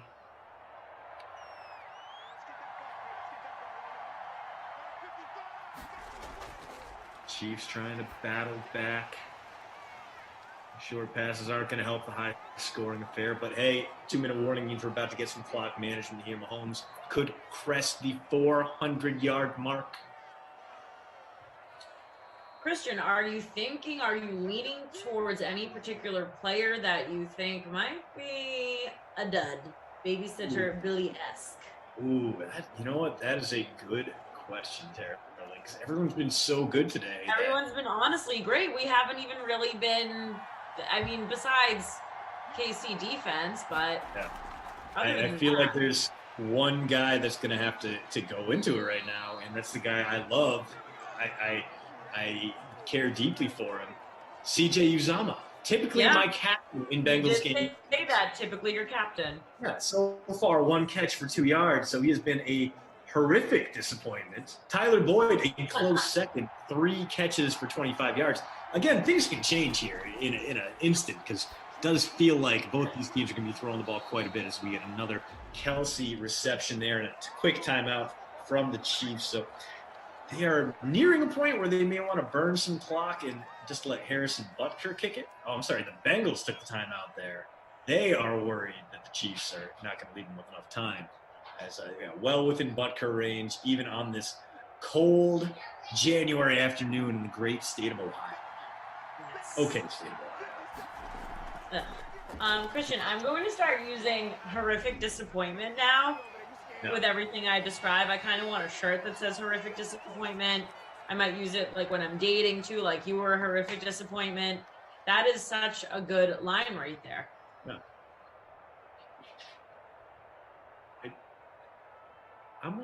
It's a good description of really our letdowns have been. Yeah.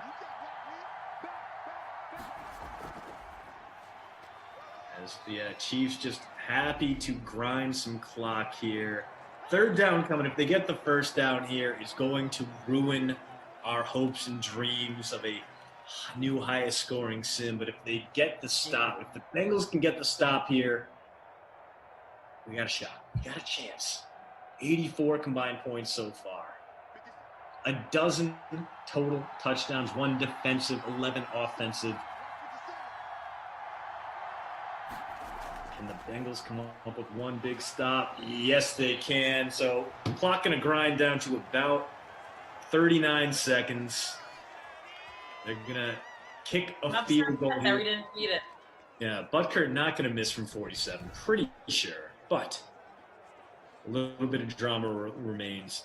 no timeouts for Joe Burrow. He's going to have to go a long way in 40-ish seconds with no timeouts and poor clock management, low awareness rating. I don't have a ton of hope that we're going to get there, Tara Lynn.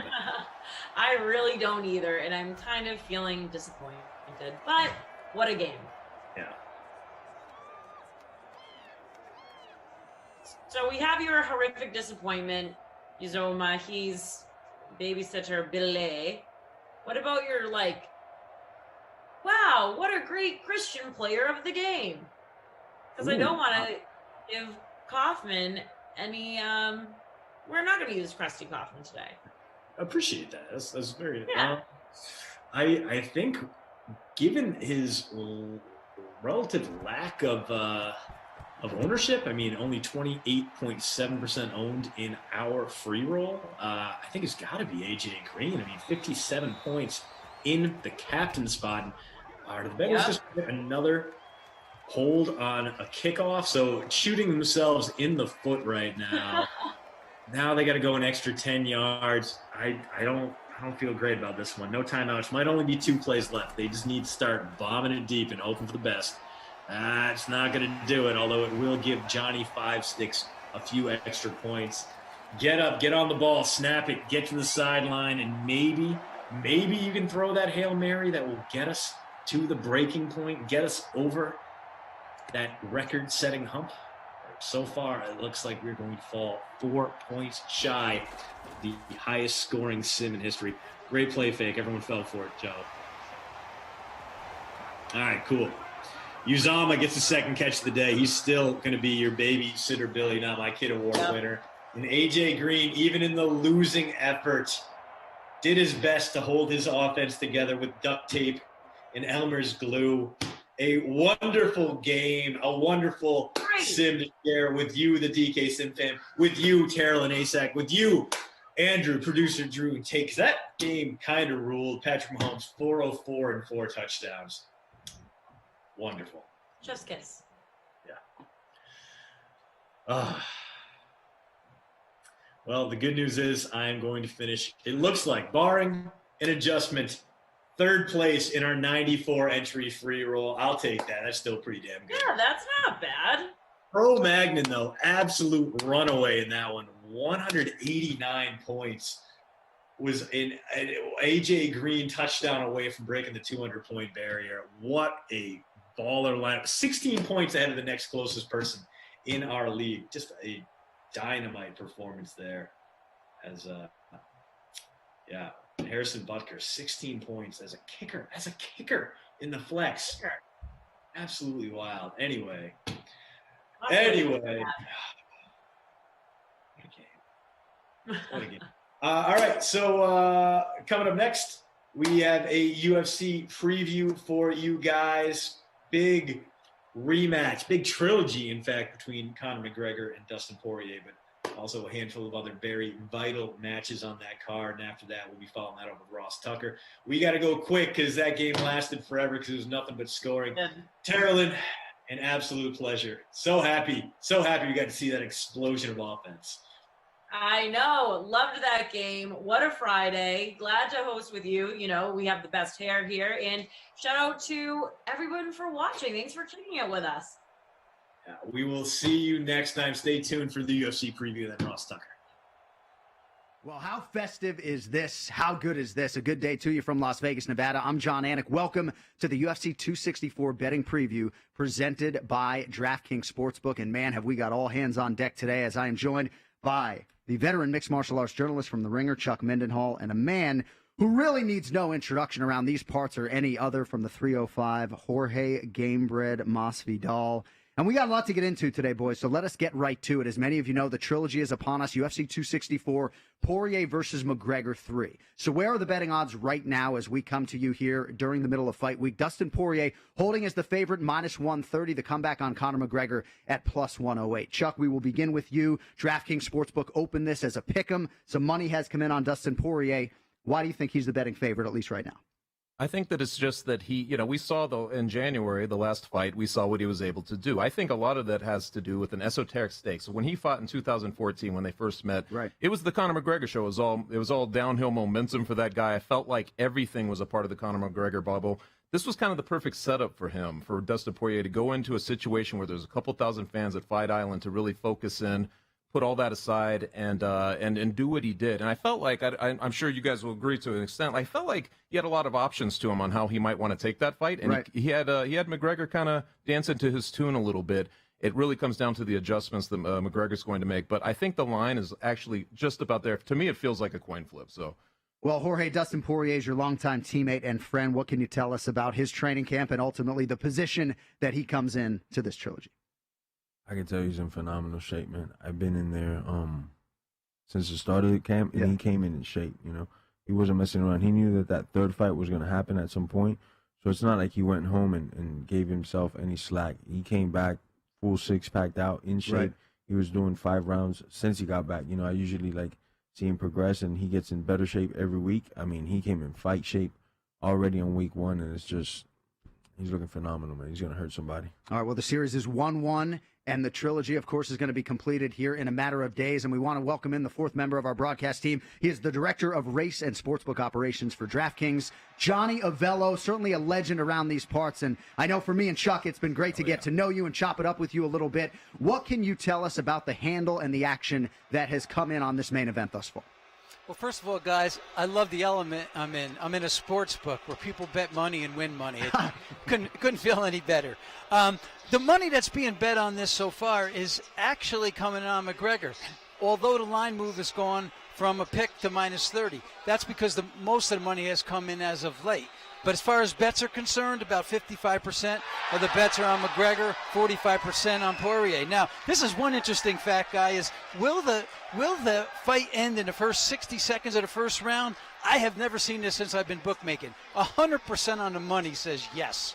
Yeah, I believe that. So, Johnny, when you're setting a line for this trilogy fight, obviously Conor McGregor was a much more prohibitive favorite for that second meeting. You opened this a pick'em. Any insight as to why you opened at that number? Well, let's go back to the first fight back in 14. We opened McGregor -280. He wins that fight easily. Now we go to the 6 months ago. We open him up, I think it was 280, went up to 330 at close. He loses that fight. So bookmakers have to make adjustments. So we thought a pick'em was the right adjustment for this one. The bettors have told us that the adjustment wasn't enough. So pick him up to 130 so far, Poirier. But I think there's going to be plenty of McGregor money. This fight may even come back. In my next lifetime, I want to come back as Johnny Avello, but I just got to be John Anik for today. Game Bread, I want to go to you on Dustin Poirier here. What do you think he needs to do to win this fight? I know you have a healthy amount of respect for Conor McGregor, especially early in the fight. What does Dustin have to do to make sure he gets the job done? I think Conor gets his timing better than anybody, faster than anybody. So if he can't get his timing on the feet right away, he has to do things, move, chop his legs, grapple, wrestle with him. Just take Conor away from that because he's one of the best sprinters. When we're coming off the blocks, man, this guy's a 100-yard sprinter right away. He's in your face right away, landing big shots. I think Dustin's going to be more than ready for it, though. He's faced him twice. They got a lot of strategies going into it. And I think stand-up anyways, since he's dealt with it on those 2 occasions, he knows how quickly he can find his timing. I don't think he's going to catch him by surprise, even on the feet. But I think that is Conor's best strength, is how quickly he can get to where he's good at and stay there. There is no overstating Poirier's confidence based upon everything he's done in his UFC career with 19 wins, but also the win over Conor McGregor about 6 months or so ago. A lot of people have talked about Conor McGregor in terms of the adjustments. A lot of people feel like he's got to get it done early. What are your thoughts on Conor and ultimately how he chooses to attack in this one? It's kind of funny how this has happened because it's almost a juxtaposition from the first fight 6 years ago in terms of the psychology here. Conor controlled the narrative. Conor had the psychology behind him, the collective rooting interest, I think. This has gotten strange because I think of the way Poirier showed himself in this last fight. I feel like now the mental side falls to Conor McGregor to react, right? Because he has more to think about. Those calf kicks that were landing and taking his legs out of the action. He also got taken down pretty immediately in that last fight. There's more things for him to do. You can even see it in the gamesmanship going on Twitter a little bit with the first to shoot. Yeah, that whole thing. I feel like there's some mental play, but this time I feel like the mental edge actually goes to Poirier. That stuff fascinates me. And then you look at a trilogy fight and it becomes the broader picture, right? That becomes maybe Poirier's story the whole way. Like it's one of those type of things. So the stakes are pretty crazy in this one. I feel like the legacies, there's going to be a fork in the road one way or another. I think that Poirier has probably established himself somewhere pretty high anyway, but this would just make him, I know you were talking about him being a Hall of Famer at some point. I think that this would just solidify something like that. All right, so there's only one member of the panel who's required to make a pick today. Game Bread, it's not you, so that's a good thing. Chuck, who do you have in this main event? Who I was going to pick. I think it goes without saying. We confer. I went back and forth on this. This is a tough one, but I think that ultimately, when I look at it, you look at the evidence from 2014 and you look at it in 2020 in January, I see such a difference. And realistically, Conor McGregor's had what? He's had a couple of fights at lightweight. He's had one victory. Right. I think these things really matter. Dustin Poirier has been at it. He's been doing this for so long. You can tell that the aura of this fight doesn't affect him in the way that it might have when he was younger. I just can't pick against him. I'm going Dustin Poirier with this one. All right, looks like Dustin Poirier is the pick to click for Chuck Mendenhall. All right, co-main event, a healthy appetizer for McGregor and Poirier, of course. Stephen Wonderboy Thompson, the fourth-ranked welterweight contender, taking on second-ranked Gilbert Durinho Burns. Johnny Avello, I want to open with you here, at least as we look at the number on DraftKings right now. Stephen Wonderboy Thompson, -155. Gilbert Durinho Burns, +125. What can you tell us about those numbers relative to the opening number and where some of the early action is on the co-main event? A little bit of movement here. We opened the fight a little bit higher. We had this fight at 165 down to 155. 51% of the handle right now on Burns, 49% of the handle on Thompson. So it's my kind of fight. I love it. I love equal action like that, guys. It's a great fight. We got a jiu-jitsu guy against a outstanding striker. Don't sell this one short either. This looks like it could be a main event any other day. Bookmakers love that two-way action. Jorge, you have shared the octagon with Stephen Wonderboy Thompson. I'd imagine he's a difficult guy to fight, to prepare for. You had some success in that fight, obviously, but what makes him such a significant challenge? He's amazing at keeping it in his distance, where not everybody is used to competing in that distance. And he's not fighting the outside. He's fighting like an outside. And, man, he's great at keeping it there the whole time, landing strikes. And a lot of his strikes look like the last strike that he threw, but it's not, Right. His side kick blends in really well with his high kick, and his straight punches are followed by kicks. I think he does a really, really good job of just keeping the fight on the outside and never letting you get to your game. I think at 170, Durinho hasn't shown a lot of his grappling skills at 170. He hasn't been able to take guys down and control them. I think he's a little bit undersized. I don't see him having success after the first round. If he was to catch Thompson the first round and submit him, right, I think he could win it. But that's the only way I give him. I'm leaning towards Thompson, heavy landslide, just outworking him every round, stuffing takedowns, and keeping him on the feet and just lighting him up. Yeah, I mean, Burns definitely has knockout power. You think he needs a floor fight, though, to win? Or I think on the feet they're, and, crazier things have happened, but I think on the feet they're worlds apart. Yeah. As in Thompson understands striking. Durinho just realized that he has a little bit of hand power and he can knock guys down, but he doesn't understand the game completely. He doesn't understand setups or when he's getting set up himself. Thompson has a very firm understanding of that. And to get to his legs, it's not easy, man. The guy is just a nightmare, I think, for wrestlers. That distance that he imposes the whole freaking time, amazing. Chuck, how do you handicap this co-main event? Gilbert Burns, +125. He's the underdog. Despite having the higher ranking, he gets the red corner. How do you handicap this fight? I agree with Jorge 100%. I think that his best chance of getting it done is early, because if evidence has told us anything, it's that Wonderboy Thompson never gets blown out, right? Like, with maybe the outlier being obviously that Pettis fight where he was caught in that, but he doesn't get blown out. And he kind of forces you very subtly to fight his fight. I know Masvidal knows a lot about this, because you'll see him, his offense in Corbett is retreating is part of his offense. He weaponizes his retreat. It's kind of it's a very difficult type of thing when he's blading and he's throwing those kicks and everything. I think the longer the fight goes on, the more that the other, Burns might have to ratchet up his pressure and want to come back in this fight. But that's kind of playing right into Wonderboy's what he wants to do, because he's so good at countering. So I see this being early for Burns if he can get it done, but the later it goes, I see it for Thompson. All right, it sounds like the iconic Jorge Masvidal is picking Stephen Wonderboy Thompson, but he is not contractually obligated to make a selection today. You are. Yep. So, Chuck, who's the pick to click in the co-main event? So I'm definitely going to go Wonderboy Thompson. I think this is actually a great fight for him. He's also, was he 38 years old? He's right around 38 years old. I think he's at the last moment, right, where he's really going for his title run. stays out of harm's way. He knows how to keep guys at distance, as he was mentioned. I just think that he's going to outpoint him. He's okay outpointing him. You know what I mean? I think, and that's some people don't like that type of fight, but it's masterful stuff that he does in there. And I think that that's how he's going to get it done, a decision. I saw you lean in. You got a final thought on Burns Masvidal, or excuse me, Burns Thompson? Are you good? Yeah, I'd like to fight any of those winners. I know. Oh yeah, definitely like to fight the winner. Final thoughts. If Gilbert, I think, gets overcommitted, I think I can see Thompson with a stoppage, man. All right. Yeah. All right, we'll see how it plays out. And, of course, DraftKings Sportsbook has all of the propositions that you're looking for, if indeed that is your cup of tea. All right, Johnny Avello, I want to get to you on one final topic today before we put a bow on things. Sugar Sean O'Malley was to face Louis Smolka on pay-per-view this Saturday night. Louis Smolka has been infected by staph. So in steps the New Englander Chris Motino on short notice to make his UFC debut. He's won 2 in a row on the regional scene in New England. Not a lot of film on this guy. So for you as the bookmaker, how do you even go about setting a price when you have a guy in Sean O'Malley who's on the cusp of bantamweight title contention taking on the far lesser known Chris Motino? Yeah, he's fought some soft competition, so I had 2 darts, John. One of the darts was minus 835, and the other one was minus 1100. So I threw the one, it landed 835. That's the price we landed on. I don't think anybody wants to lay 835, but it sure looks like an easy price for easy money, doesn't it? So, yeah, I mean, if you don't know, $835 on a straight wager on Sean O'Malley returns you $100. So risk-reward, not a great situation there.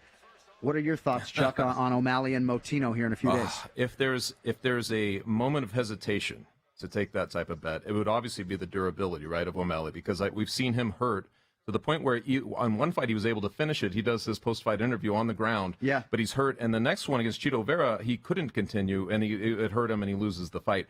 The durability thing is what always makes you a little bit hesitant on that sort of thing. But take that side of it away.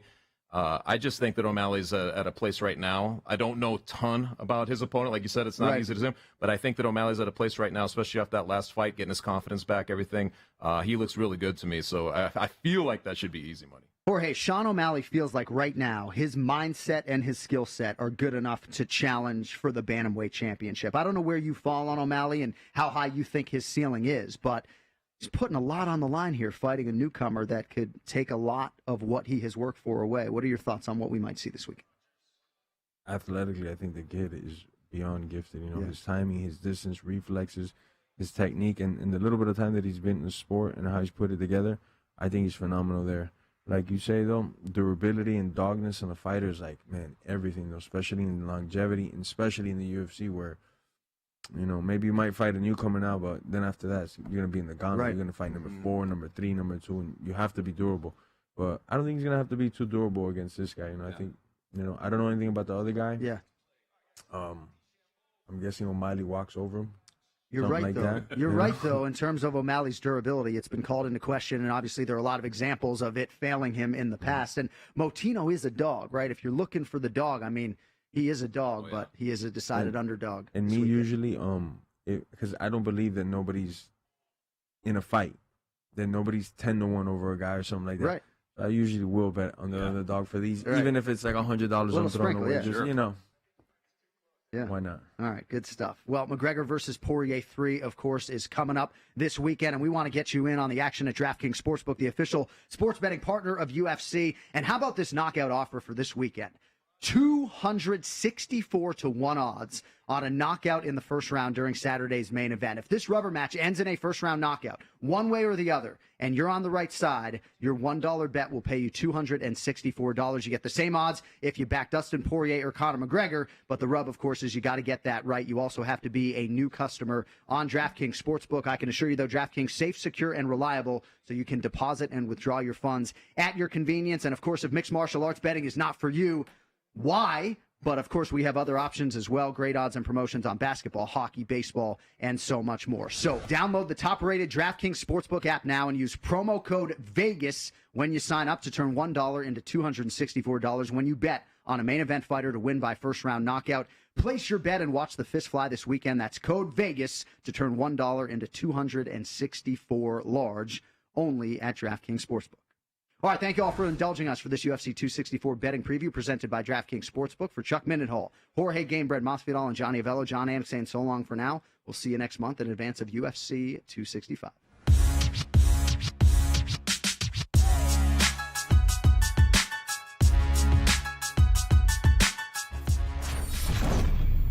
A time to eat. What are you hungry for? Sit down and get ready to consume an abundance of fantasy football knowledge from Ross Tucker and Joe Dolan. Feed me now. I'm starving. On the Fantasy Feast Eatin' Podcast.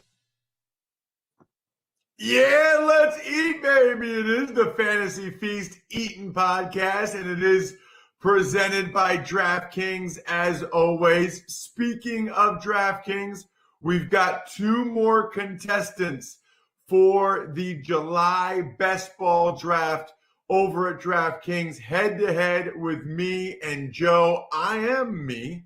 That's a great line. Ross Tucker, former NFL offensive lineman, at Ross Tucker NFL on all the social media platforms. All the shows are always posted, and the highlight clips of the various shows are posted at Ross Tucker Pod. Joe is Joe Dolan at FG_Dolan, the master of all he oversees over at fantasypoints.com. Make sure you use the code 21Feast when you sign up here in 2021 for your Fantasy Point subscription, which you absolutely should do. So excited, by the way, for today's guest, Scott Fish. He's like famous. I mean, he's more famous than me and Joe. That's for sure. Very much so. Everybody knows who Scott Fish is because of the Scott Fish Bowl. And we are going to be able to talk to Scott momentarily. The first thing I want, though, we got 2 more best ball contestants. Mike Shirk, who last week sent not only his Patreon, but also he signed up at fantasypoints.com. So kudos to Mike Shirk.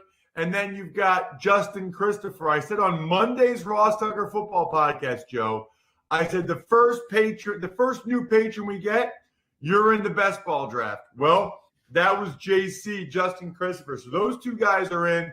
We've got 4 in. We'll pick 3 each of the next 2 weeks, and then we go. And then it's time to go. Those of you that went ahead and signed up for Patreon, because there's a couple others that you weren't first, you do one other thing and you're in. So those other guys, Giancarlo and Jason and Ben, you do one other thing, you're in. So all you gotta do, take advantage of one of the sponsors, Warby Parker, DraftKings, whatever, and you're in. Joe, good morning. How are you? I'm doing well, Ross. I'm once again looking forward to not being the star of this particular program because literally Scott dropped everything to be on the program at the last minute. Like, we were scrambling for a guest. We had some things lined up that didn't work out. And I was like, well, wait a minute. I'm doing the Scott Fish Bowl draft right now. And Scott Fish is, well, it's named after him. So I like the double entendre there, Scott. It took me, you wouldn't believe how long it took me to realize, oh yeah, Fish Bowl and bowl, it kind of has the football connotation there. Sure. Yeah. I'm a blockhead, but it's great to have you on board. I just got through my 7th pick in the Fish Bowl, and Ross, I have to tell you, we talk on here about strategy and all that stuff and best ball. Throw it out the window. Just throw it out the window. It is the single most uncomfortable draft anybody is in every year. So I have to thank you for torturing me, Scott. Yeah, that's part of the point of it. I wanna throw everybody off and put everybody on an even playing field and try to think through the settings and try to figure out how to play. It's a lot of fun. It's a lot of fun. Thanks for having me on, by the way, guys. Yeah, Scott, thank you so much for coming on. At ScottFish24 is how you can find him on social media. He's all over the place. ScottFishBowl.com is where you can hear more about the Scott Fish Bowl draft. And I know, Scott, I know you've been on before, but it's been a while. So for people that are not familiar, can you please tell them about Scott Fish Bowl? Sure. It's basically a giant pro-am that brings in like analysts from all of the industry, celebrities like actors, actresses, former professional athletes. Like this year, the theme is bands, and like Mike Mills from REM is playing in the REM division. Like it's celebrities from all over, along with analysts all over the industry and just regular fans, just people, fans of this show, fans of, fantasy football, just playing alongside right with these people, interacting with them, chatting with them daily about their drafts. It's just a giant fun event, and we use it to help raise a lot of money for charity. And it's just one heck of a ride every year. All right. So how did it start and what charity? Sure. So it started in 2010. It grew really slowly. Like Mike Clay, who I'm sure you know, won the first one.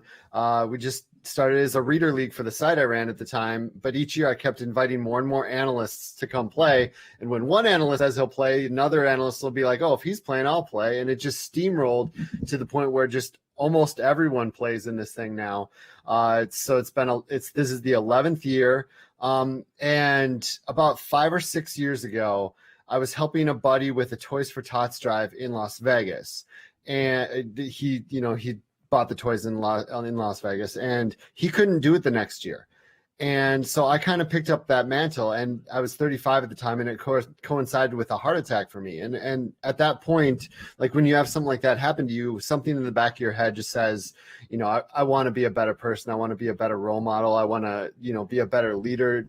I want people to see the best possible version of me. I want to be the best possible version of me. And so I started, pushing everywhere. Bring a charitable element to your fantasy league. If you have a fantasy league, give one entry fee to charity. And with the hundreds of thousands of fantasy leagues, we can do a ton of good. So every year we raise a ton of money for Toys for Tots. We do give some to, like last year, we gave some to Equal Justice Initiative. This year we're giving some to Trevor Project. In previous years, we've given some to like food shelves or hurricane relief, stuff like that. But the vast majority goes to buy toys all around the country. Analysts go to buy these toys all around the country in different cities for Toys for Tots. And then obviously, Scott, one of the big things, one of the easiest ways, and one of the most fashionable ways for Fantasy Cares to raise money is the wardrobe. Now, I have to tell you, I moved to Greenville, South Carolina, a year ago in 2 weeks, and my neighbor across the street, I don't think knew what I did. And I walked out, and I was wearing the Lego logo shirt from last year, from RotoWare, and because last year's theme was toys, and he goes, "Oh, that's that Scott Fishbowl," and then we struck up a conversation, and I told him what I did for a living, and it's gone national. But this year I got the AC/DC style logo because for the music theme. The RotoWare partnership is a big thing as well, and I mean, hey, look, let's see your shirt, by the way. Pull it down here. This one I can bring it up. It's kind of a Grateful Dead-ish inspired one, and on the back, I don't know if you can see. You got tour dates. Yeah, we got tour dates of all 11 SFBs and their themes, and then a bunch of different SFB designed band logos, like Nirvana and Public Enemy and stuff, like made in a fishbowl twist. Yeah. So and those shirts go, the proceeds from those shirts go to Fantasy Cares as well. Yep. We use those to buy toys, and we do a 24-hour potathon that actually, it was Monday into Tuesday, so it's over now, but we raise money during that as well. Absolutely awesome. Again, check him out on Twitter at ScottFish24. And Scott, one of the other reasons why I wanted to have you on, we've been having some awesome shows recently. Last week, Michael Beller. Before that, we had the Majuk ladies. So you needed a break. You're like, too many awesome shows in a row. Let's take it down a notch before we get back into it. No, you know what I've realized? People really like healthy debates, healthy discussions. They like to hear people, everybody's getting ready for their drafts. Everybody's excited. They like to hear people that you are higher on than others, people that you're lower on than others, and then hear what Joe thinks about that. So let's just dive right into it. We'll go with guys you're higher on than most. And wow, this is an interesting one because I'm going to talk about him with Greg Cosell on the Ross Tucker Football Podcast later this week. you are higher on Carson Wentz than other people. Joe and I watched every snap he played last year, Scott. So I'm very curious to hear your reasoning and logic. Yeah, it's not good. If you watched last year, it's not good. And he was constantly pressured, constantly holding the ball too long, constantly getting sacked. And there is admittedly a possibility that he is David Carr now. Not Derek Carr, David Carr, when he got sacked like 80 times with the Texans, and it just turned him into a shell of what we thought he could be as a prospect. It's possible he's broken. It's very possible. However, he's got the best offensive line he's ever had, and arguably one of the best in football now. He's got Campbell, and he's got Hilton, and his tight ends are decent. More like Hawk's super athletic. He's got plenty of options at wide receiver that are healthy now. He's got a pass catching back in Naheem Hines that he can dump it off to if he needs to get rid of the ball, hopefully a little quicker this year. I feel like reuniting with Frank Reich, who is, his quarterback's coach when he had that 33-7 season, touchdown to interception ratio. I just think it's such a better situation. And if he can rebound, him going, mid double digit rounds, being ranked as like a low end, like QB 15, 17, 20, right in that range. That's really low for a guy who's got a lot of potential upside in an offense that I think should be pretty decent. Scott, this actually leads me to another point, because Ross and I, as Ross mentioned, we had been doing these shows where we're having a healthy debate, but I actually want to mix some kind of fishbowl analysis into this, because Wentz is fascinating in the fishbowl because you weigh sacks as a negative. You weigh incompletions as a negative. So when you're looking at that, so let's look at it from a macro perspective. Right. You're trying to level the playing field, because I remember 2 years ago, Lamar Jackson just dominated the fishbowl because it's super flex. You wanted to kind of bring those pocket passers who are out of vogue for fantasy back into the fold. And just to relate this to Carson Wentz, because he got sacked so much last year, it's possible for quarterbacks to basically put up negative points in the fishbowl this year, and they're going to do it with much more frequency than they would in a normal league. Right. Yeah. And part of the reason for that scoring is not just, towards rushing quarterbacks. It's towards just good and bad quarterbacks in general. In the fishbowl, sacks get dinged negative. Poor completion percentage is negative. Interceptions are a huge hit. They're -4 instead of a normal league that's -2. So it separates the tiers between, if you have a good quarterback have a good game, you're going to get good points. A bad game, you're going to really hurt. You're going to get almost nothing, maybe even negative. So that was the point for that scoring. With Wentz, I mean, the reason I brought sacks into it was there was a lot of argument. Are sacks a quarterback stat, or are they an offensive line stat? And so I wanted to bring that in. And I think, I don't know that Carson Wentz is going to prove the theory on either end this year, because, he had a horrible offensive line last year and he got sacked a ton, or this year he's got a great one. We'll see what happens to him. But there's no question he held the belt too long, and that was a big reason for a lot of those sacks last year. You're talking to a former offensive lineman. I know. With Ross. Ross knows that sacks are a quarterback stat, right, Ross? That's the commonly held belief. Well, no, in all sincerity, sacks are an offense stat. I think people would be surprised how often the receiver didn't know he was hot, or the running back didn't block the right guy. But I would say it's probably quarterback 1, O-line 2. Yeah. I mean, there's a reason why Peyton Manning and Brady get sacked so little. It's like they haven't always had great O-lines, right? Like, they've done a really good job of getting rid of the ball. 3 receivers that you're higher on than most. Sure. Keenan Allen, Cortland Sutton, and Laviska Shenault. Sure. Give me a line on those guys, Scott.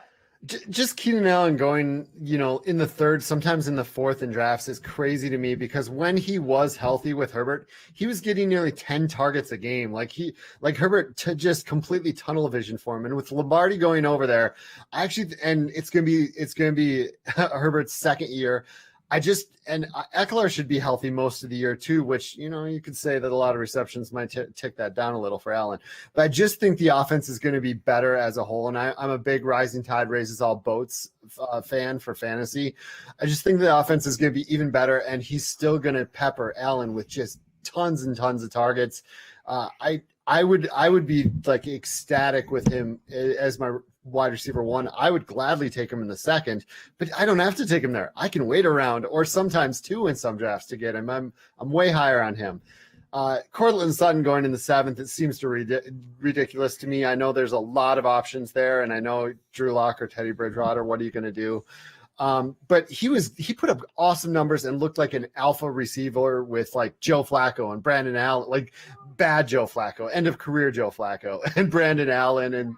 And I feel like he can overcome. I think he's QB proof is what I'm saying. And with those other options, I think the targets he does get are going to be good. And, he'll have, less coverage. He won't have to go up for those jump balls into double coverage like he used to. And then Shenault, I just think they're going to want to get him in space a ton. He ended the season last year with 5 really good games, averaging over 15 fantasy points a game. I know that there's been injury issues, but, some of the options there in the offense have gone. Trevor Lawrence is a major upgrade. I just think this is a year where if he's going in the 11th or 12th, I'm willing to take the shot on him, and I would actually take him a little bit early. I'm fine with him as my wide receiver 3 or flex play. Ross, Cortland Sutton's a guy that, unfortunately, every year you can't avoid it. Even if you do 100 drafts, it feels like you got blind spots on. I also think part of the reason Cortland Sutton could be intriguing this year is the possibility that Aaron Rodgers is there in Denver. Denver, if you look at the betting markets, they're like plus 2,500 to win the Super Bowl, which is a ridiculous number. I mean, look, Pittsburgh's like plus 4,000, and Pittsburgh won the AFC North last year. It's entirely based on the notion that Aaron Rodgers could be traded there and become a quarterback this year. So Cortland Sutton, Judy would take a big boot. KJ Hamler would get a boost. Fant would get a boost if Aaron Rodgers is the quarterback there, which is interesting. You and I have talked on this program, Ross, though. Laviska Shenault is a player whom I have changed my opinion on like 30 times. So when Urban Meyer and Darrell Bevell, it's the I get it. Yeah, and like when Darrell Bevell and Urban Meyer got hired, I was like, oh man, Laviska Shenault, he can run, Percy Harvin, woo, woo, woo, woo, woo. And then they come out in the draft, and Urban Meyer flat out admits, Travis Etienne, I didn't want you. I wanted Kadarius Toney. And then they're using ETN in that Harvin-like role in OTAs, and I'm like, all right, now I'm back down on Laviska Shenault. Like, why would they want Kadarius Toney if they have this guy? And then it comes out OTAs, oh my God, they love him. The new staff loves him. He's looking great. I'm back in on Shenault at price, but I reserve my right to change my opinion yet again because there is so much unknown with Urban Meyer there, Ross. It's always about price. Right. Yeah. It's the 11th, 12th round. Yeah. Like I feel like that's cheap for him.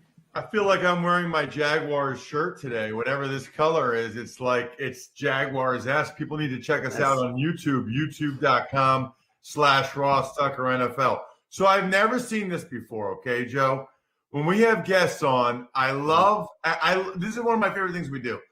Up until, September 1st, who are you higher on? Who are you lower on than the consensus? Scott texted me all the backup running backs. He's higher on all the back. I want so many of them this year. Nobody has ever said before, Joe, they're high on all the backup running backs. Explain yourself. Yeah. So there's a lot of them. It's Tony Pollard. It's Alexander Madison. It's Trey Sermon, who you can argue, is he actually the backup or not? Yeah. Probably to Mostert at this point. Darrell Henderson, even in the later rounds, like Justin Jackson, or like even Darrington Evans at the very, very end of your draft.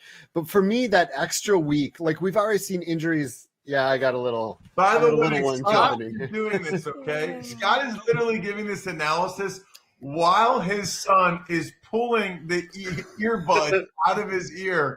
This is amazing. Hey, buddy. How are you? Can you wave hi? All right, go back to mommy. So Scott, like that.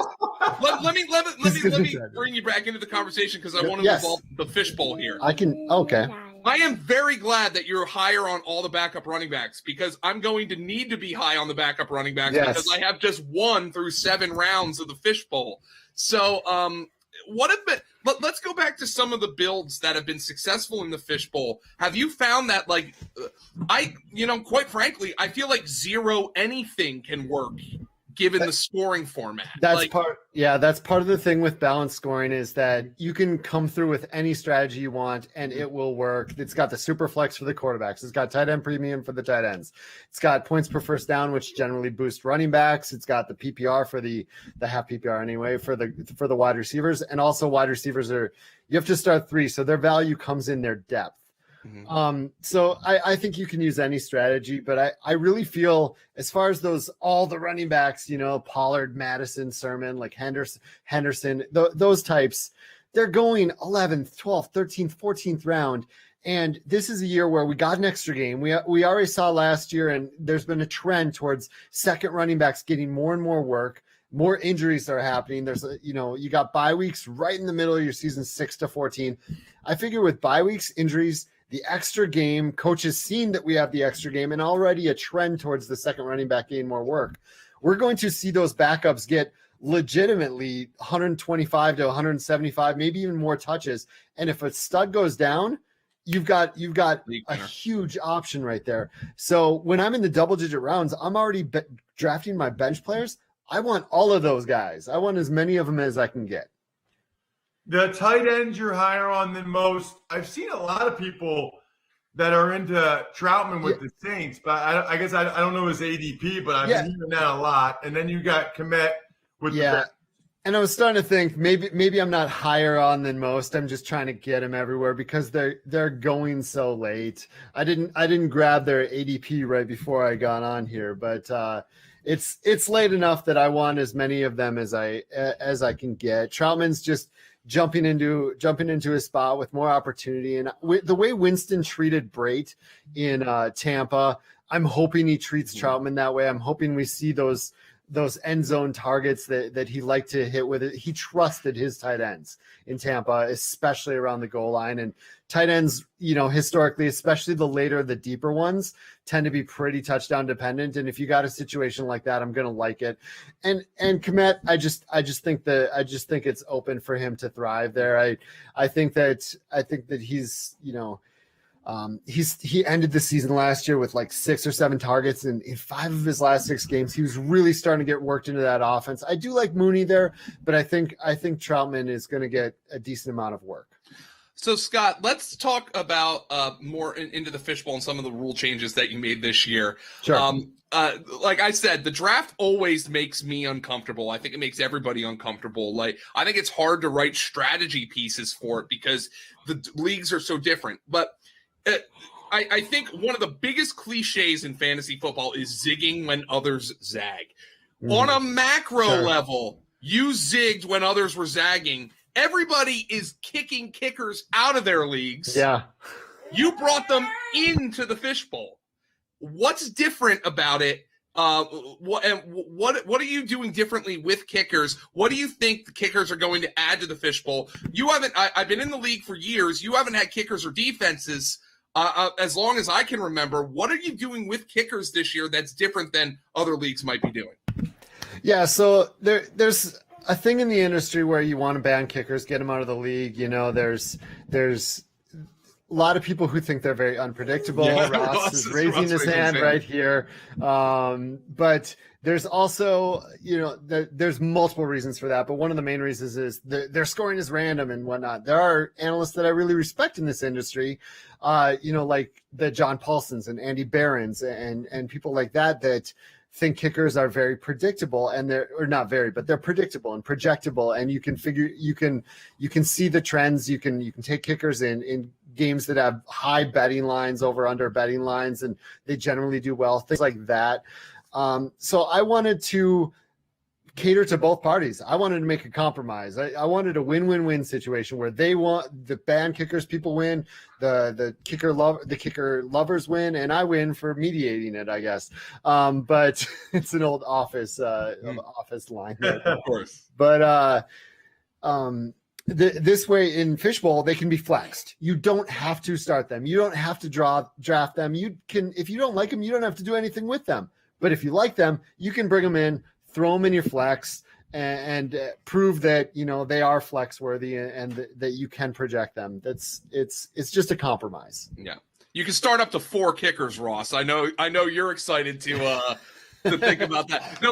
No, I think most people are going to be starting 2 quarterbacks. I think that's definitely part of the strategy of the Fishbowl. Now, Scott, before we get to talking more about fantasy cares and some of the things that if you're listening and aren't participating in the Fishbowl that you can do, what are some of the interesting builds that you've seen thus far in drafts? What's going on, everybody? It's Kenny Ducey and Jeff Ulrich, another Madden Sim here on the Dream Stream, YouTube, Twitch, DraftKings.com, wherever you may be watching. Hello, ready to crown a new mayor today, ready to talk about the Chicago Bears with Jeff today. Mr. Ulrich, how are you constructing your lineup? If you constructed your lineup in this one, also should apologize, didn't have time to make a contest today. It's my mother's birthday, didn't even have time to call my mother for her birthday. It's been a crazy day for me. I'm here though in Simland. I'm ready to relax, I'm ready to kick back, ready to talk some football with you, Mr. Ulrich. How you doing?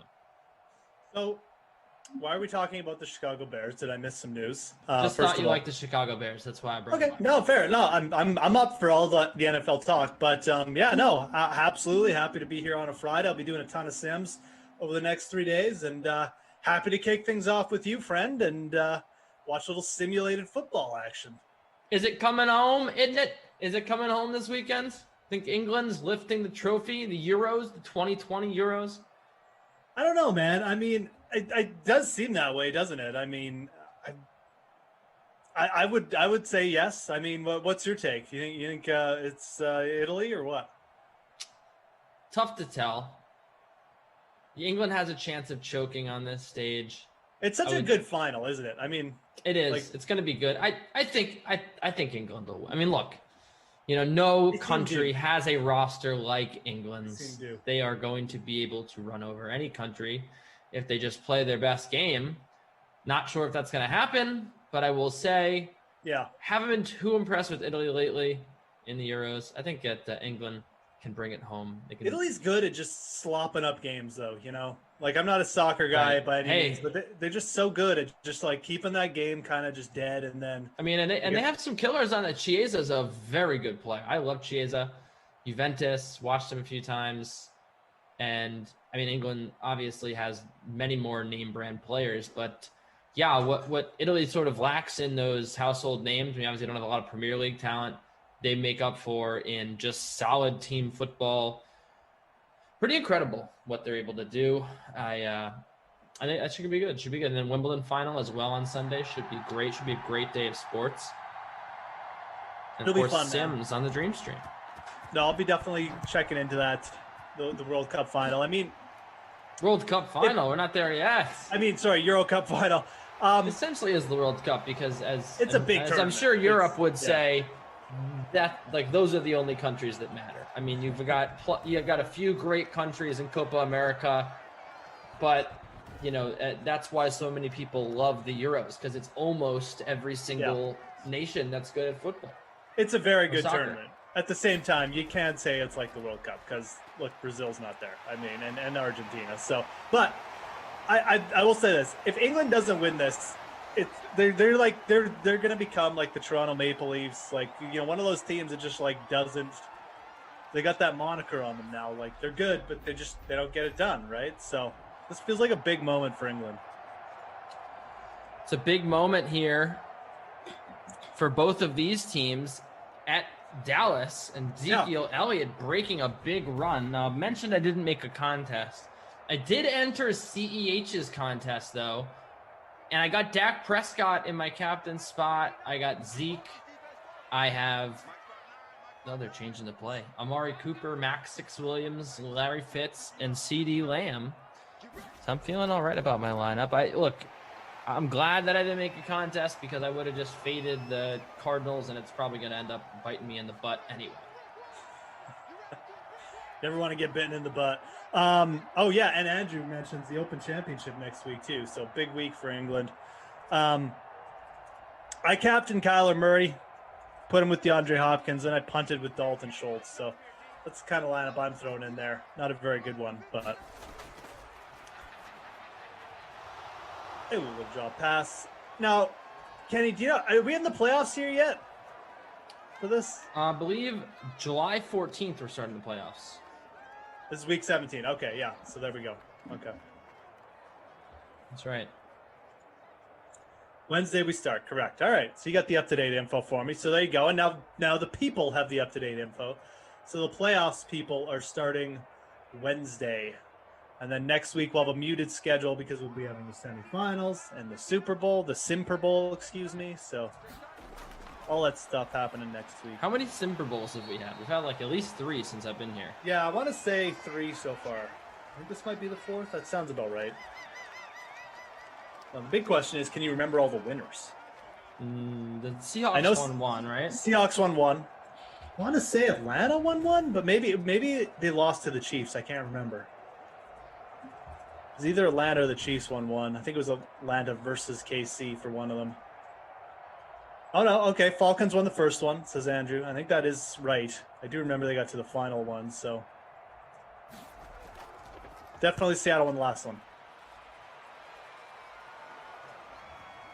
Punt is into, no, it's not. I mean, it was past the end zone, but they went out of bounds to the 26 apparently. Here comes Kyler Murray.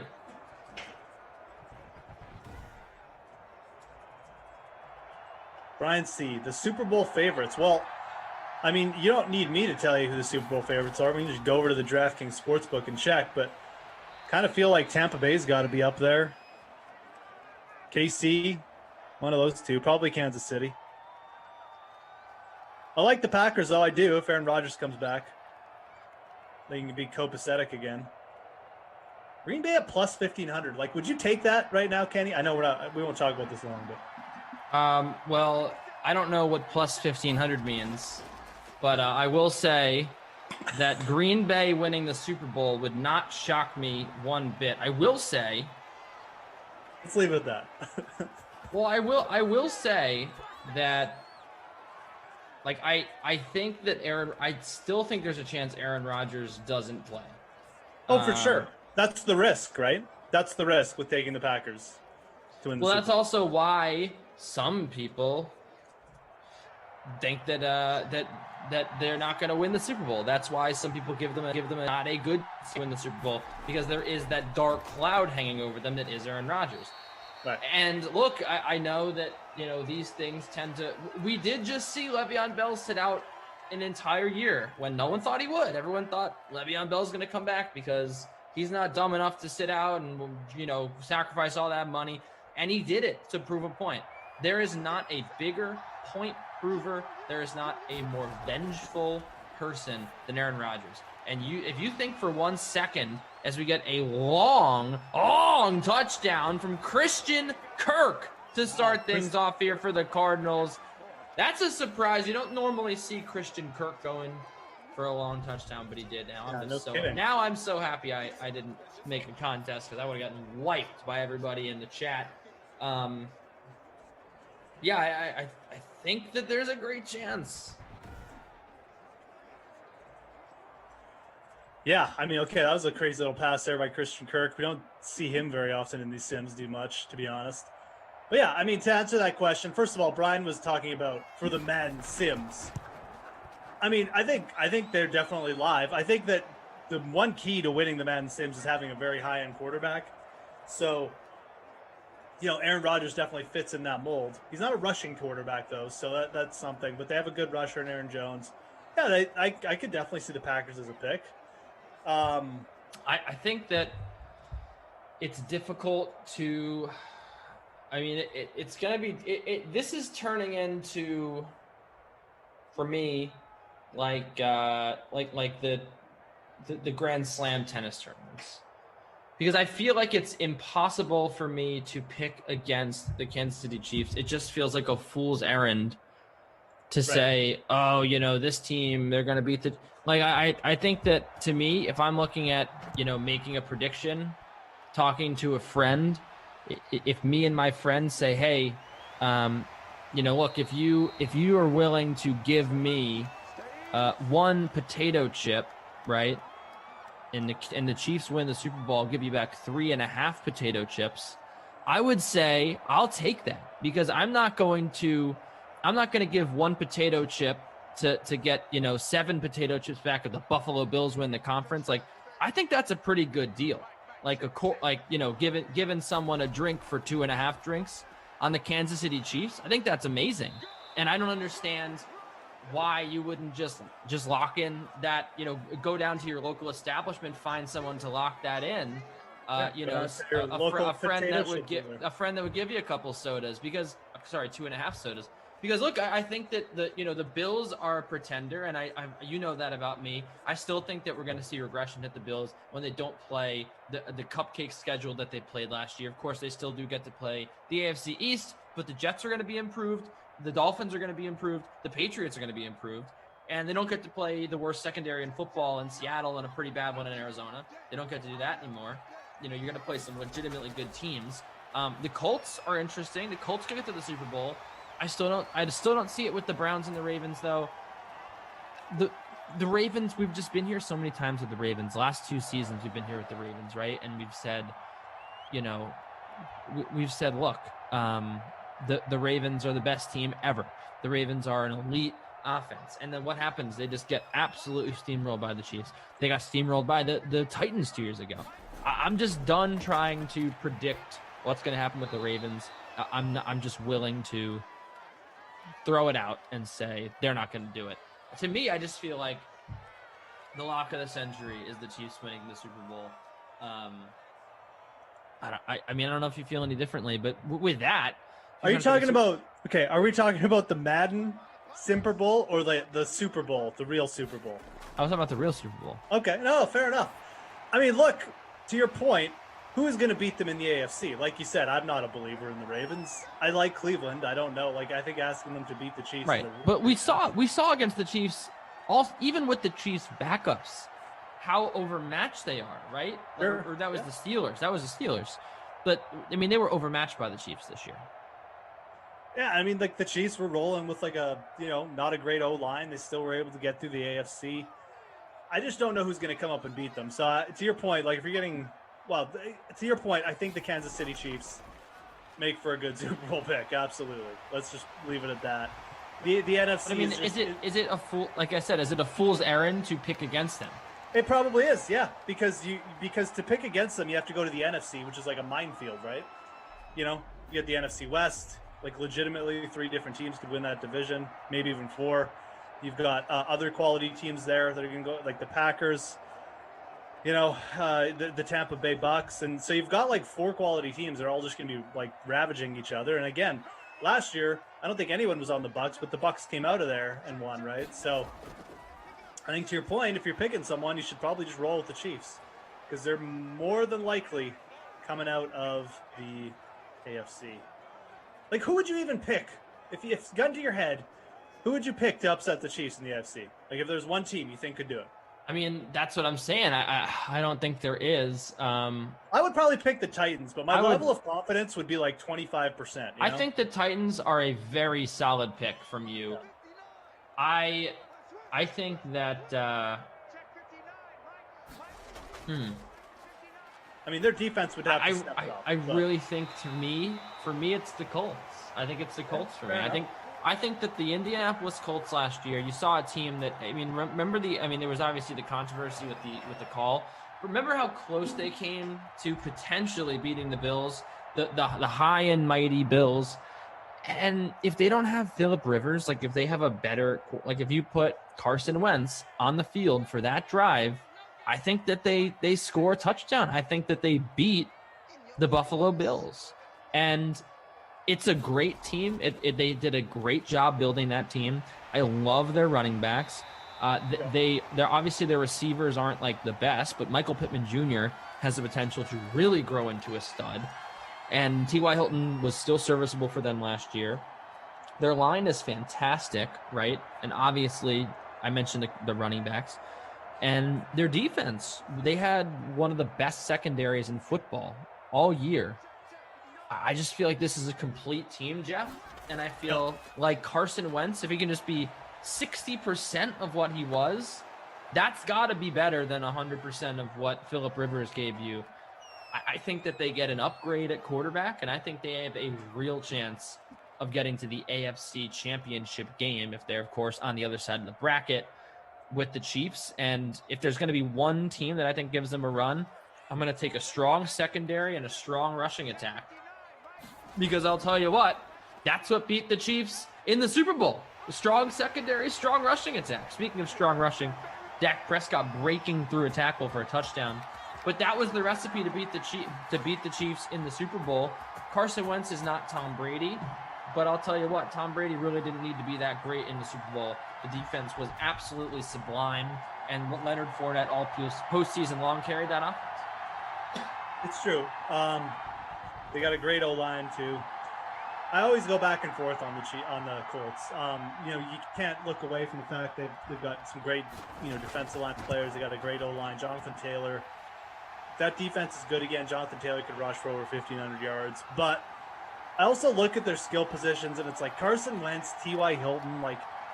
The one thing Tom Brady had is he had big receivers downfield, like with Mike Evans to throw to. I like Michael Pittman, but I just don't know if I don't know if there's gonna be enough there. But yeah, I'm definitely not out on the Colts. I'm not like, oh, this team's gonna be terrible. I'm just not a Carson Wentz guy, and they just wouldn't be my pick. But I could see it. It's not like one of those things I just write off and be like, you're crazy, Ducey. Get out of here with the Colts, because they're a good team. It's just I just don't think Carson Wentz is gonna be that magic that gets him there. But I'm quite admittedly could be wrong on that. Brian C said he wants to go back to the potato chip discussion. We also have D-Rod saying Browns, Titans, Bills, and the Miami Dolphins. I'm not sure what that means. I don't know. But I'll tell you what. I'll tell you what. If you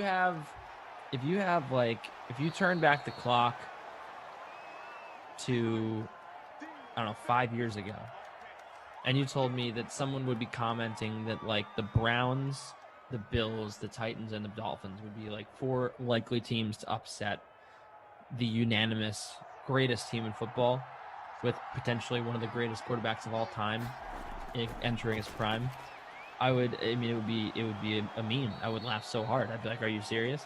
And it just shows you how cyclical sports are.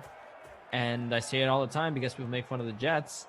Those were 4 of the worst teams in football about 6 or 7 years ago.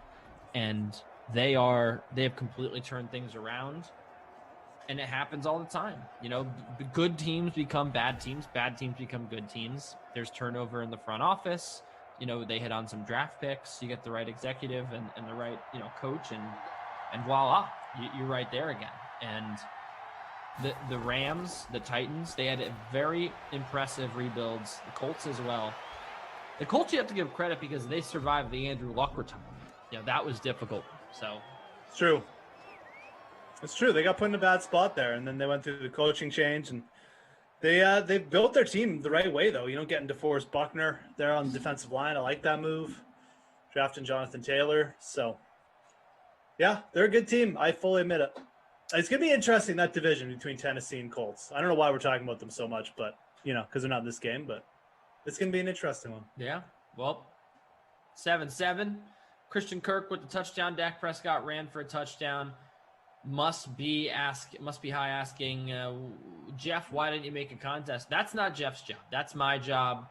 Yeah. And I've had a whale of a day. I've not had time to make a contest. I'm so sorry. I apologize from the bottom of my heart. I really wanted to make a contest.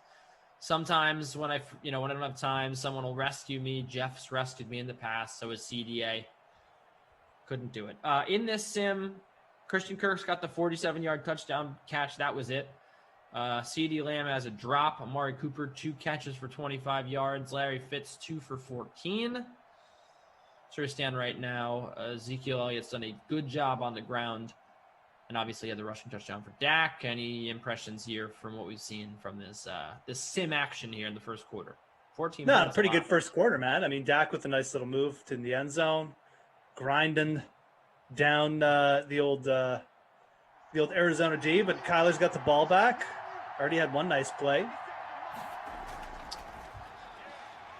That one was ugly. Batted down. Short Kyler. Too short to make it in the NFL. Why would you draft him? Very short. He is pretty short. He looks small. Fidelis says, sorry, brother. Chefs are not greatest team in football. What do you think about that? What was that? That was just a ground ball. Well, who is the greatest team in football then, if it's not the Chiefs? I mean, I'm assuming that he probably would say the Buccaneers, but just because the Buccaneers won the Super Bowl doesn't make them the best team in football, to me. Not the next year. I mean, lots can change, obviously. So, but they did bring back a lot of their players. So, I mean, I guess you can make the argument for it, but I'd still take the Chiefs. The Chiefs had one glaring hole last year. That was in their O-line, and it got brutally exposed in the Super Bowl. And they kind of got a little bit unlucky in the early parts of that game, and it was just downhill from there. Tyreek Hill dropped a long touchdown pass, and that's it. We're cut out for the Dallas Cowboys. Tie game, but they are at their own 7-yard line to begin this drive. Dak Prescott with time in the pocket throws deep over the middle and is intercepted. The Arizona Cardinals bringing this one back into the red zone. Dre Kirkpatrick, you can get your behind kicked. He gets into the 19-yard line. Great interception for Dre Kirkpatrick. And just like that, the Cardinals are in business. We thought maybe a long drive here for the Dallas Cowboys. And hey, all those CD Lamb owners, he was very cheap. I think like 3.2K or something. That pass was right at CD Lamb. If Dre Kirkpatrick doesn't make that pick, if Dak Prescott just delivers that ball a little higher, CD Lamb might have been broken there for a 93-yard touchdown. That is a very big swing. You imagine owning CD Lamb right now after that, and then the next play, oh my goodness, another touchdown to Christian Kirk. 2 catches, 2 scores for Christian Kirk, and he is pushing towards the bonus. That's going to give him 66 yards. Absolutely incredible stuff. On 2 catches, the man has 66 and 2 touchdowns. That's ridiculous, Jeff. Yeah, man. I don't think I've ever seen Christian Kirk score 2 touchdowns in a game. He probably has before, but I don't remember it. He is rarely shows up to these contests. What's his ownership in this thing, I wonder? Let's find out. So Christian Kirk, looking at his game log, 2 touchdowns in the last 5 games. 38% on. There you go. I mean, he has 3 in the last 8. I mean, 4. If you want to look at 1, 2, 3, 4, 5 touchdowns in his last 28 sims. He has 5 touchdowns. 2 tonight.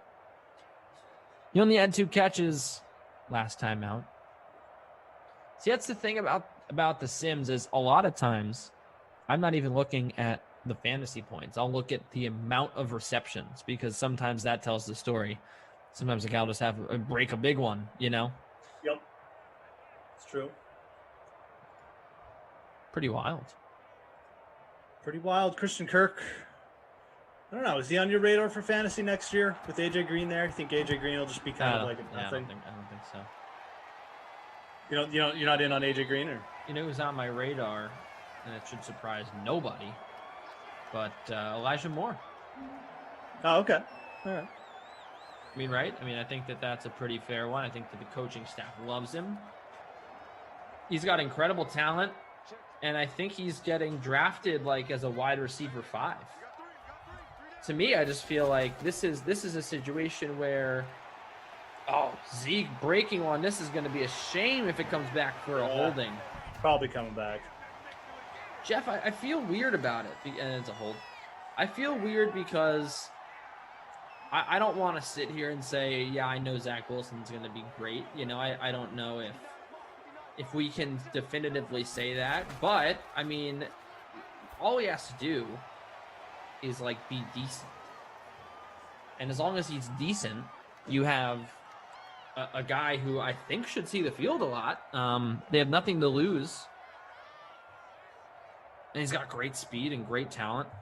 Probably going to take over Jamison Crowder's job eventually, maybe play alongside him. Do you think there's a possibility they like end up trading Jamison Crowder, like getting rid of him in preseason? Yeah, I think so. But I also do know I did watch that one Jets drive, and they talked a lot about how they wanted to have him and Jamison Crowder on the field at the same time.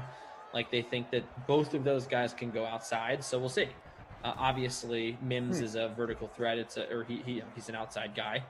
Yep. So we'll have to see what happens in the offense, but I do think so. I do think that they'll both play equally. And then you love Keelan Cole, but other than that, I mean, I'm also I think I am all in on Najee Harris. I think he's also going to have a great year. I don't see any reason why he wouldn't. I think that he should get a lot of the snaps. Right. Yeah, I mean, the Jets. I do still make fun of the Jets a lot, but I fully admit I love their wide receiver core, man. Love it. It's very versatile. We talked about it last time we were on the same together. No, we talk about it every time, but it's worth talking about. Like Keelan Cole can play outside or inside. I don't know if I'd put Jamison Crowder on the inside, but maybe Elijah Moore has that speed to do it. But then you got Mims and Corey Davis. Corey Davis can be a little versatile as well. So there's potential there. I really like that skill position for them. I mean, so.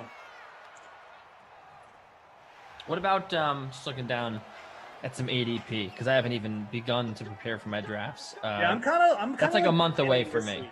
I'm beginning this week. So I'm looking at some guys. So I'm shocked that Chase Edmonds is so high. Okay. I love Chase Edmonds. You know how much I love Chase Edmonds. He went to Fordham, one of the few Fordham Rams to make it in the Rams NFL. of Fordham. Yes. We are Twitter friends. Oh wow. Exciting. Of course, Chase is the man. But James Conner is lurking. And I think that as cool as Cliff Kingsbury is, as progressive as his offensive style is, like they love to, I'm sure that he's going to want to, run a lot of spread offense, but like you have a guy, they refuse, even though Chase Edmonds was so clearly better than Kenyon Drake last year, they refused to give him all the carries. And I think that what's going to happen is that James Conner is just going to get fed the rock as the every down back, and they're going to bring in Chase Edmonds for like probably 30 or 40% of snaps. I don't know if I can do 65th or what, 68th for Chase. I love him, but I think it's a little much. Yeah. Chase Edmonds is one of those guys. If you're drafting him now, you're definitely taking a chance. But it's and James Conner, by the way, going 85th. Wow. Kind of got rocked. I do think there's more of a threat to what you said happening than most people are like entertaining. Like I don't think James Conner looked good last year, but I don't think that Kenyon Drake looked good at any point last year too. And like you said, Cliff Kingsbury still played him. Right. So I don't trust Cliff Kingsbury, like you said. Now, all that being said, there's like still a chance James Conner doesn't even make the team. Like Eno Benjamin could be like the number 2 there, right? So I think there is a chance Chase Edmonds, they finally just like realize he's obviously going to be their PPR guy because James Conner can't catch. He's terrible in the passing game.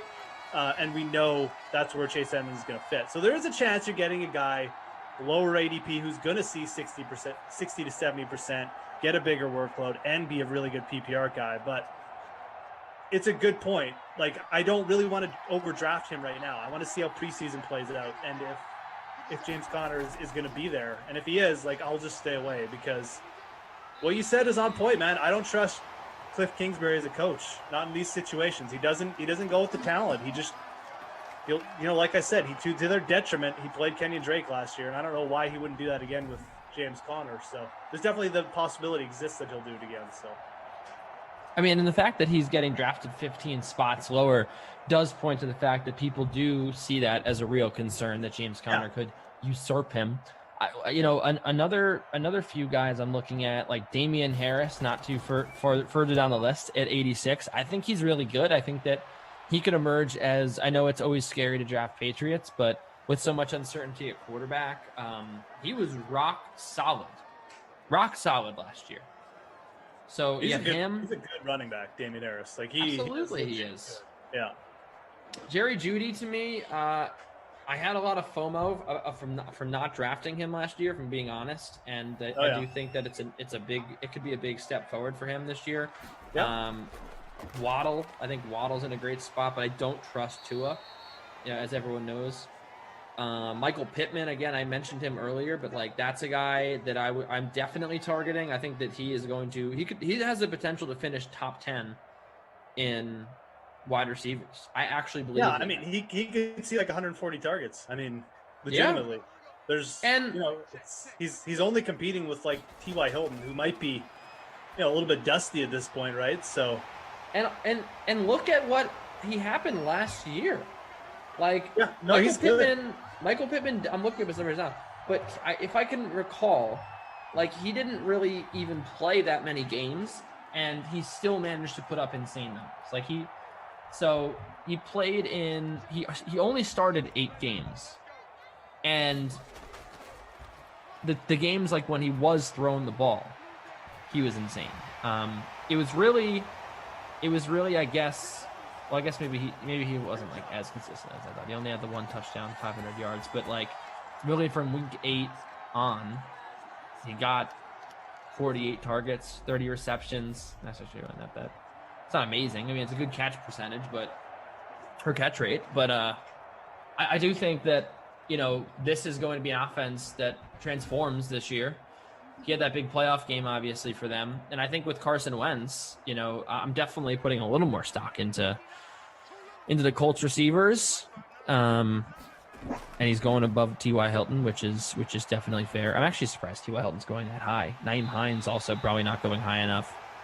I'm gonna look down in the dumpsters now with some other, see if there's any value down here, because I don't want to just go through. Russell Gage. Do you have any interest in him? I mean, someone's got to emerge there as like a wide receiver too, right? Could be Gage. I have a little bit of interest. Absolutely. There's a couple guys on Atlanta who's like. I think he's good, and I don't think that Kyle Pitts is like gonna take big targets. Like I don't. No. I'm still very out on the Kyle Pitts thing. I do think that he could see the field a lot. I think the thing that like struck me was watching first of all, they talked a lot about how he's a great blocker. They talked about how he's a great pass blocker, and it works in conjunction with his ability to catch the ball. Like he's just a great athlete. I also when was the last time a tight end like this that was really hyped came out and had a great first season? I feel like never. It's like never. Right. It always takes like this guy could be a First of all, this guy could be a Hall of Famer, and I still think it was a dumb pick. But like same thing with Saquon, it's just like not a position you really need unless this guy's going to be an amazing blocker. It just wasn't what they need right now. But with all that said, like he could be great, but I don't think he's going to be great year 1. I think it could take him like 2 years to get into the offense. Like we've seen plenty of these fantasy studs. Like I think I had Noah Fant last year, and I was so sure that Noah Fant was going to be. I definitely think Noah Fant is going to be like the number 2 tight end this year. No doubt about it. It's just one of those things where you just got to give time to guys to develop into these offenses, learn how to get open. But yeah, I think that like. I think it's gonna be a couple years. So, yeah, Gage could definitely be a guy for sure. I think that he could be the number 2 guy in the offense. No, I don't hate that call. Look at Travis Kelce. Travis Kelce was a 3rd round pick. He wasn't a number 3 pick. No, but like this was a guy that was really average for 3 years. I guess year 3 he started to make a bigger impact, and then like year 4 was when he started with his run of 1,000-yard seasons. It takes a little while, especially at that position. For sure. I mean, we're starting to see more tight ends emerge as like legit wide receiver 1s, like Kelce and Waller. But Pitts definitely intrigues me just because there's so many targets left by Julio, and they got to go somewhere. But I don't think you can peg him in for like all of Julio's targets. I think that's foolhardy as well. So I think someone else on Atlanta will probably have a decent year. Gage. I keep trying to remember how to pronounce the dude's name, but Olamide Zacchaeus. Oh yeah.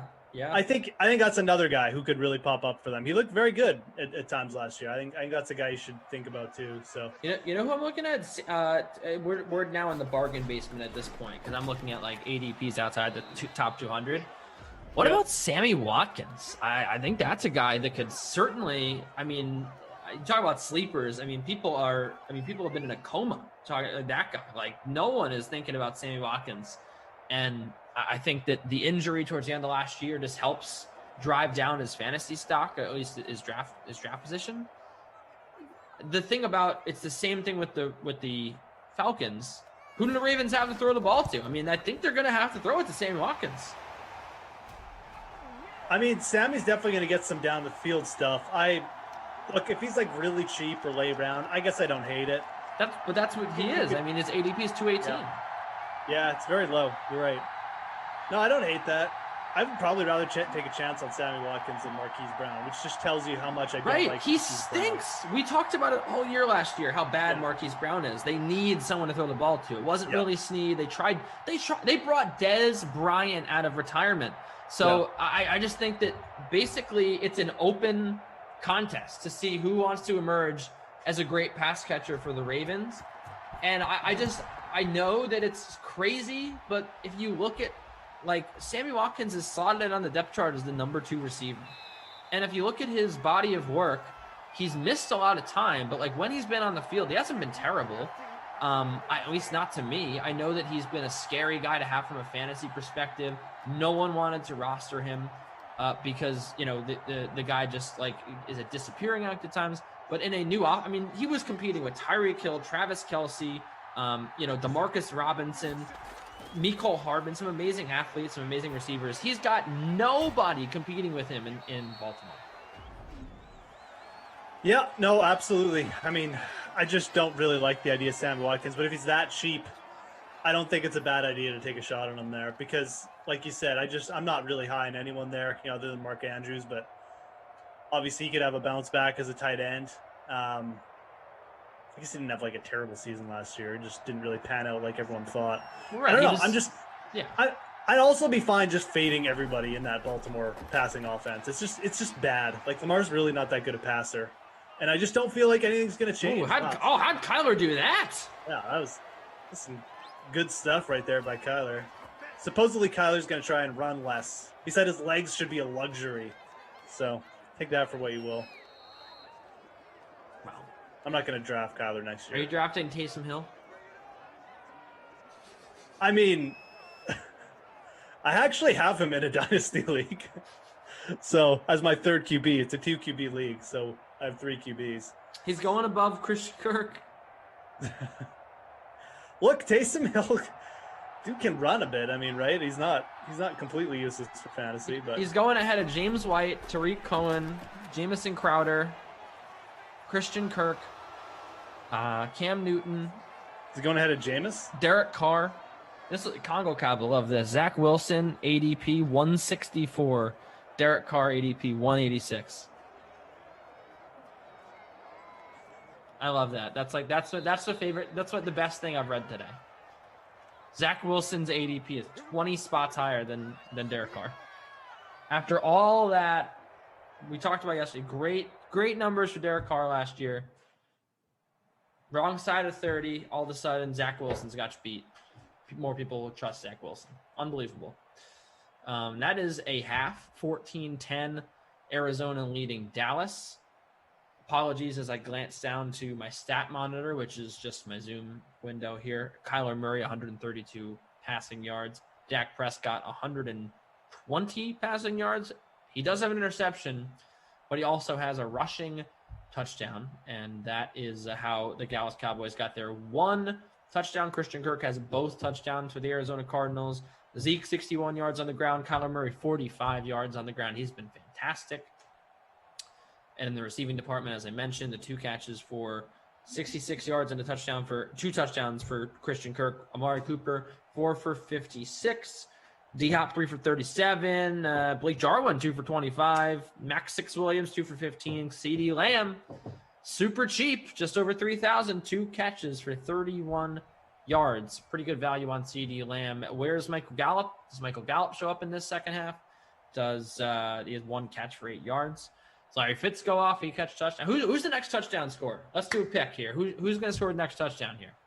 Cardinals start with the ball. I'll say Kyler Murray. I'm going to say that the next touchdown scorer is Amari Cooper. That's my pick. Oh, all right. So you think we're gonna get a little defense stop here? Yeah, I think that's a game that we should play more often. Who's going to score the next touchdown? Absolutely. Absolutely. The next touchdown. We're doing it though. We're doing it. So we're starting a trend. Bishop says Taysom Hill disrespectful. Ashley Edwards. Ashley Edwards. Z Wilson will be a dud. I didn't say anything about Zach Wilson being good or bad. Didn't say anything about Derek Carr being good or bad, at least not today. Just saying, the facts are Zach Wilson's going 20 spots higher in fantasy drafts than Derek Carr. That's hilarious. It's got to be the rushing ability, but still, it's funny. Just a funny thing to get under CONCACAF skin. Let's see. We got everyone chiming in, by the way, with their people. Ashley Edwards says Gallup. Gerard says Drake. Max 6 Williams says Domino Joe. Lounge Attack Podcast and Cooper. Damian Williams, not the running back, says Amari Cooper. Randy Barnes says Kirk again. Wow, 3 touchdowns. Can you believe that for Christian Kirk? He scored. Fidelis says Blake Jarwin. We get a tackle for a loss there. Tim Green, Cooper. Tyree Wilson says Zek. I'm assuming it means Zeke. Super Bowl baby 67 says Blake Jarwin. Fidelis then said Nuke.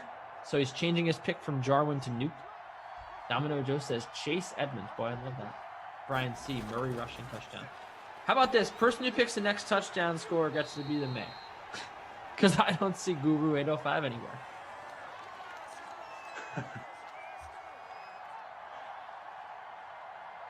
I'm gonna keep this section of the chat up. Next touchdown scorer, you pick it. You're the mayor. You're the mayor of Simtown for the day. That's all you have to do to be the mayor. You don't have to, for the game. You don't have to kiss up to me.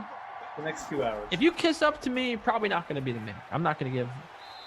I got a feeling you don't have to worry about anyone in the chat kissing up to you, JC. Oh, I did. Freak of Nature was going after it. He really wanted to be the mayor the other day. So I don't know if you've heard my take on mayors, but I was just telling Emerson because he brought up the Tampa Bay mayor. I'm very anti-mayor. He said that the mayor of Tampa Bay brought up some sort of.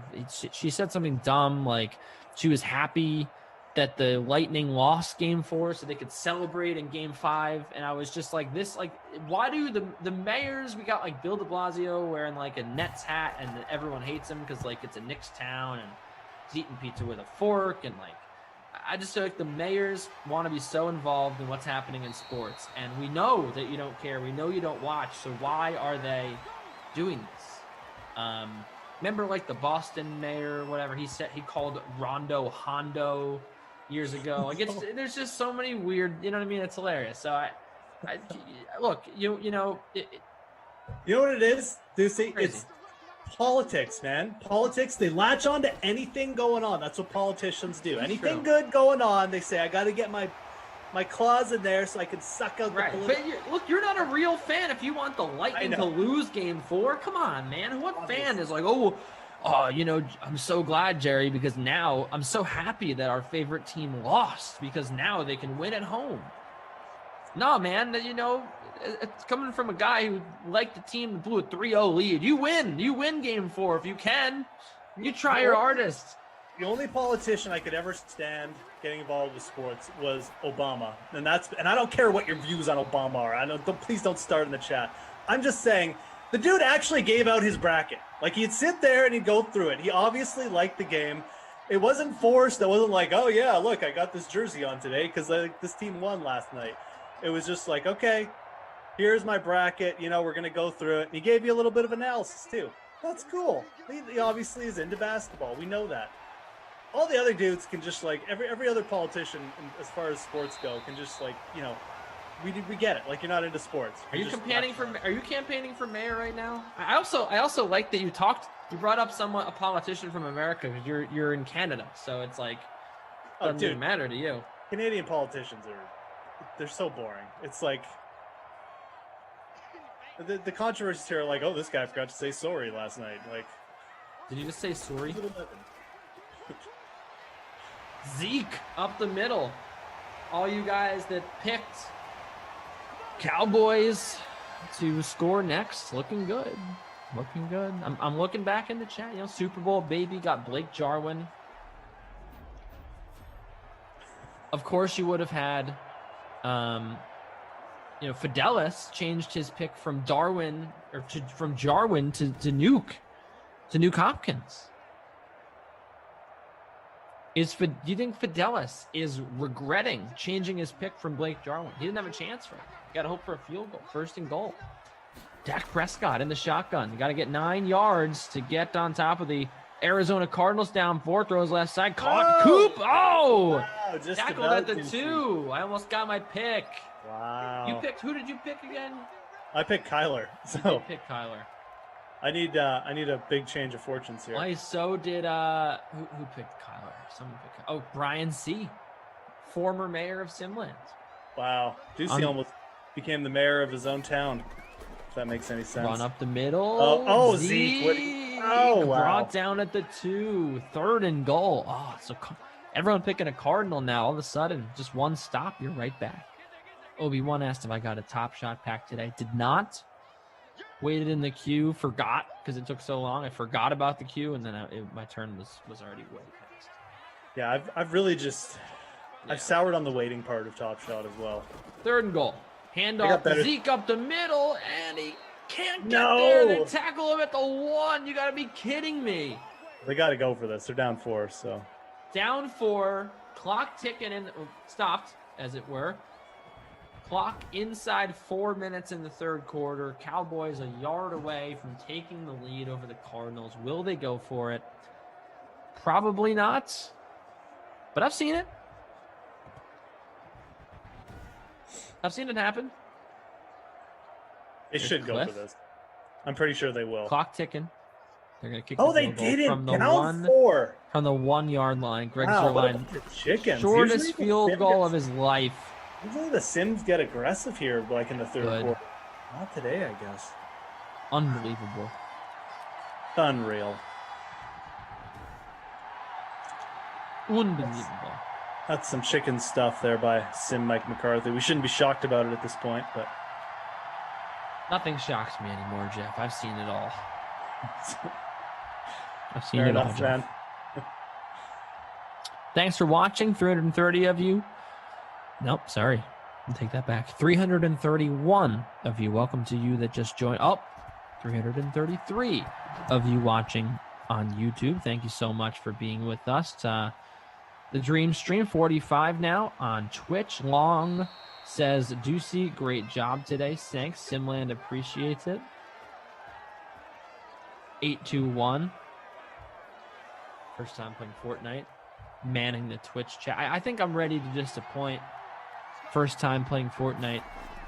Well, I can't do it. Because I have a big problem with that name. He's played Fortnite now so many times. First time. It's not. It's got to be like at least his 10th time. Who? Reed Fowler? First time playing Fortnite. Oh, okay, I get it. Oh, here we go. Okay, I get it. It's got to be like his 8th time playing Fortnite. He's just trying to, tell everyone he's a noob, and then he can go in Fortnite. CJ said, Juicy, he's still on his first game. He never ended. He is always in the Twitch chat, and I think I'm ready to point him with the not with the condition, but just with the hope that he changes his name to maybe 2nd time playing Fortnite. I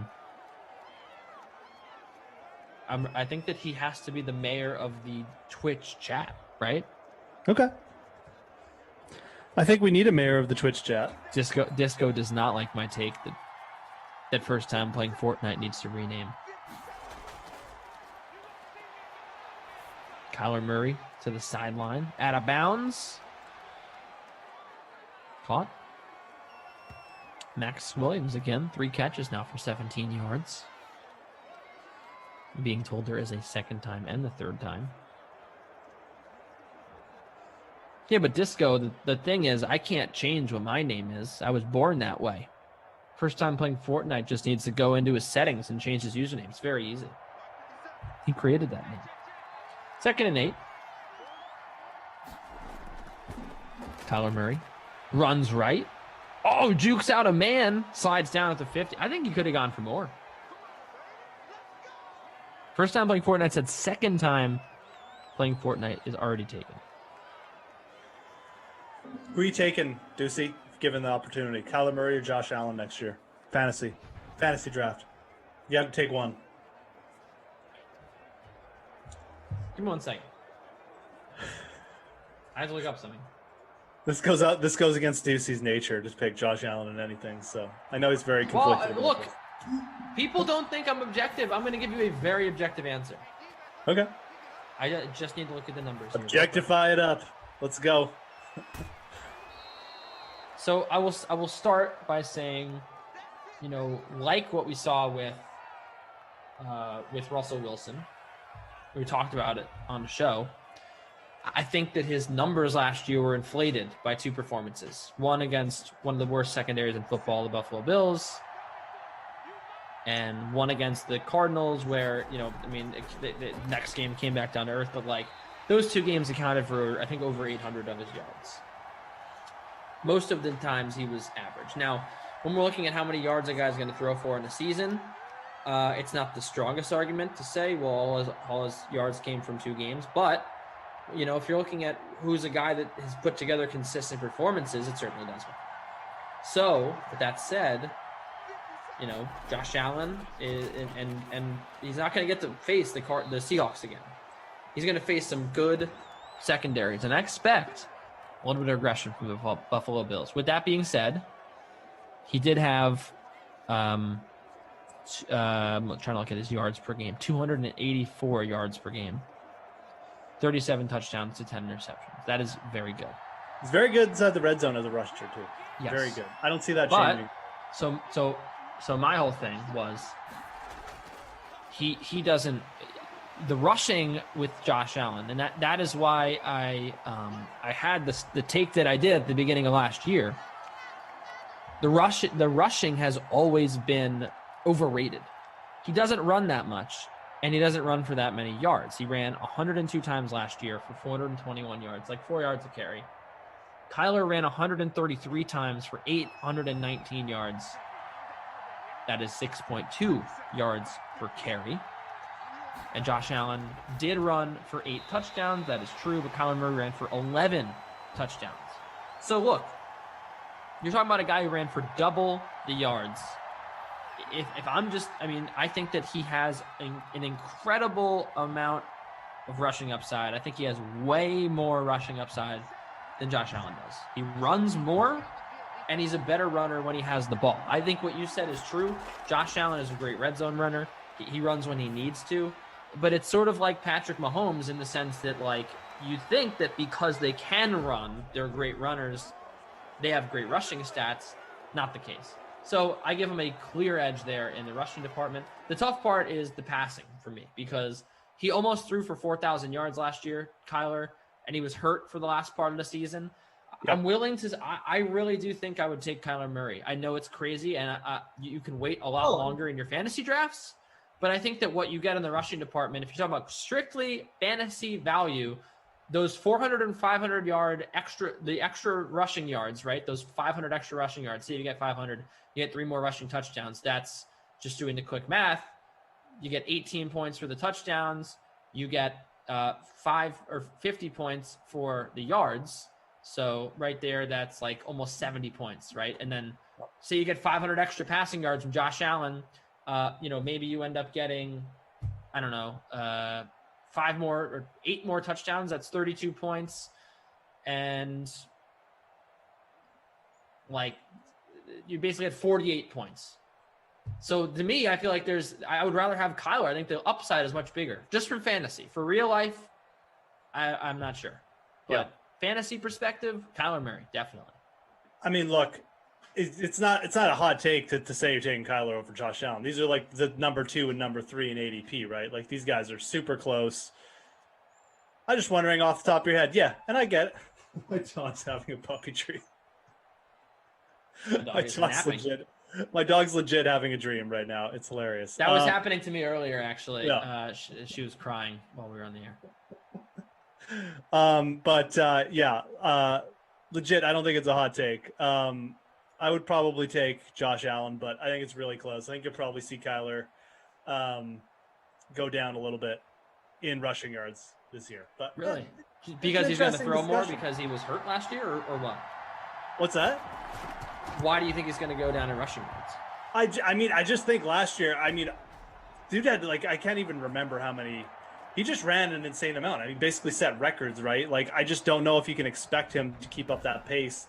I think the Cardinals will try and protect him a little bit more. So I'm not expecting a ton, though. I think he'll still run more. Like, he's still going to run like twice the amount of Josh Allen. I don't disagree with that take. I just feel like Josh Allen's a very good red zone rusher, though, and I still think he's going to get those red zone touchdowns, whereas maybe Kyler's touchdowns go down a bit. And I do think Josh Allen is a better passer. So I think ultimately, I think those two will be very close in points. Very, very close. Interesting.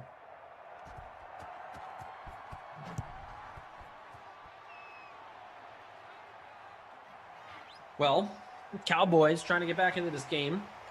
They elected to kick a field goal instead of trying to take the lead from the 1 yard line last time they had the ball, if you don't remember. Yeah, we still haven't had a touchdown. We still haven't had our next touchdown, have we? We haven't. I'm still waiting on it. From halftime, man. Come on, deliver for it. I Kyler picked. couldn't come through. You picked Kyler rushing. I picked Amari Cooper. You tackled it, the two. Reminder: person who picks next touchdown gets to be the mayor of Simland. We have we have already our submissions all in. Oh, deep ball broken up. Submissions are in. I'm looking at them right now. So we had plenty of them. Congo Cab did not submit an entry, so he is not going to be eligible to be. Congo Cab picked Henry Ruggs. That's right. He picked Darren Waller. Yep, he picked Jalen Richard, actually. 2nd and 10. Bullet right side, caught by Cooper in past the 40. Yeah, Dallas's offense has looked good the last 2 times here. But... Oh, is Greg Coffin actually here? Is Greg Coffin here? I gotta look at the. Oh wow, Greg's here. The actual mayor of Sinland. Greg, who you Coffin. picking? I haven't seen Greg for a while. Good to see you, friend. Good to see you. First time meeting Greg. Seems like a nice guy. I appreciate that he didn't get way too hostile on Twitter. I think he understands. It's been a long time since he's been here, so I can't. The mayor's got to be doing their daily mayoral duties, or we get you out of here. Oh, Greg's just like every politician. Hey, Greg, they put in a little work at the start, and then they take like 100 days of vacation. That's okay. Look, Greg, the guru is not here, so I'm electing a new mayor. It's a day-to-day position. I like that Greg has come to protect his title. Greg, tell me. I haven't seen him in the chat for months, and then as soon as the talk of mayor comes, he pops up. I love it. That's how you got to do. This is not normally how we pick the mayor. I just thought it would be fun. And I think anybody who would participate in the game. They're only mayor for 2 hours. So exactly. Jordan, I'm trying to read the comments, but I'm stuck on all the picks. I don't want to lose the picks. So I have to have 2 YouTube windows open. I have Twitch open. It's a lot. It's a lot to read. I love how Congo Cab comes in the chat every day and just writes down everyone's name who speaks bad about the Raiders. I love that we got Greg Coffin back in the chat. People want to say that I don't like Greg because I didn't make him the mayor. The day's been a success already. I have never seen this guy. I bring up that we're trying to figure out the mayor of Simland on Monday. 2 days later, he's back in the chat. It's just good for Simland. It's just good for Simland to have the OGs back. Yeah. I wasn't here in the Greg Coffin era, but I'm more than willing to be friends with Greg, to make him the mayor. First time playing Fortnite, wants to know who wins the Euros. It's coming home, isn't it? I think it's coming home. Does Brett Sayre win the title? The Euros 2020. A little bit of footy. Harry Kane. Good footballer. Dak Prescott. He's a good footballer. He runs this one past the 10. Oh, all the way to the 7-yard line. Make it to 6. Dallas can have another chance here. Greg Coffin said he was in Mexico. You were in Mexico for... Were you in Mexico for like 8 months? How long were you in Mexico? Yeah. Greg, did you move there? What? Do they not have internet in Mexico? Do they not have Madden? Look, I do like... What are you trying to say here, pal? Zeke up the middle, not going to get there. I do like that, like, some people have jumped in the chat when they're, like, on the way to the hospital, like, their wife's giving birth. They're like, I'm watching the stream, man. Like, I don't think you have to have that level of dedication, but... No, that's my favorite part. I know. There's guys, like, legitimately, yeah, like, my wife's in labor, and I'm killing time here. That's what we're here for, man, to kill time. That's why we're on. There's always something. This is why I love the Madden Sim idea from DK, too. If you want to get in on a paid contest or you got to kill 2 hours, boom, there's a Madden Sim starting. Probably Zeke. like in the next 30 minutes. So Touchdown. Zeke. Ezekiel Elliott scores. Incredible scene. I don't know if I saw one person pick Zeke. I can confirm no one picked Zeke. No, Tyree Nelson said Zach. It's not Zeke. It's Zach. Losing on a technicality. All right. I didn't want to pick the mayor that way anyway, because I feel bad now that Greg's back. I want to give him a chance, but the real mayor. No one picked Zeke. At least not in that window before the Andrew Cuomo comment. Unreal. No, Noah Moon. It's good to see Noah Moon winning. It's true, yeah. I feel like Noah Moon never wins. At least we can not hear the rigged comment for like, one couple hours. Good for you, Noah Moon. Get yours, pal. Randy said a lot of people picked Zeke. Well, yeah, then we can't give it to all the people. Mikhail said Zac Efron. Don Duffman, yes, Don Duffman did pick Ezekiel. Agreed. But most people did. So, well, whatever. If you pick Zeke, you're the mayor of Simland until the sim ends. So enjoy your 4 minutes and 35 seconds. No, I'm still trying to decide my mayor. Don Duffman said, "I am mayor." I think that's good enough for me. You write it in the chat. You are it. It's the rules. That's pretty much how... did. You did. I did. I am mayor. Good enough for me. That's pretty much how Greg became mayor. I think Kaufman just defined him as the mayor of Simland one day. Yes, Brian C. was the inaugural mayor. Oh, well, I guess Greg was, but in the Ducey era. Justin said 4-minute mayor. The 4-minute mayor. I'm going to make Don Duffman the mayor right now, and if he can prove to me that he deserves to be mayor, rest of the sim, with some good takes, some good chats, I'll keep him the mayor. But I don't know. I don't know Don Duffman. I don't know if he can do it. You got 4 minutes to impress me as mayor, and then you're out. I said earlier, day-to-day position, hour-to-hour position, minute-to-minute position, the mayor. It's like the WWE 24/7 title, just complete chaos. Always title changes. Kyler gonna complete the ball to the 49-yard line.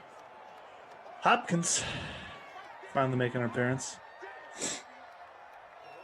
Wow, Greg Coffin endorsing Jordan Lindenbaum. An official endorsement from Greg Coffin.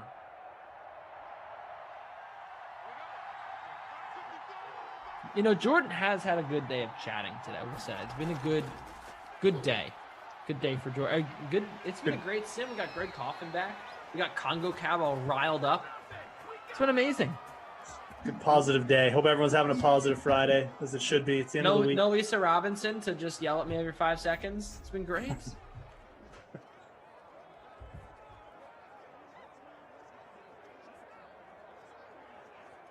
Congo Cab said, who cares, Kenny? Dude's going to be mayor for one last sim. That's dumb. It's exactly what someone who does care would write, actually.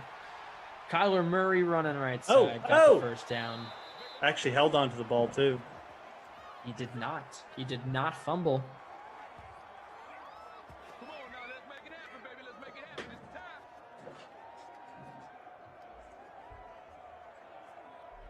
We got here 240. Touchdown puts him ahead. Field goal probably gives us a good shot at OT. So, what you got, Arizona Cardinals?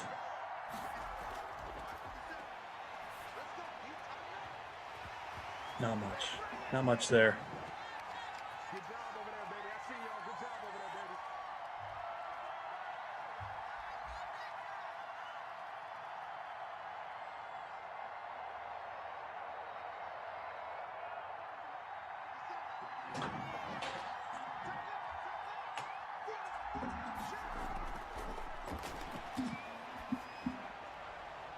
Oh, that's not going to work. That's not going to do anything. What are we at? Third down, 3rd and 9. Really could use a conversion here, Cardinals. I guess Dallas will have lots of time to answer back, actually, if they kick the field goal here. 3-point lead for the Dallas Cowboys.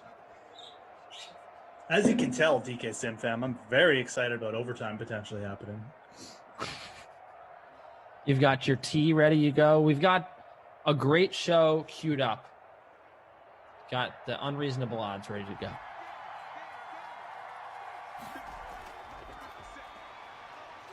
Ezekiel Elliott, 68% owned, had the latest touchdown. Oh, there's a fumble for Kyler. There's a return for the Dallas Cowboys. Oh, They're out wow. past the 30. The Dallas Cowboys going to take over the football with a 3-point lead. Incredible.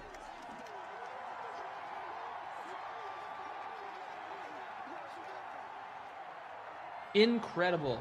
You were just talking about how he wasn't fumbling. And then bam.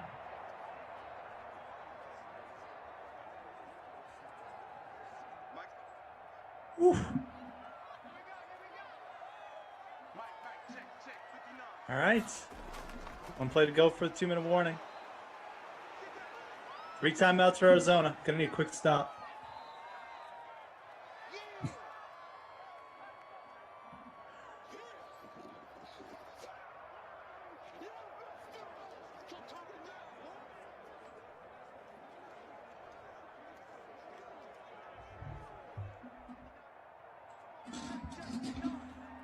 See what happens. Dial up a little stoppage here for Arizona. Burned 1 timeout.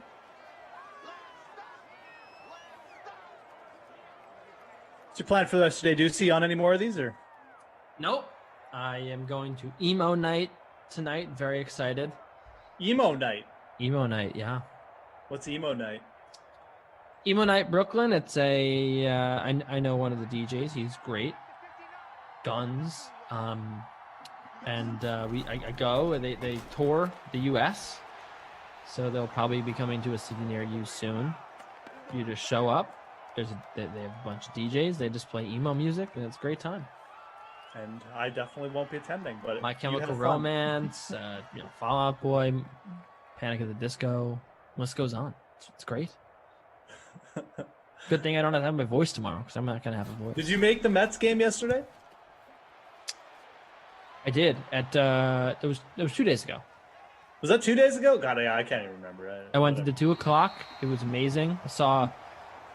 It was Jacob deGrom and Corbin Burns, and Jace Peterson hit a home run to dead center off of Jacob deGrom to break a 1-1 tie. It was incredible. DeGrom, eh?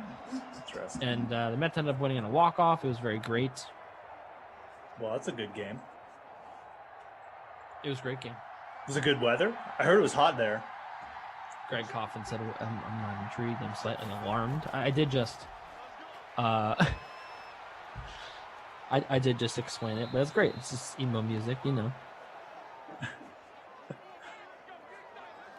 Don Duffman says, Mayor calls for overtime.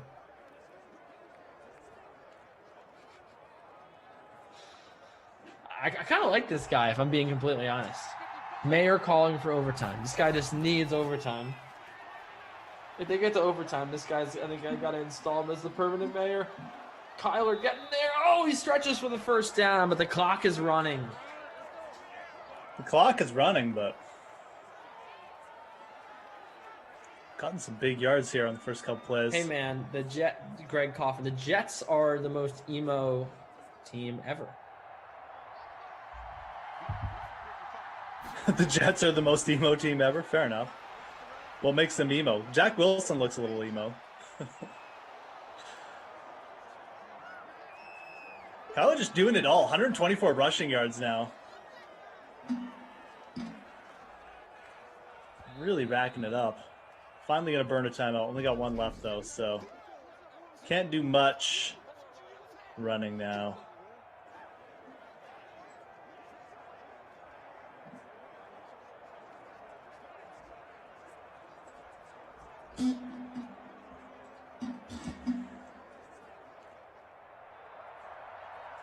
All right, man. It's a big play. Don't want another little short completion over the middle, but that's exactly what they're going to get. They're going to burn their last time out. Or are they? Maybe they're not. What are we doing here? All right. Okay. Well, that really just...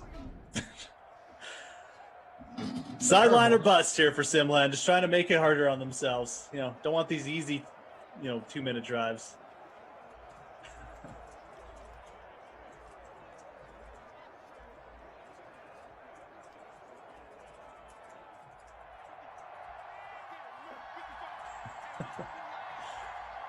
All right. This is it. Oh, I thought they were going to run it there. That would have been, oh, let's just go for it all. Yeah. Wow.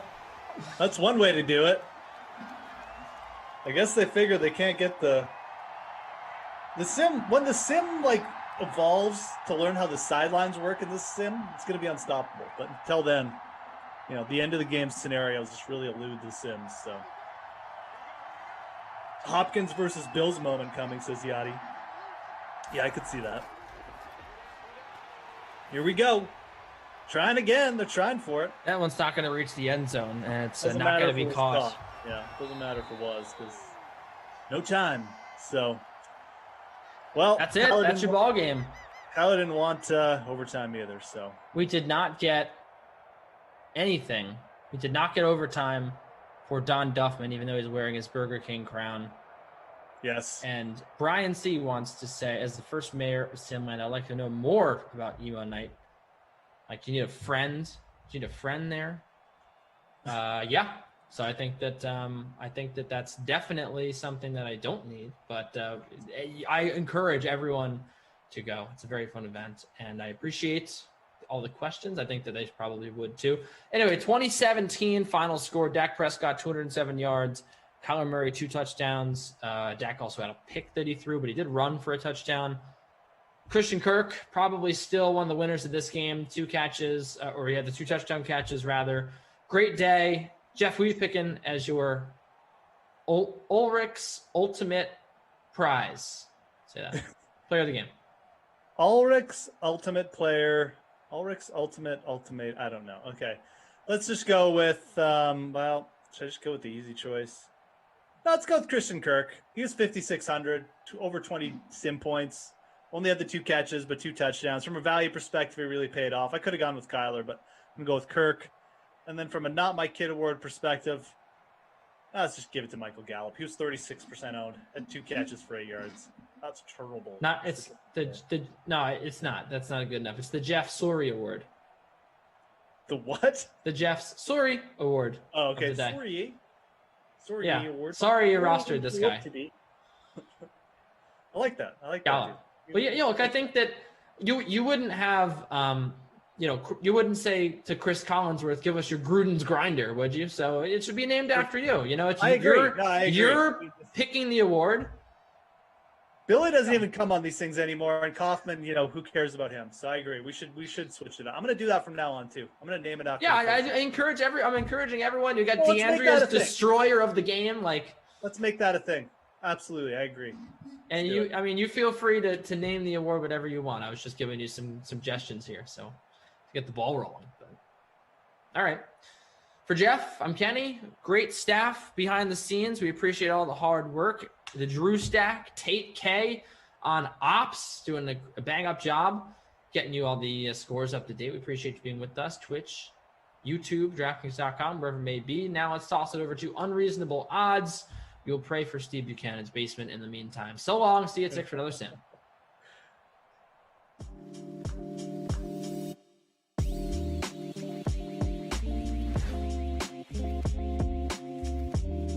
What is going on, everybody, and welcome into another edition of the Unreasonable Odds podcast presented by DraftKings. A special episode today for numerous reasons. As you may see if you are watching behind me, I'm actually in the podcast studio that we normally record in for the first time in like 16 months. So that is cool. The world is bouncing back. The thing is, the reason Steve Buchanan is not sitting side by side with me, my co-host, is because it's not up and running yet. But it will be soon. He's literally on like the other side of this wall in our other studio. And we are on Zoom as we have been for the past 16 months or whatever it's been. So we're moving in the right direction. The other reason we have a special episode today is courtesy of our good friends over at VSiN, our guest, the host of Follow the Money, one of the elite gambling shows, sports betting shows in the industry, I will say. Big fan. Mitch Moss is with us today. How you doing, man? Well, you're too nice, guys. Thanks for having me. I really appreciate it. Yeah, no problem. Of course.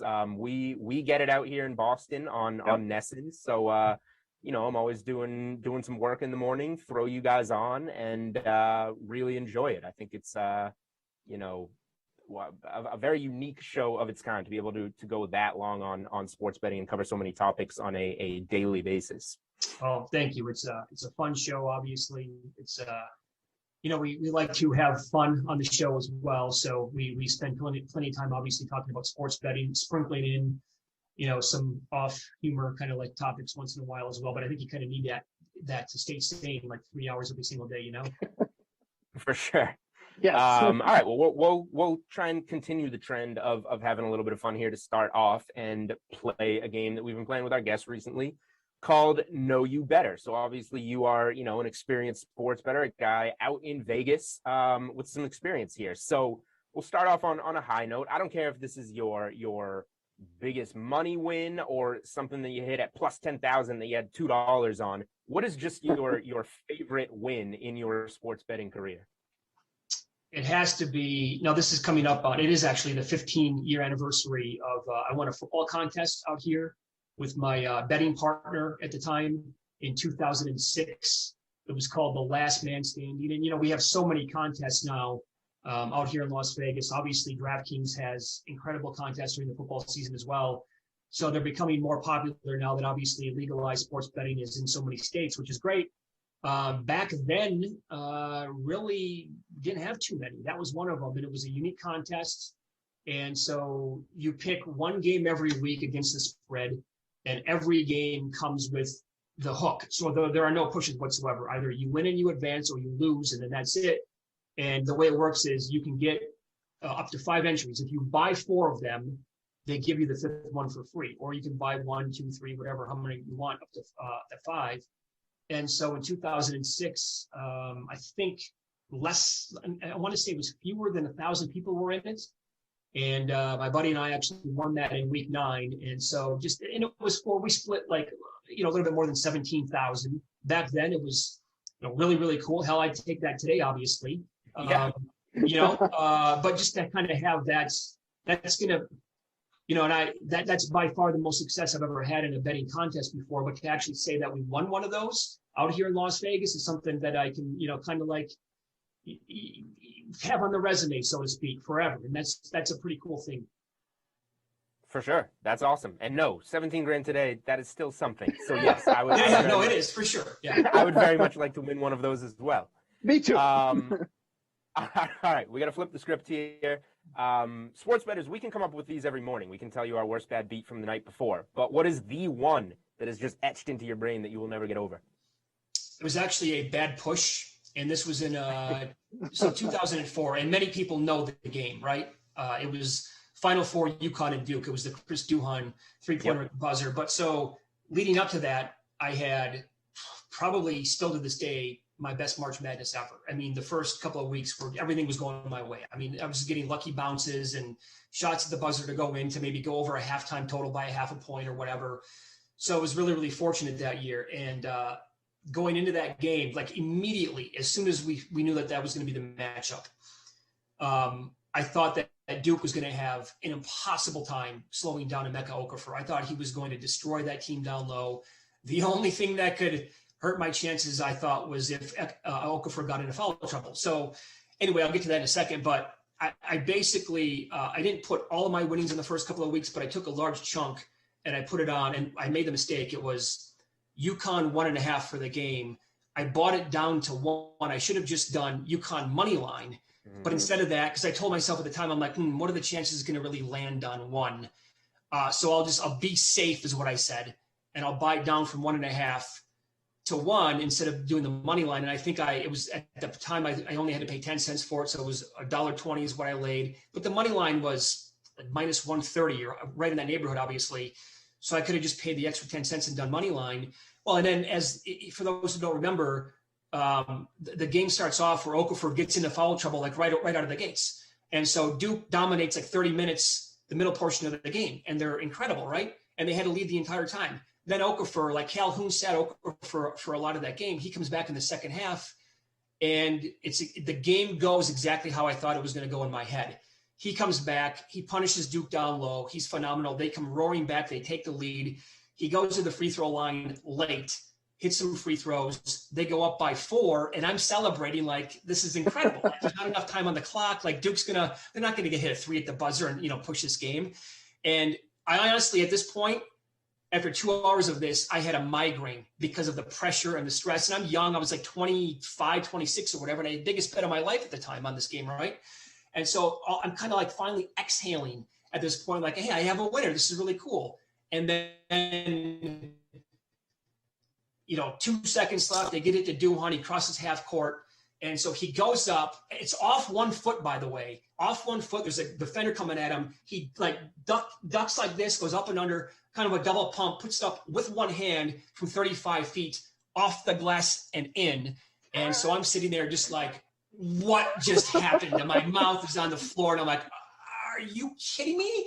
And I let out some other words than that, obviously. And I'm just like, I was speechless for after that, for 5 minutes, like, how, what, why?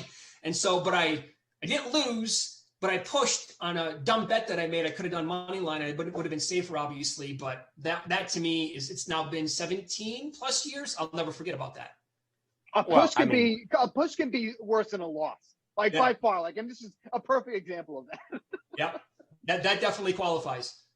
I mean, judging by your description there, yes, you will not forget this one because you still remember it all. Yeah. But I don't. If there's a silver lining, I guess maybe as a young bettor, there's your moment that you're realizing if you're betting the 1.5 spreads, maybe just to look at the money line. Look at the money line. Take a peek next time. Can give that more of a consideration, or you can split up bets. I mean, if you want betting baseball, you can maybe bet half a unit on the first 5 innings for the full game, because if you don't want to take a chance with the bullpen, that kind of thing. So, learn plenty over the years since then.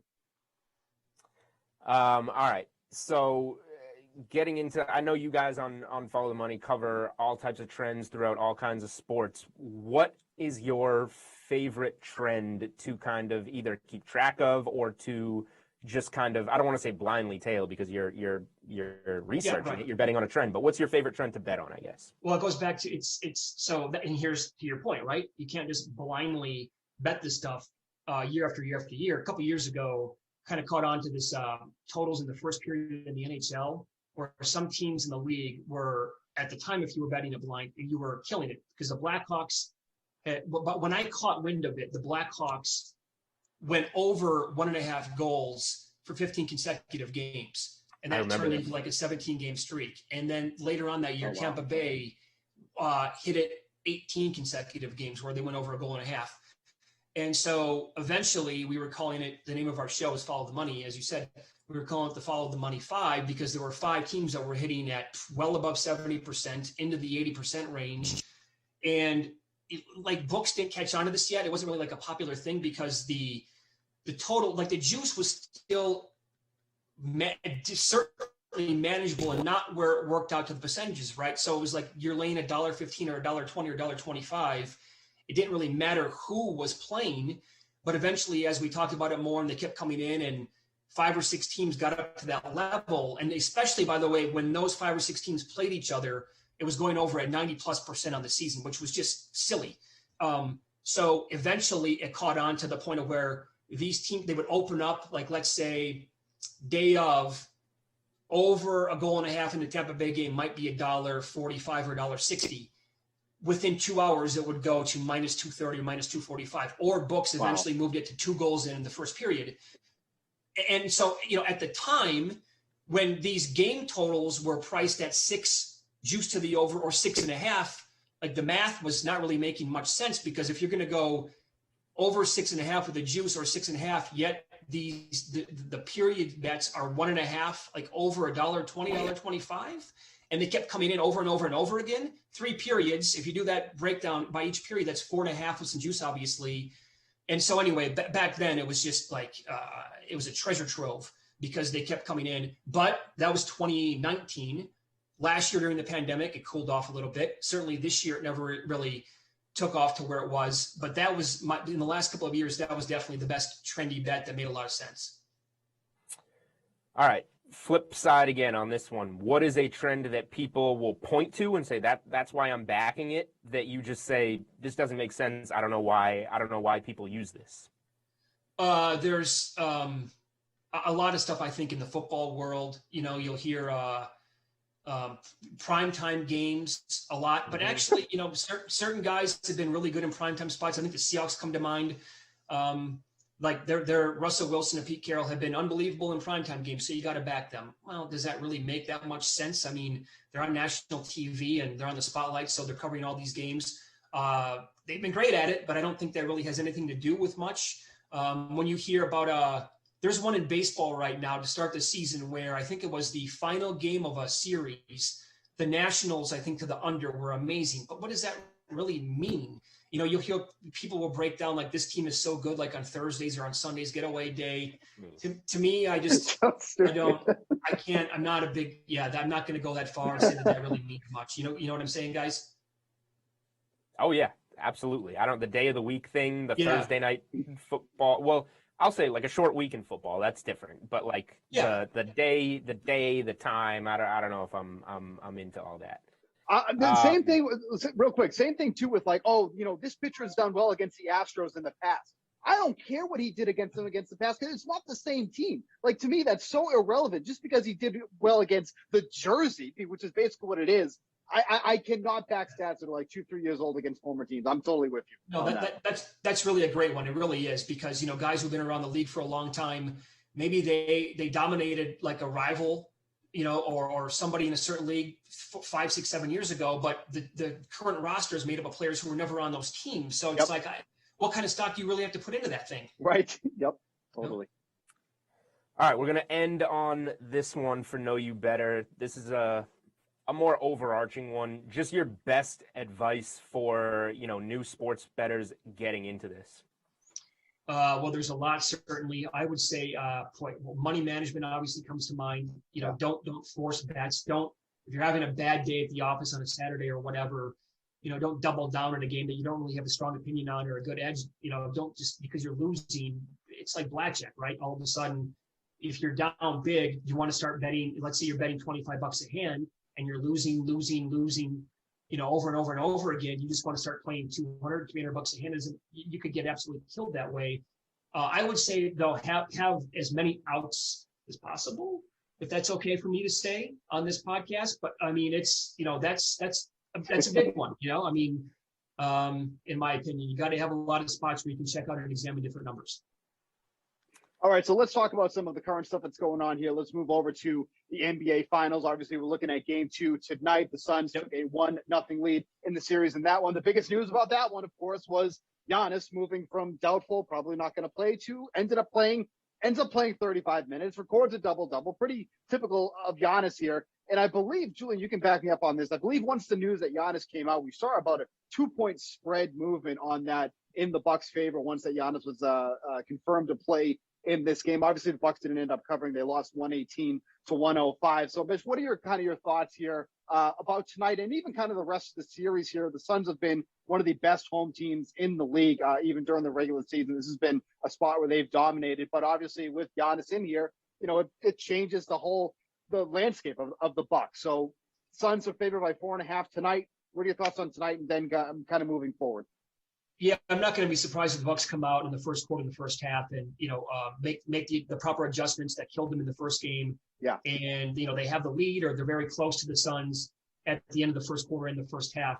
Certainly, I think we can all agree that the team has to have Giannis to win the series, right? I mean, if Giannis would go down with an injury, or that he would be, something would come up again with the knee. I don't like the Bucks' chances, and in fact, it might be a 4-game sweep or a 5-game series that way. But I think.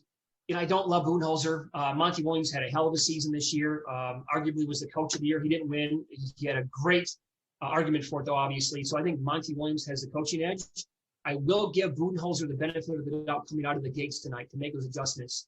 But then how will the game play out after that? I thought Giannis, and this probably is based on the expectations that I had for him. I did not expect him to look great or look normal, I should say. And he kind of did. And so that was pretty promising. That defensive block that he had kind of tells you all you need to know about where he's at, I think, percentage-wise. But my biggest question is, if the big three don't step up for this team at the same time, and they really, like Giannis, Holiday, and Middleton, it's not like they have great games all at the same time or at the same night, which is they just can't all put it together.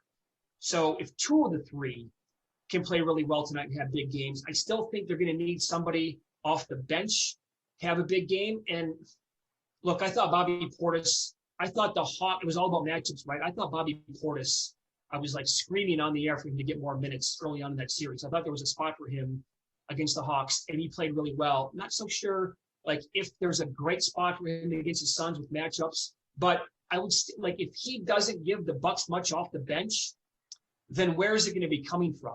Because I don't really trust anybody other than Portis in terms of overall depth. And PJ Tucker's not going to give you many points. He's out there to defend. And, Lopez had great moments against the Hawks. What does he look like? I have big questions about him. And on the flip side, I think we can rely on the backcourt for the Suns to show up every single night. Booker scored a ton of points in game 1, and he didn't shoot well. And Paul's having an unbelievable run. I think Ayton can play. He can have, 19 rebounds is a big ask every single game, obviously. But I think Ayton can look really good for the most part in every game of this series. And then, I trust the Suns others more, like the guys off the bench, Payne and Johnson. I just trust them more than I do the guys for the Bucks. So I think early on, Bucks maybe first quarter, first half would be worth a feel. Full game, I can't quite get there. And then I would actually be on the Bucks if they got back, down 0-2, game 3 and beyond them probably in that game to come back, maybe win that game if Giannis looks really good tonight. Yeah, I'm with you on most everything you said. The Bucks depth thing is what gets me, because if they want to play smaller and they transition to, Lopez was getting burned in those pick and rolls with Chris Paul and Devin Booker. Yep. He winds up playing only 23 minutes, and you're going to go smaller, and that wound up the Bucks played well in game 1. Holiday didn't. Giannis was fair, but like you said, I point to they started the play running that alley-oop for him, and you look at the chase down block. His health is much higher than we see, Anthony Davis come back and get hurt. We watched Harden limping around. We watched Trae Young limping around. I thought that was going to be the case here, and it wasn't. So, a lot is going for the Bucks. Bryn Forbes, 2 of 4 from 3 off the bench. Pat Connaughton, 2 of 4 from 3 off the bench. And they lose that game by 13 with Jay Crowder not making a shot. Devin Booker, 1 of 8 from deep. I keep looking at this and being could the Bucks bounce back? Sure, but they played pretty well, and I think the Suns can even play better than they played in game 1. The Ayton matchup is real. There's nobody to cover there. So I'm having a hard time getting off the Suns in game 2. And just some of the matchups you talked about, point to player props for me, like the Ayton 29.5 points, rebounds, assists. It feels like he's going to be in a good spot again. Lopez, I bet the Brook Lopez points under 15.5 in game one when Giannis was ruled in. Yeah. It dropped down to 13.5, and he only played 23 minutes. If you told me all those things, I would be like, this is a multi-unit bet. Yeah. And he goes 3 of 5 from 3 and scores 17 points in his 23 minutes. I still think Lopez unders on the 13.5 number for points or 19.5 points, rebounds, assists, however you want to do it. I think his role is going to diminish in this series. Yep, I'm with you on that. I think Lopez under is a good angle on that for sure. But what you were talking about too, I mean, if Holiday doesn't go over his like point prop or his points and assists, whatever tonight, I don't think the Bucks. He's got to play better than this. They gave up a lot for him, a lot of depth, and that's what they're hurting on the bench, obviously. And so, in terms of the overall adjustments, I would not rush out to bet Chris Paul's points over tonight. Guy's been awesome. He scored a ton of points in game one, but I think that's where the adjustments come from. And I think the Bucks will neutralize him scoring, but I think where he picks up tonight will be dishing out assists. So I think earlier this morning when I was taking a peek at it at DraftKings, that the assist prop was 8.5 juice to the over. I won't be surprised if he dishes out 10, 11, 12 assists tonight. I think his double-double number was plus 130. I think he'll get to 15, 16 points, but I think he's going to be more of the facilitator role tonight, and that's what's going to burn the Bucks. So this is maybe real quick, like we were just talking, splitting up bets. Maybe you want to go some on the over 8.5 assists. Maybe you want to go some on the double-double to be safe there. Because if he's going to get the 10 assists, you're probably going to bet the plus 130, plus 135 double-double there and just say he's going to get there with points. Yep, that's the way I would approach it for sure. Yeah. By the way, I'm with you on that. I mean, what you said about maybe liking this, you have a tough time getting off the Suns in game two. That's I can't find myself. I'm looking right now. I don't imagine myself being on the Bucks for the full game. That's why I was telling you I'd look at the Bucks only for the first quarter or first half. So real quick, I just want to talk about the series line in this one too. Obviously, the Suns are huge favorites here, minus 295, but you can get the Bucks at plus 235 for the series. And I think it's a pretty big consensus that we all think the Suns are going to win this year. But if the Bucks can even up this series, then they head home. They played very well at home. The Suns have been a very good road team too as well. But with how well Giannis looked in game one, if we can continue to see that, is there still value here in taking the Bucks at plus 235?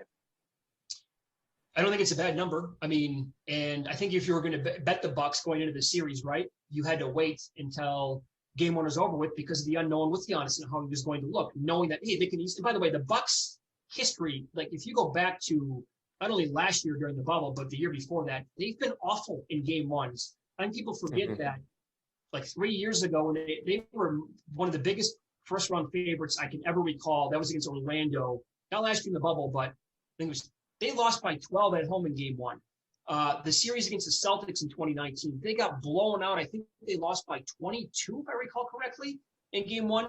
They came back and won the next 4 games of that series. So they have typically been a bad game one team. The Nets series, the Hawks series at home, they lost. So it's like a thing for this team. They come back and they bounce back to win these series. So I'm not freaking out quite yet. In fact, I do like the Suns in the series, but even if they win tonight, I'm not going to tell you that the Bucks are completely out of it, because what happened? Well, the Suns, they did their job at home.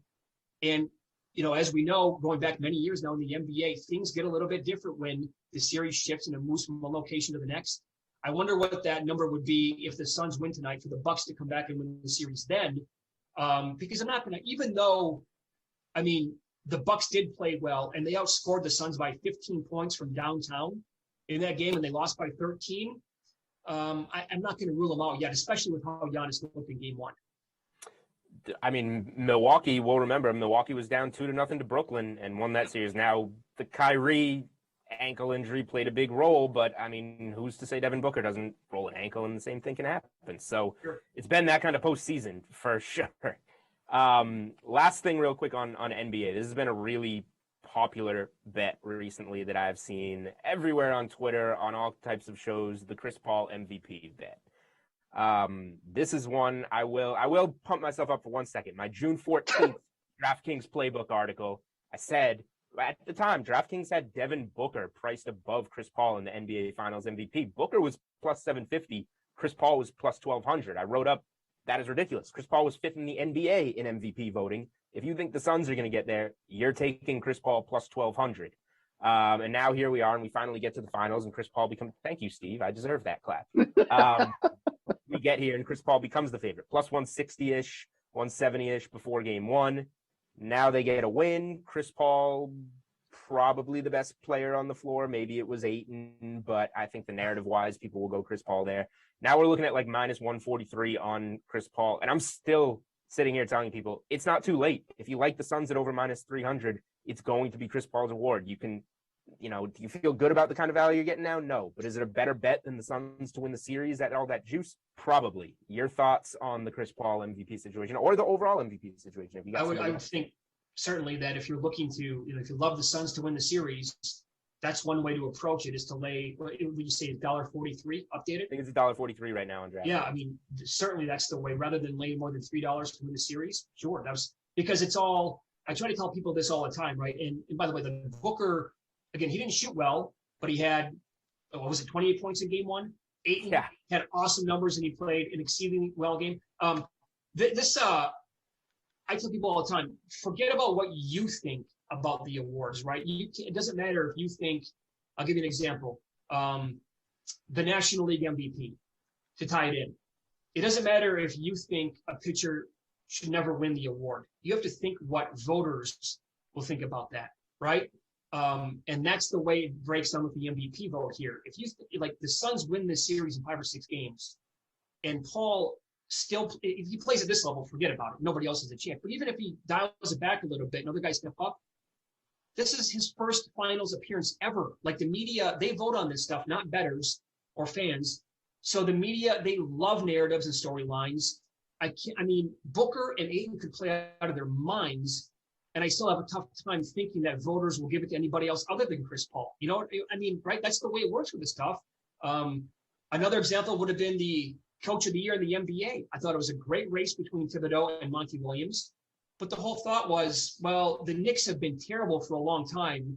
That it's such a huge team and a popular team in that city. And by the way, a lot of the media is based back in New York and around that area. They love that whole storyline. They couldn't get enough of it. And Thibodeau won the award over Monty Williams. So that'd be my advice when it comes to betting awards. All right, let's switch over to MLB. It's been the hot topic for quite a few weeks now. And, unfortunately, the DraftKings Sportsbook doesn't have any home run derby markets up yet, so we won't get too much into that. I want to get into this whole thing with the pitcher's mitts. And obviously, this has been the story now for a couple of weeks. Garrett Cole has unfortunately been the cover boy of this because of how drastically his numbers have dropped. His strikeout numbers have been down. He's been giving up a lot of hard contact. Tyler Glasnow was very adamant about talking about how since the sticky stuff is gone, that's how he got hurt. That's how he injured his UCL, which is unfortunate because he could have been a legitimate Cy Young contender if everything was going right.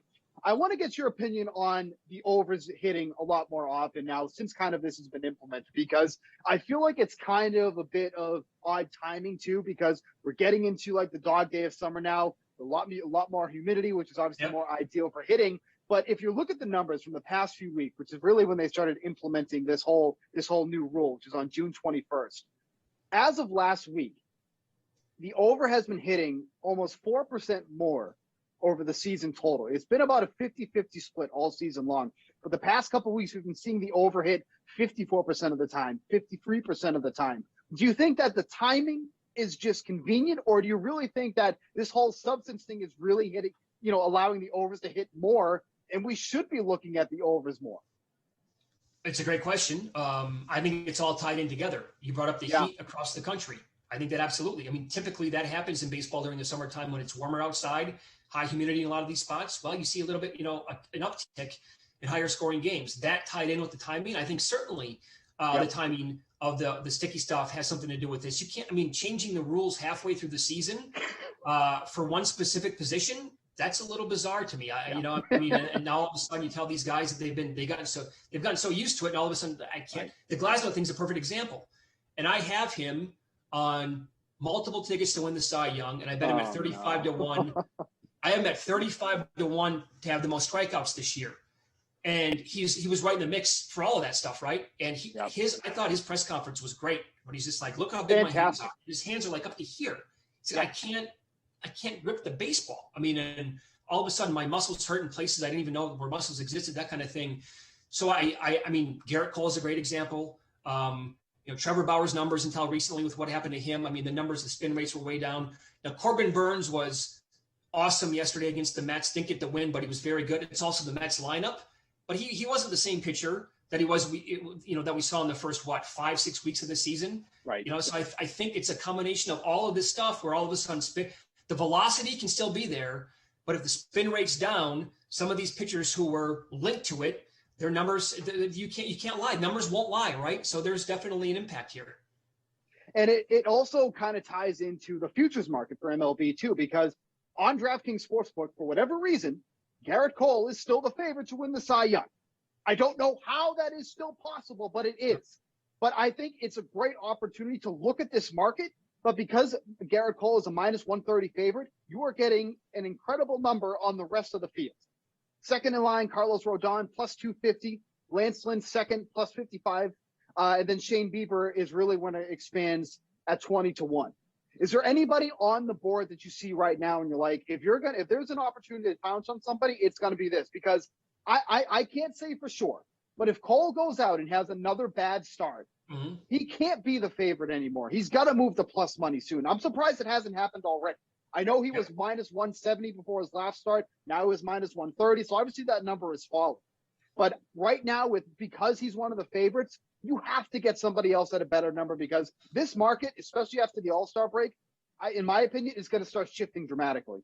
Yep. No, I totally agree. I wake up every day, I check the numbers, and still I look at my phone and I'm like, what am I missing with Garrett Cole? Yes. I don't get it. I also think that, voters are going to hold this against him. I don't think they're going to forget about this month stretch. And if it continues, he has no chance to win the award. But even if he kind of corrects it and he starts to get back to, somewhere in the ballpark of what he used to be, I think this stretch has really dinged his chances a lot. I certainly would not bet Garrett Cole right now, and I don't have I have no shares of him whatsoever in any of this stuff. Rodon and Lance Lynn can certainly win the award. Yeah. I would try, and I've done this week, I would try to look a little bit further down the board than that, because in theory it should be kind of wide open with Cole struggles. You brought up Bieber, Glasnow, their injuries. I mean, but here's the thing. I made the case earlier in the week at Chris Bassett, and I recently grabbed him at 200-1. But then, and since then, he had a really good start. But then he came out against the Astros, and we saw what happened. Yep. And there's no shame in having a bad start or getting lit up once in a while. But that's something that you don't. As soon as you talk about it, all of a sudden he has a bad outing. You're like, oh, yeah, it kind of takes the wind out of the sails. Another guy was Nathan Eovaldi for the Red Sox. Yep. His WAR was, I think tied with Rodon for the best in the American League. His overall, peripherals, like the strikeouts per nine, I think overall Ks, I might come back to ding him a little bit, but he was coming on until his last start when he got dinged up a little bit as well. So I would look a little bit further down the board than that. But you're right, guys. I mean, I think that this race is completely wide open at the top, and I quite frankly want nothing to do with Garrett Cole. Yeah, I mean, it's crazy. It's crazy. Go ahead, Julie. Real quick, Steve. I think, because we were just talking about betting awards before this in NBA, and I'm a super casual baseball better, Mitch. Steve's our MLB guy. I'm the NBA guy. I dabble in baseball casually. But what you just said, because that's all I can think about, is that if I'm a Cy Young voter and Garrett Cole starts to not be dominant, but gets better the rest of the way, am I still going to use my vote on the guy that's the face of this whole sticky stuff movement and change? It's just not a good look. I don't think baseball wants him winning the award this year.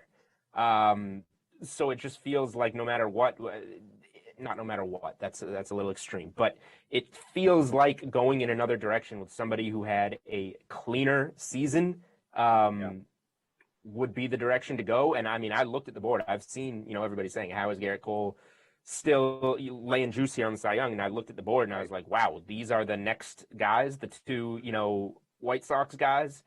So that, to me, I'm not going to pretend I have a name, but like you said, you just made a 200-1 play.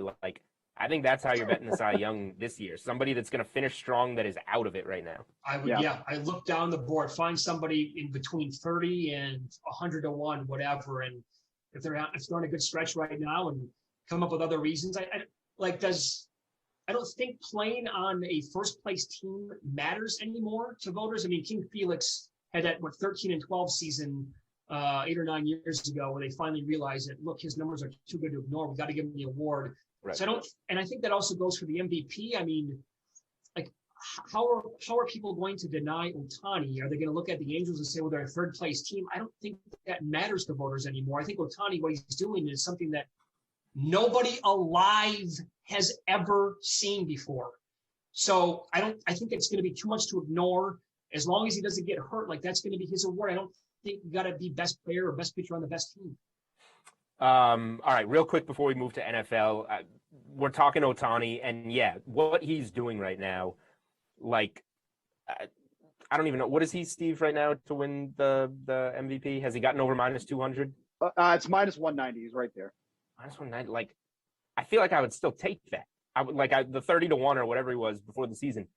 There is no comp for Ohtani, who, here's my best Ohtani comparison. He's Patrick Mahomes. If Patrick Mahomes also was playing like shutdown corner on defense in the same game, like, there's no comp. So like minus 190 if MVP for Ohtani, you're betting on him not getting hurt, in my opinion. After that's right. Right? That's after the what we're whole seeing. gamble, right? That's the entire gamble right now. Is that okay? If you bet him, even though Vlad is, I love watching Vlad, and his numbers are incredible. I mean, Vlad, now that Ohtani surpassed him in home runs by like 4, but I'm not going to say the home run title's not over with, obviously. A lot of baseball left. But if Vlad wins the Triple Crown, that doesn't matter. It doesn't mean anything when it comes to the MVP. Even if the Blue Jays, finish in second place, or they somehow come back and win the American League East, I read baseball voters and guys who write about this all the time, and they're speechless about Ohtani. I mean, there's people think that that's a shot against Vlad. It's not a shot.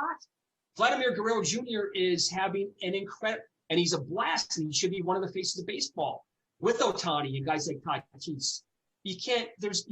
I love your analogy. Imagine if Mahomes went out there and had 7 interceptions playing cornerback or something like that. That's it.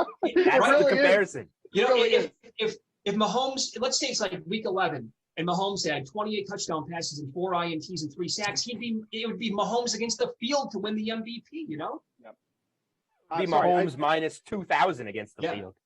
I just want to make one real quick point to you. Because Ohtani and DeGrom are like the 2 favorites here, you're getting such good numbers on the rest of the field. So if you do think that the injury is a possibility, which it is, because Ohtani is doing something that nobody else has done, again, you're getting incredible numbers on some of these guys like Xander Bogaerts at 40 to 1.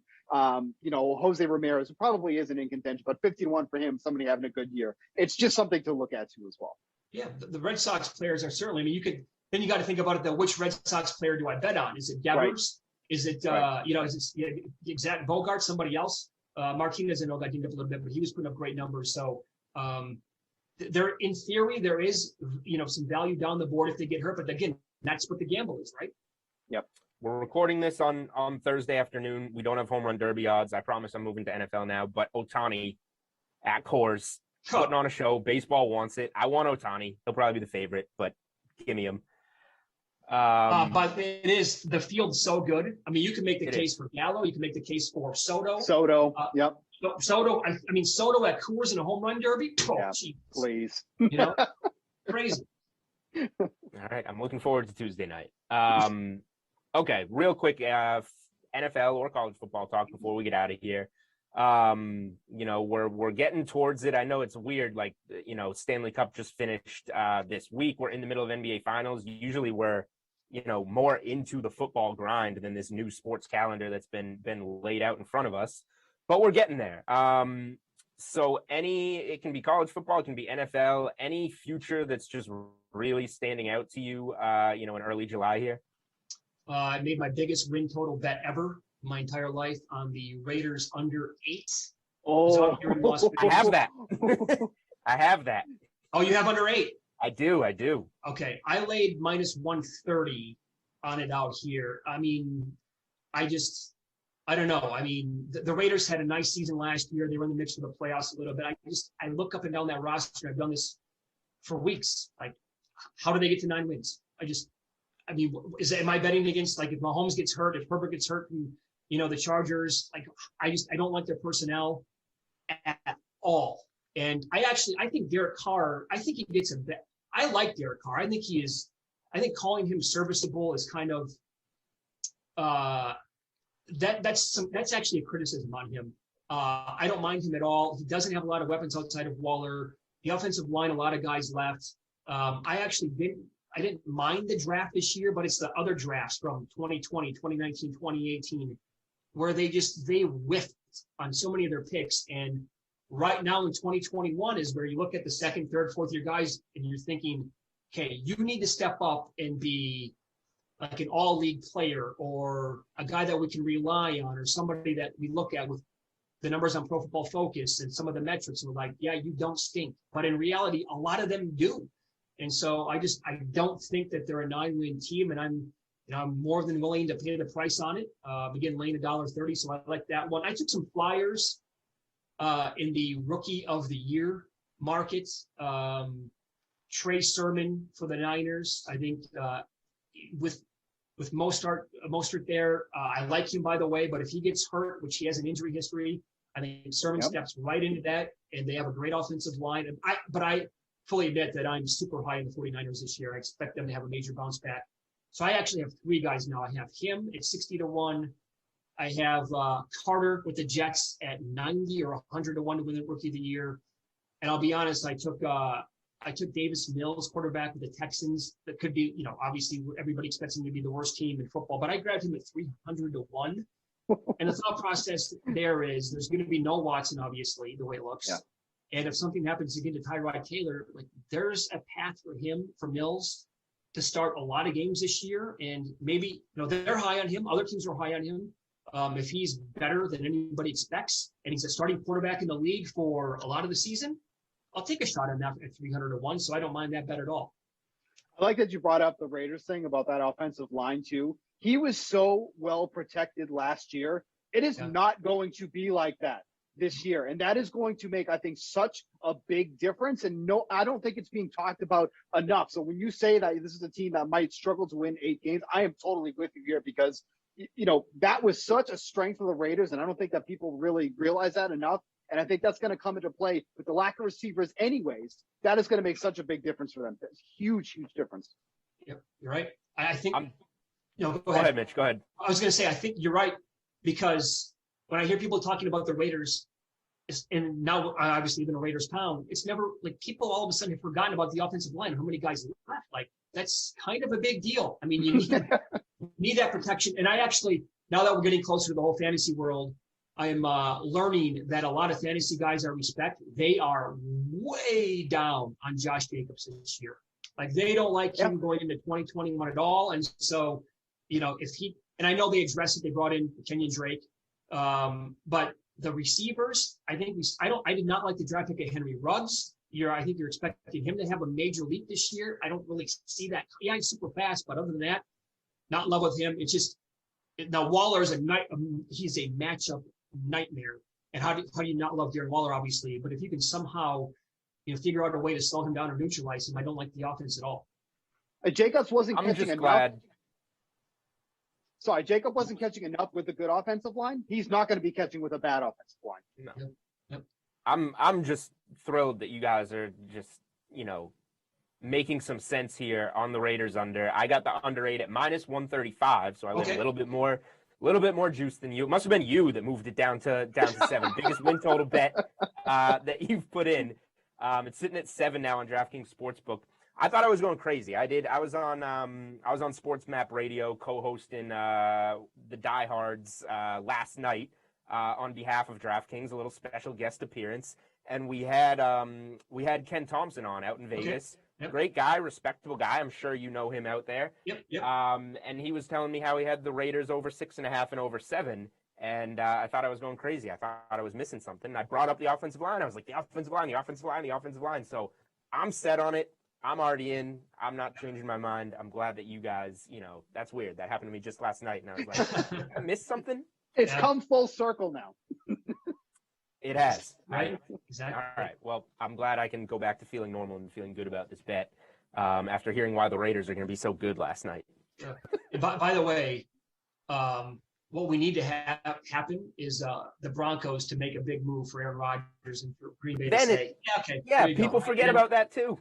I know. Small angle that could potentially, I don't think it's going to happen at this point, but I think if the Packers were smart, they would actually be open to, some deals. And I'll pick up the phone. I'll listen to what you have to offer. Because if the Broncos would offer, I don't even know what the package would be. Judy, another player, draft picks. I think the Packers are out of their minds to not at least have that conversation,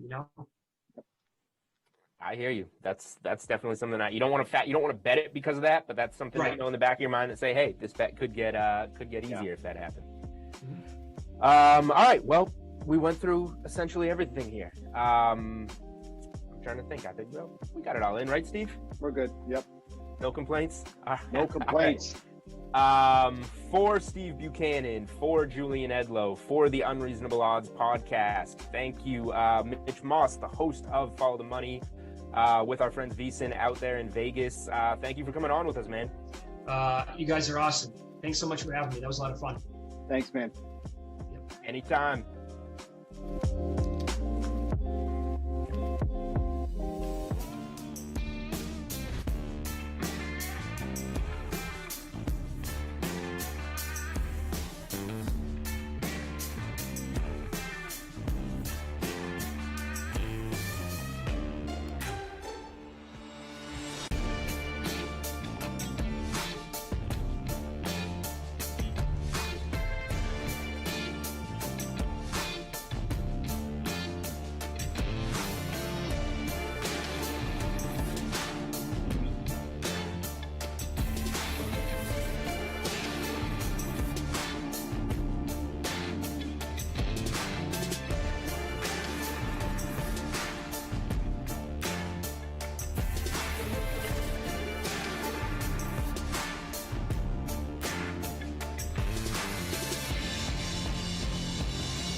yourself a cold one. Let's drink 'em, huh? And listen to Ross Tucker break down the top college prospects on another tasty edition of The College Draft. Yeah, it is Daddy Soda time here on the College Draft Podcast, presented as always by DraftKings. Huge UFC fight coming up this weekend. More on that a little bit later. I am Ross Tucker, former NFL offensive lineman, 5 teams, 7 years. I got 5 podcasts. Ross Tucker Football Podcast, 3 times a week in the offseason, 5 times a week during the season. Will Brinson was amazing on yesterday's Ross Tucker Football Podcast, talking about beer and Russell Wilson, and not necessarily in that order, but we got into it a lot. Should have Andrew Brandt on tomorrow's Ross Tucker Football Podcast. We got to talk about a lot of things, including rookie contracts like Trevor Lawrence, NIL, and what the name, image, and likeness is going to mean for the agent business moving forward, franchise tag deadlines coming up. So quite a bit to get to with Mr. Brandt tomorrow. We will have Eric Eager from Pro Football Focus. He's a data scientist. He is on today's Even Money podcast. So awesome week. We'll have the Fantasy Feast podcast tomorrow. Andrew Brandt does the business of sports. You can check me out on social at Ross Tucker NFL or at Ross Tucker Pod. All of the shows always get posted to at Ross Tucker Pod, Twitter or Instagram. You can engage on the other platforms as well. And yes, we are on YouTube, youtube.com/Ross Tucker NFL, which is one of the first places I really knew that my co-host on this show, Emery Hunt, was going to be an absolute rock star. At F-Ball Game Plan on Twitter, but Football Game Plan on YouTube was way ahead of the ball game. Check it out if you haven't already. You can also always pick up footballgameplan.com draft guide, footballgameplan.com/2021 draft guide, or you can start to get ready for the 2022 draft guide as well. Emery, good morning. How are you? Good morning, Ross. Glad to be on the show as always, talking some shop. Yeah, so a bunch of things to get to. We've been talking about this for months, right? We're going to do the 2018 NFL draft. People always say, you can't judge a draft for 3 years, and then they never actually go back and do it. And I'm not here to give out grades or evaluate. I just want to know, okay, what can we take away from it? What lessons, if any, can we take away from the 2018 NFL draft? But before we do that, actually, Emery, some draft news. If you're into college football and you're into the draft, and if you're listening or watching this podcast, I have to imagine most of you are. By the way, we will start breaking down the top prospects in the Power 5 conferences and otherwise starting next week. So we are full throttle into the 2021 NFL, or actually 2021 college season, 2022 NFL draft starting next week. But first, we'll do a 2018 draft. However, it looks like the 2022 draft, Emery, is already going to be a little bit different in the sense that they're moving the Shrine Game. And I saw you tweeting about it earlier, so I had to get your thoughts on, before we even get to the timing of it, just your thoughts on moving the Shrine Game. You know, I get it from a business standpoint, but just from a evaluator and fan and traveler standpoint, I hate that it moves away from Florida. When I go down to, the Senior Bowl and the Shrine Game, it's in the South, it's good weather. It's like a Friday practice during the season. But when you move an event to a major city, everything feels like punt return, right? Everything is just happening so fast. You got to move in and out of traffic. You got to get out the way. You got to keep your head on a swivel, and you don't really get a chance to decompress, because you know how we are during the season. It's nonstop go. We're on the move, calling games, scouting games, doing work in the studio.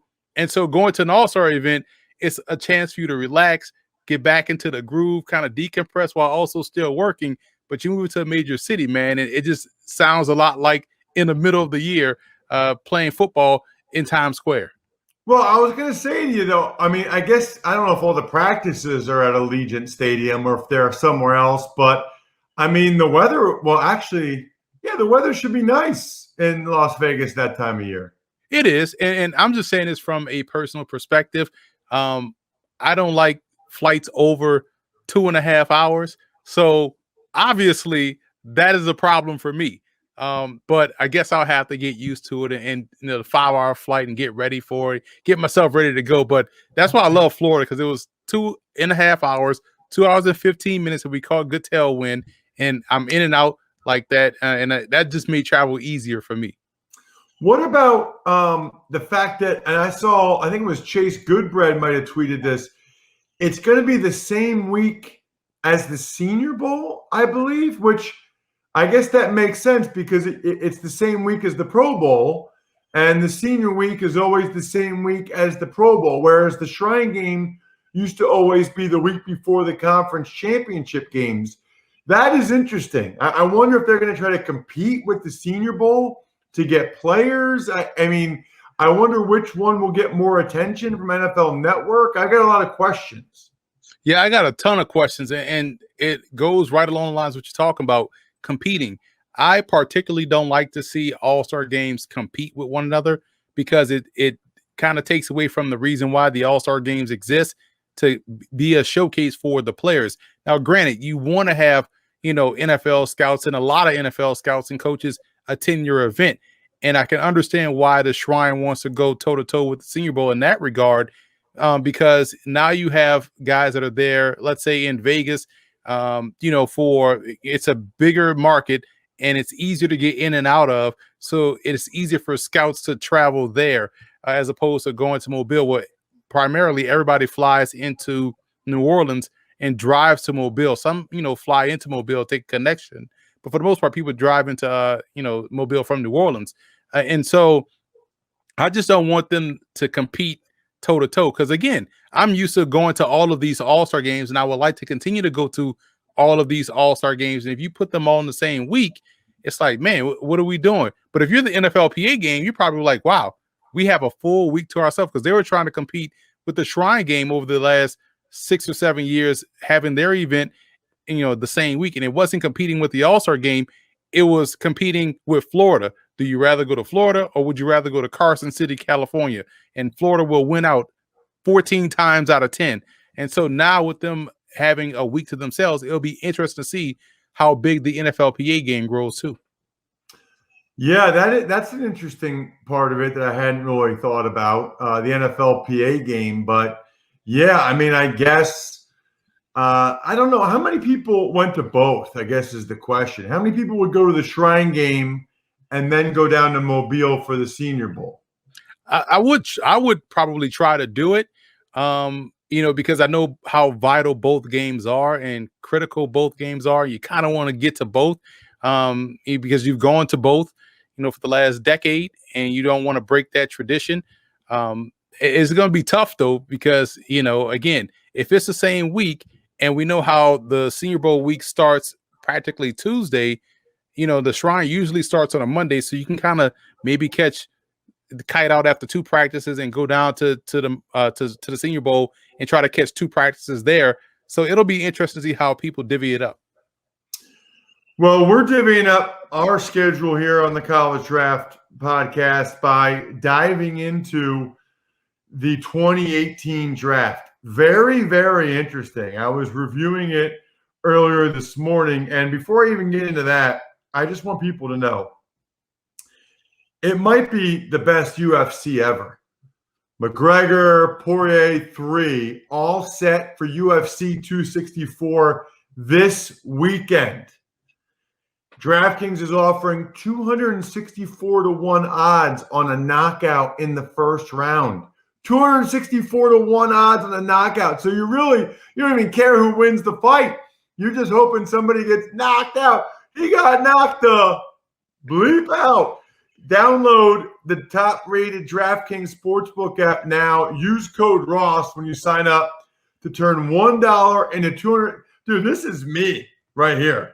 I don't like to stay up that late, and I like favorable odds. So 264-1. I watched the first round Okay, that stinks. It didn't happen. Oh, yes, he's gone. I love it. Only at DraftKings Sportsbook. Make sure you use the code Ross. All right, Emery, let's dive into 2018 draft. And we'll just go, I don't know, we'll do 3 picks at a time. The Browns went Baker Mayfield. Then the Giants went Saquon Barkley. The Jets went Sam Darnold. Really interesting because Mayfield, the jury was way out until this past year where he got a new coaching staff, and now people seem to feel better about it. Saquon started out on fire, but then has had injury issues the last couple of years. Darnold flamed out with the Jets, but in Carolina, they think he's the man. I mean, I don't know if I have any takeaways from these 3 guys yet, other than I think my big takeaway from these 3 guys is I don't have a big takeaway yet. I feel like I need one more year for all 3 of these dudes. You know what's interesting? When you look at the 3, Saquon made the Pro Bowl and won Rookie of the Year, I believe, that season. And the talk leading into the draft was, how high do you take a running back, right? And I remember being on a radio show in Cleveland at the time because the Browns had 2 picks in the top 5. And everyone was asking, well, what do you do with their 2 picks? How would you play it? I was like, well, I'll take Saquon Barkley number 1.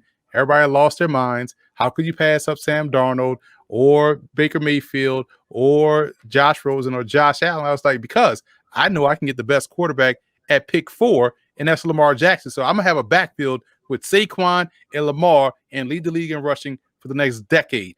And so for me, I would have played it differently. However, the Giants, I still think, made the right move taking Saquon Barkley because he's a difference maker, and he proved to be that right out of the gate. Now, Darnold, I had as my 2nd graded quarterback in the draft class behind Lamar Jackson, and my comp for him was Tony Romo.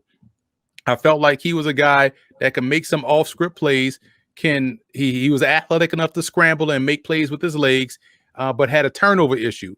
And that right there has shown to be true so far. Baker Mayfield, I compared him to Case Keenum, saying like, he's a guy that kind of can be solid.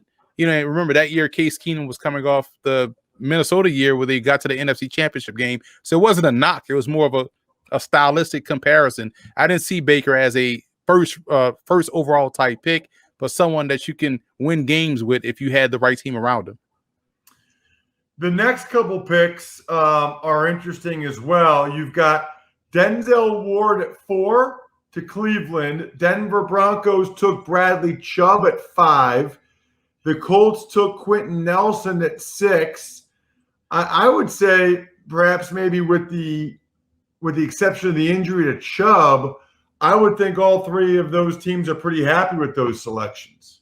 Yeah, and you also have to add in the injuries with Ward. Ward misses about 3 games a year. So he has to find a way to stay healthy. And I think if you had a do-over, you probably would say maybe Cleveland takes Nelson as opposed to Ward, or maybe they go Chubb. I know that was a thought, out there, like you get the quarterback and you get the pass rusher. But health permitting, all 3 guys that when they're out there, they've been very productive, with Quentin Nelson obviously being the best out of the trio. The next 3 picks, you got the Bills taking Josh Allen at 7. The Bears taking Roquan Smith at 8. The linebacker, obviously. People know quarterback Josh Allen. And the Niners taking offensive tackle Mike McGlinchey at 9. Boy, the Josh Allen one, first year was like, second year, third year, whoa. Yeah, and it's funny because for me, and I have my original scouting report here, I wanted to pull that one specifically because I wrote down for Josh Allen, inside the red zone, Allen protects the ball rather well, seems to maximize the opportunity. And as the field shrinks, he's much more decisive and accurate. Man, that's dead on, because once he got inside the red zone, you look at his red zone numbers in the NFL, I don't think he's had a turnover inside the red zone at all. And the goal for him was, from 20 to 20, it was an adventure. But inside the 20, he locks in, the field shrinks for him, and the ball gets there accurately and he's throwing strikes, he doesn't turn the ball over. That's a great quality to have, but you have to mitigate through the 20-20 area with him. And we saw them have the patience and be able to do that. And that's why he had such a breakout year this season. Now, you want to know if that's more to come, or was it an anomaly? Because he had one bad year, one average year, one great year. Now you find out in year 4 which one really it is. But I thought that was the pick that everybody talked about in the first round. I thought Roquan Smith was chalk. Everybody kind of had the Bears to take him, and you also look at McGlinchey was kind of people thought it was a reach at the time, but he's proven to be a solid starter for them up front. Then you get 10, 11, 12. The Cardinals taking Josh Rosen, the quarterback from UCLA. The Dolphins taking Minkah Fitzpatrick, the Alabama safety who's now with the Steelers. And the Tampa Bay Bucks drafting defensive tackle Vita Vea. What lessons are we learning from Rosen, first of all? Sometimes you have to trust what you see. And I wasn't as high on Rosen as most. I had him right below Baker Mayfield grade-wise, or right at Baker Mayfield. They had the same grade. I had him higher than Mayfield, honestly. He was my third quarterback. But I had a 77.5 grade on him. And I compared this game to Eli Manning. I just thought that athletically he wasn't there. People made a big deal out of his tennis background, say he has the athleticism. But I told people this. I feel like he maxed out as a college freshman. He was so good as a freshman, and we didn't normally see freshman quarterbacks step in and play well. And you kind of had that initial picture, stuck in your mind, and have that throughout the entire time he was in college. But you go back and watch his career, he never really got better. He stayed the same way, which is good for a freshman, but is not good for a junior. And so I thought people kind of overrated his ability. And that's probably why we hadn't seen the success. And some people still hold out hope, saying he needs a chance. Well, man, the Cardinals gave him a full season to start without looking over his shoulder. Then he goes to Miami.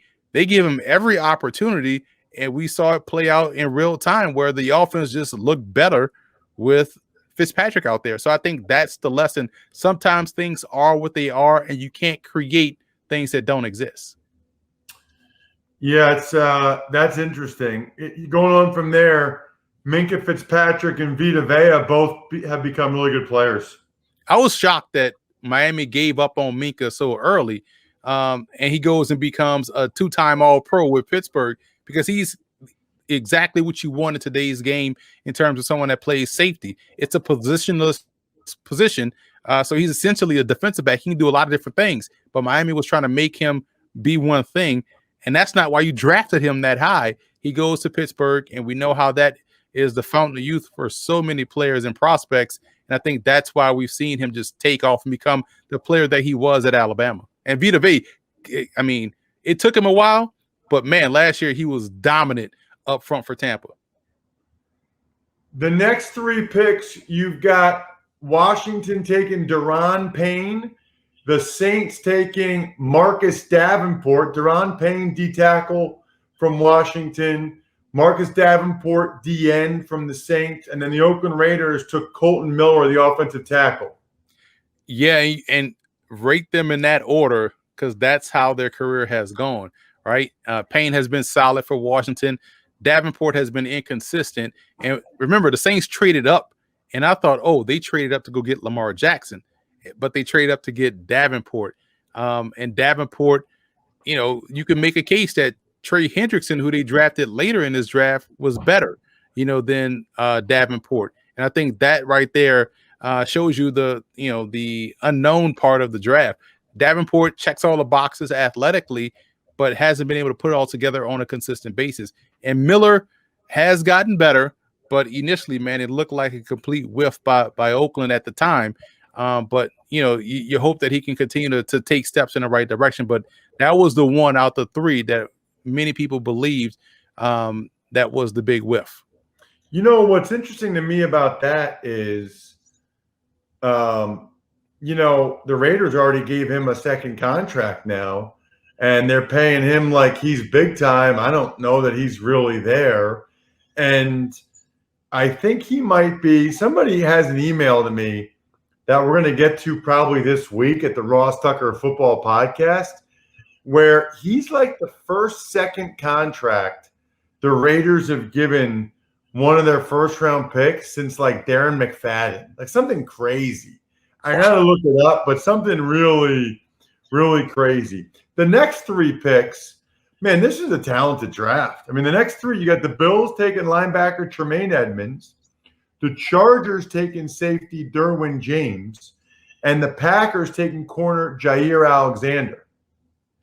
And wow, what a value Derwin James is at that spot, right? You just hope that health permitting, he can see out there, because that has been his bugaboo. But when he's out there, he's been tremendous. A really home run pick there. Jair Alexander, I had a higher grade on than Denzel Ward. And to see him just continue to thrive every year with Green Bay has been spectacular. And, Tremaine Edmonds, this is why folks got to take emotion out of everything. Folks want him to be Brian Urlacher or Ray Lewis, right? But they never talk about when at this draft, when he was selected, he was 19 years old. So fast forward 3 years, he's 23 now. I mean, the dude is still rookie age and has gotten 3 years of NFL experience. His upside is through the roof. He's 6'4", 250, can play inside or outside backer. Be patient. He's been productive, and he's going to continue to get better. But he was 19 years old when he was taken. Remember, Amobi Okoye was 19 when he was drafted by the Houston Texans, a decade or so ago. But, man, 19 years old, playing linebacker in the NFL and played it well as a rookie. It's impressive. Yeah, I remember meeting a lot of these guys before the draft. I forget even where this draft was, maybe Dallas. And Edmonds and our next guy, Van Der Esch, really big dudes. I mean, they were like legit 6'5", 250 type guys. The next 3 picks, the Cowboys took Leighton Van Der Esch, 19. Lions took Frank Ragnow, 20. The center from Arkansas. The Bengals took Billy Price, center from Ohio State, 21. Wow. Think about just that, Emory. Just the difference between getting Frank Ragnow at 20 versus Billy Price at 21. It's a big difference, man. That's a big difference. That really is. Frank Ragnow was my number 1 center in the class, and Billy Price was my number 2. So initially I thought, wow, this is great. We got 2 centers going in the first round. That tells you how good the position was, in my opinion, in thinking in terms of 2018. But looking at it with 2020 eyes, like you said, what a big gap between Ragnow and Price. And Price is like Rasputin. He has still another opportunity this year to make things right, as Trey Hopkins, who I like a lot, got hurt in the last game of the season for the Bengals towards ACL. So we don't know how healthy he's going to be. So guess who's next up on the depth chart? Billy Price. Here's your chance once again to right some wrongs. For Van Der Esch, I wasn't as high on Van Der Esch, to be honest, coming out. I thought he was stiff athletically and could be a liability in pass coverage. But, this dude went out there and balled out his rookie year and became an asset to that team and was just outstanding. So that was a whiff for me in terms of how well I thought he was going to play right out of the gate. I distinctly remember while we were in Dallas, I was working for DAZN, there had been rumors about a neck injury for Van Der Esch. And I asked him about it. And he was like, nothing wrong with my neck. I have no idea what you're talking about. Because that had come out. Well, he goes to Dallas. Right away, he's wearing that neck collar. So he's got something wrong with his neck. Okay. And now he's had issues with it to the point where they draft Micah Parsons this year. I would say my big takeaway from looking at this draft, Emory, is just how important health is. And there's only so much you can do, right? Some of it's just luck, but some of there was obviously some information out on Van Der Esch before it. But Barkley's health, Bradley Chubb's health, you mentioned Denzel Ward, the health of Derwin James. I mean, health has been a huge thing. Van Der Esch now, I don't remember if the other 3 guys, there was something out beforehand for them, but there was definitely stuff out on Van Der Esch ahead of time, and the Cowboys took him anyway. Yeah, and health and situation matters the most. Situation, we talked about Rosen, we talked about Minkah Fitzpatrick. It matters tremendously. And I always said injuries are a freak occurrence, but unless there's a pattern of injury following you from college, that's what you have to trust. And like you said, you got information that came out in Dallas with that, and and it proved to be true. And you're right, we were in Dallas because that's where I ran into you at the food station. It's funny how that was a pretty good spread down there in Dallas. All right, so the next up, we got the Titans took Rashaan Evans, the linebacker, at 22. The Patriots took Isaiah Wynn at 23, and the Carolina Panthers got DJ Moore at 24. Evans has been solid for Tennessee. When we talk about injuries, he has to find a way to stay healthy. He's been hurt or missed time every year in the league. But when he's out there, he's playing well. So you got to hope that guys can stay healthy. And that's going to be the biggest key. And DJ Moore has been as good as advertised. He's gotten better every year. He's a physical player at the point of attack. And was one of those guys that everyone liked as a prospect, amongst the draft community. And he's proven to be a very solid pro. Then we get to 25. The Ravens take Hayden Hurst, the tight end who's now in Atlanta. And speaking of Atlanta, they took wide receiver Calvin Ridley. And the Seahawks took Rashad Penny, the running back from San Diego State. Penny was my number 2 back in that year, that draft class. I had him 10 points below Saquon Barkley, who I had as a 91 grade. So I had about a late first on Penny because of his explosiveness and speed. But we never got to see that because he stayed hurt, nagging injuries, wasn't in shape, and it's tough because this was someone that you watched him at San Diego State. He ran for over 2,400 yards, some ridiculous number that season, and had many long runs, but just couldn't get out of his own way as a pro. And now may just end up bouncing around. He's still with Seattle, but you may end up seeing him bounce around the league as a complimentary guy. And that's not, that's probably my biggest whiff in the first round. Hayden Hurst, the big thing about him was the age. He was 25 years old, but he had the good speed, the good ability to get out and get down the field. But people were worried about his upside because he was 25, I believe.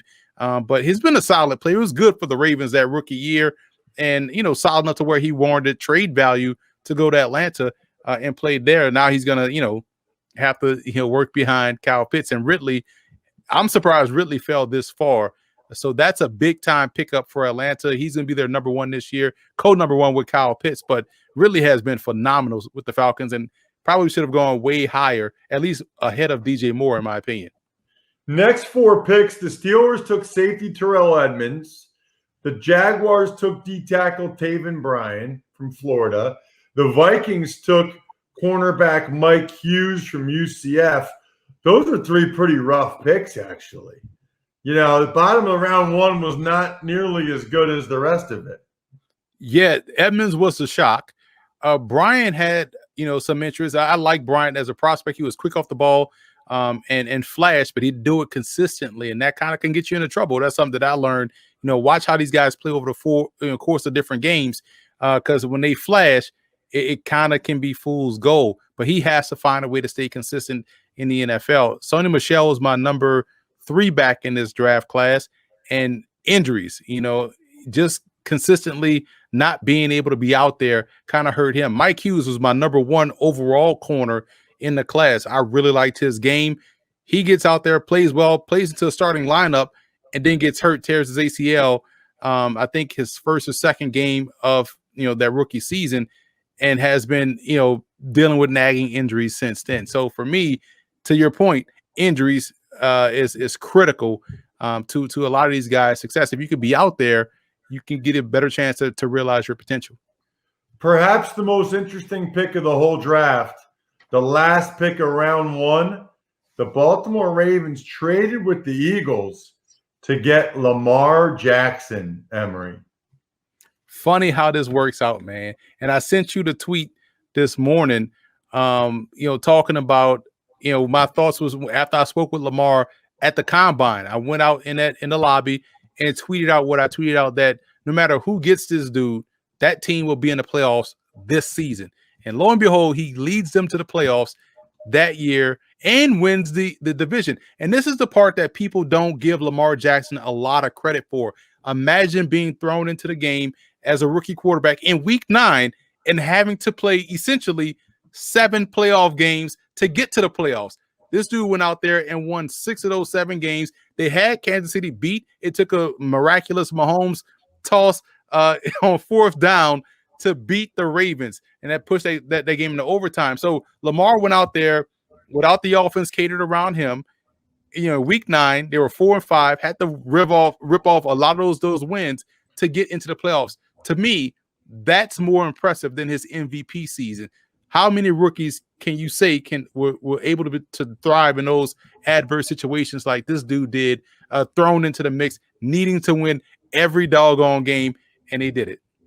It's really interesting if you look at round 2. I mean, near the top, you've got home runs like Nick Chubb. And how about the Colts back-to-back in round 2, getting Darius Leonard and Braden Smith? It's big time. But then you see other guys that haven't really panned out quite as much so far. Kerryon Johnson, Dante Pettis.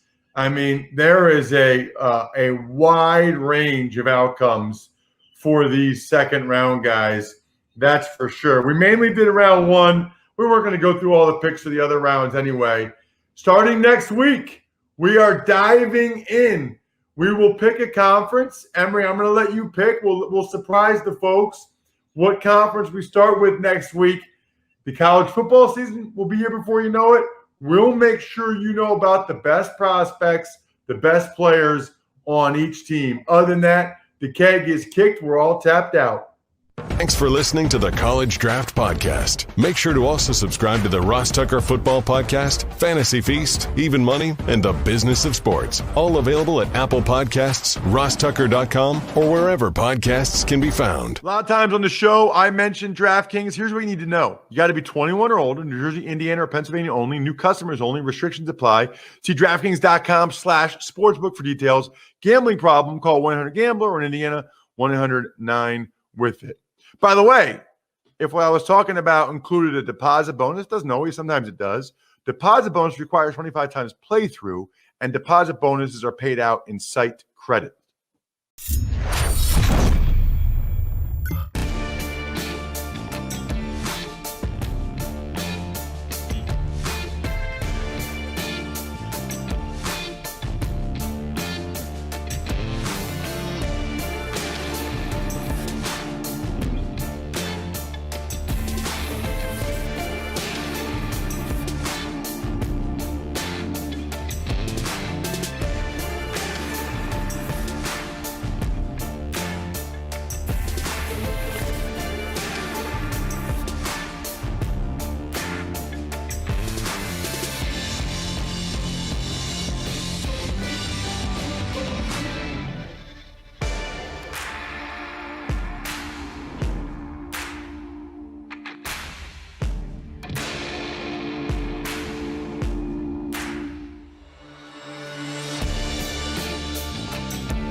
Well, how festive is this? How good is this? A good day to you from Las Vegas, Nevada. I'm John Anik. Welcome to the UFC 264 betting preview presented by DraftKings Sportsbook. And man, have we got all hands on deck today as I am joined by the veteran mixed martial arts journalist from The Ringer, Chuck Mindenhall, and a man who really needs no introduction around these parts or any other from the 305, Jorge Gamebred Masvidal. And we got a lot to get into today, boys, so let us get right to it. As many of you know, the trilogy is upon us. UFC 264, Poirier versus McGregor 3. So where are the betting odds right now as we come to you here during the middle of fight week? Dustin Poirier holding as the favorite, minus 130. The comeback on Conor McGregor at plus 108. Chuck, we will begin with you. DraftKings Sportsbook opened this as a pick'em. Some money has come in on Dustin Poirier. Why do you think he's the betting favorite, at least right now? I think that it's just that we saw in January, the last fight, we saw what he was able to do. I think a lot of that has to do with an esoteric stake. So when he fought in 2014, when they first met, it was the Conor McGregor show. It was all downhill momentum for that guy. I felt like everything was a part of the Conor McGregor bubble. This was kind of the perfect setup for him, for Dustin Poirier to go into a situation where there's a couple thousand fans at Fight Island to really focus in, put all that aside, and do what he did. And I felt like, I'm sure you guys will agree to an extent, I felt like he had a lot of options to him on how he might want to take that fight. And he had McGregor kind of dancing to his tune a little bit. It really comes down to the adjustments that McGregor's going to make. But I think the line is actually just about there. To me, it feels like a coin flip. So, well, Jorge, Dustin Poirier is your longtime teammate and friend. What can you tell us about his training camp and ultimately the position that he comes in to this trilogy? I can tell you he's in phenomenal shape, man. I've been in there since the start of the camp, and he came in shape, He wasn't messing around. He knew that third fight was going to happen at some point. So it's not like he went home and gave himself any slack. He came back full six-packed out, in shape. Right.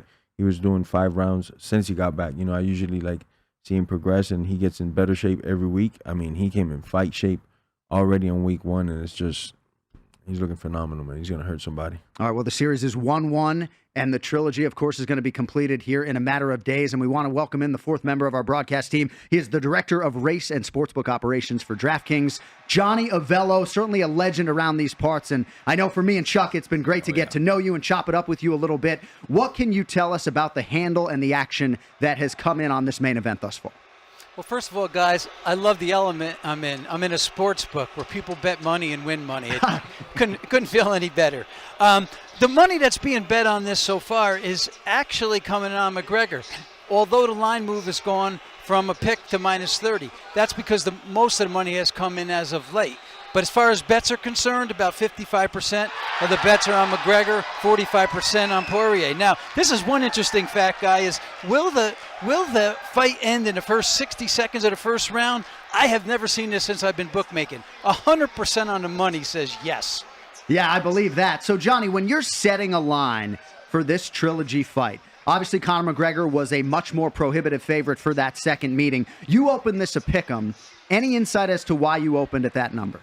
Well, let's go back to the first fight back in 2014. We opened McGregor minus 280. He wins that fight easily. Now we go to the 6 months ago. We open him up, I think it was 280, went up to 330 at close. He loses that fight. So bookmakers have to make adjustments. So we thought a pick'em was the right adjustment for this one.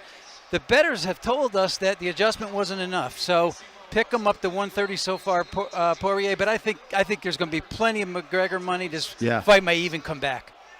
In my next lifetime, I want to come back as Johnny Avello, but I just got to be John Anik for today. Gamebred, I want to go to you on Dustin Poirier here.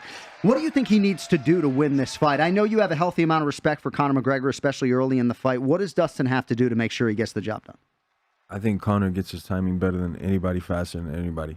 So if he can't get his timing on the feet right away, he has to do things, move, chop his legs, grapple, wrestle with him. Just take Conor away from that because he's one of the best sprinters. When we're coming off the blocks, man, this guy's a 100-yard sprinter right away. He's in your face right away, landing big shots. I think Dustin's going to be more than ready for it, though. He's faced him twice. They got a lot of strategies going into it. And I think stand-up anyways, since he's dealt with it on those 2 occasions, he knows how quickly he can find his timing. I don't think he's going to catch him by surprise, even on the feet. But I think that is Conor's best strength, is how quickly he can get to where he's good at and stay there. There is no overstating Poirier's confidence based upon everything he's done in his UFC career with 19 wins, but also the win over Conor McGregor about 6 months or so ago. A lot of people have talked about Conor McGregor in terms of the adjustments. A lot of people feel like he's got to get it done early. What are your thoughts on Conor and ultimately how he chooses to attack in this one? It's kind of funny how this has happened because it's almost a juxtaposition from the first fight 6 years ago in terms of the psychology here. Conor controlled the narrative. Conor had the psychology behind him, the collective rooting interest, I think. This has gotten strange because I think of the way Poirier showed himself in this last fight. I feel like now the mental side falls to Conor McGregor to react, right? Because he has more to think about. Those calf kicks that were landing and taking his legs out of the action. He also got taken down pretty immediately in that last fight. There's more things for him to do. You can even see it in the gamesmanship going on Twitter a little bit with the first to shoot. Yeah, that whole thing. I feel like there's some mental play, but this time I feel like the mental edge actually goes to Poirier. That stuff fascinates me. And and then you look at a trilogy fight and it becomes the broader picture, right? That becomes maybe Poirier's story the whole way. Like it's one of those type of things. So the stakes are pretty crazy in this one. I feel like the legacies, there's going to be a fork in the road one way or another. I think that Poirier has probably established himself somewhere pretty high anyway, but this would just make him, I know you were talking about him being a Hall of Famer at some point. I think that this would just solidify something like that. All right, so there's only one member of the panel who's required to make a pick today. Game Bread, it's not you, so that's a good thing. Chuck, who do you have in this main event? You know who going. I was going to pick. I think it goes without saying. We can infer. I went back and forth on this. This is a tough one, but I think that ultimately, when I look at it, you look at the evidence from 2014 and you look at it in 2020 in January. I see such a difference. And realistically, Conor McGregor's had what? He's had a couple of fights at lightweight. He's had one victory. Right. I think these things really matter. Dustin Poirier has been at it. He's been doing this for so long. You can tell that the aura of this fight doesn't affect him in the way that it might have when he was younger. I just can't pick against him. I'm going Dustin Poirier with this one. All right, looks like Dustin Poirier is the pick to click for Chuck Mendenhall. All right, co-main event, a healthy appetizer for McGregor and Poirier, of course. Stephen Wonderboy Thompson, the fourth-ranked welterweight contender, taking on second-ranked Gilbert Durinho Burns. Johnny Avello, I want to open with you here, at least as we look at the number on DraftKings right now. Stephen Wonderboy Thompson, minus 155. Gilbert Durinho Burns, plus 125. What can you tell us about those numbers relative to the opening number and where some of the early action is on the co-main event? A little bit of movement here. We opened the fight a little bit higher. We had this fight at 165 down to 155. 51% of the handle right now on Burns, 49% of the handle on Thompson. So it's my kind of fight. I love it. I love equal action like that, guys. It's a great fight. We got a jiu-jitsu guy against an outstanding striker. Don't sell this one short either. This looks like it could be a main event any other day. Bookmakers love that two-way action. Jorge, you have shared the octagon with Stephen Wonderboy Thompson. I'd imagine he's a difficult guy to fight, to prepare for. You had some success in that fight, obviously, but what makes him such a significant challenge? He's amazing at keeping it in his distance where not everybody is used to competing in that distance. And he's not fighting the outside. He's fighting like an outside. And, man, he's great at keeping it there the whole time, landing strikes. And a lot of his strikes look like the last strike that he threw, but it's not, Right. His side kick blends in really well with his high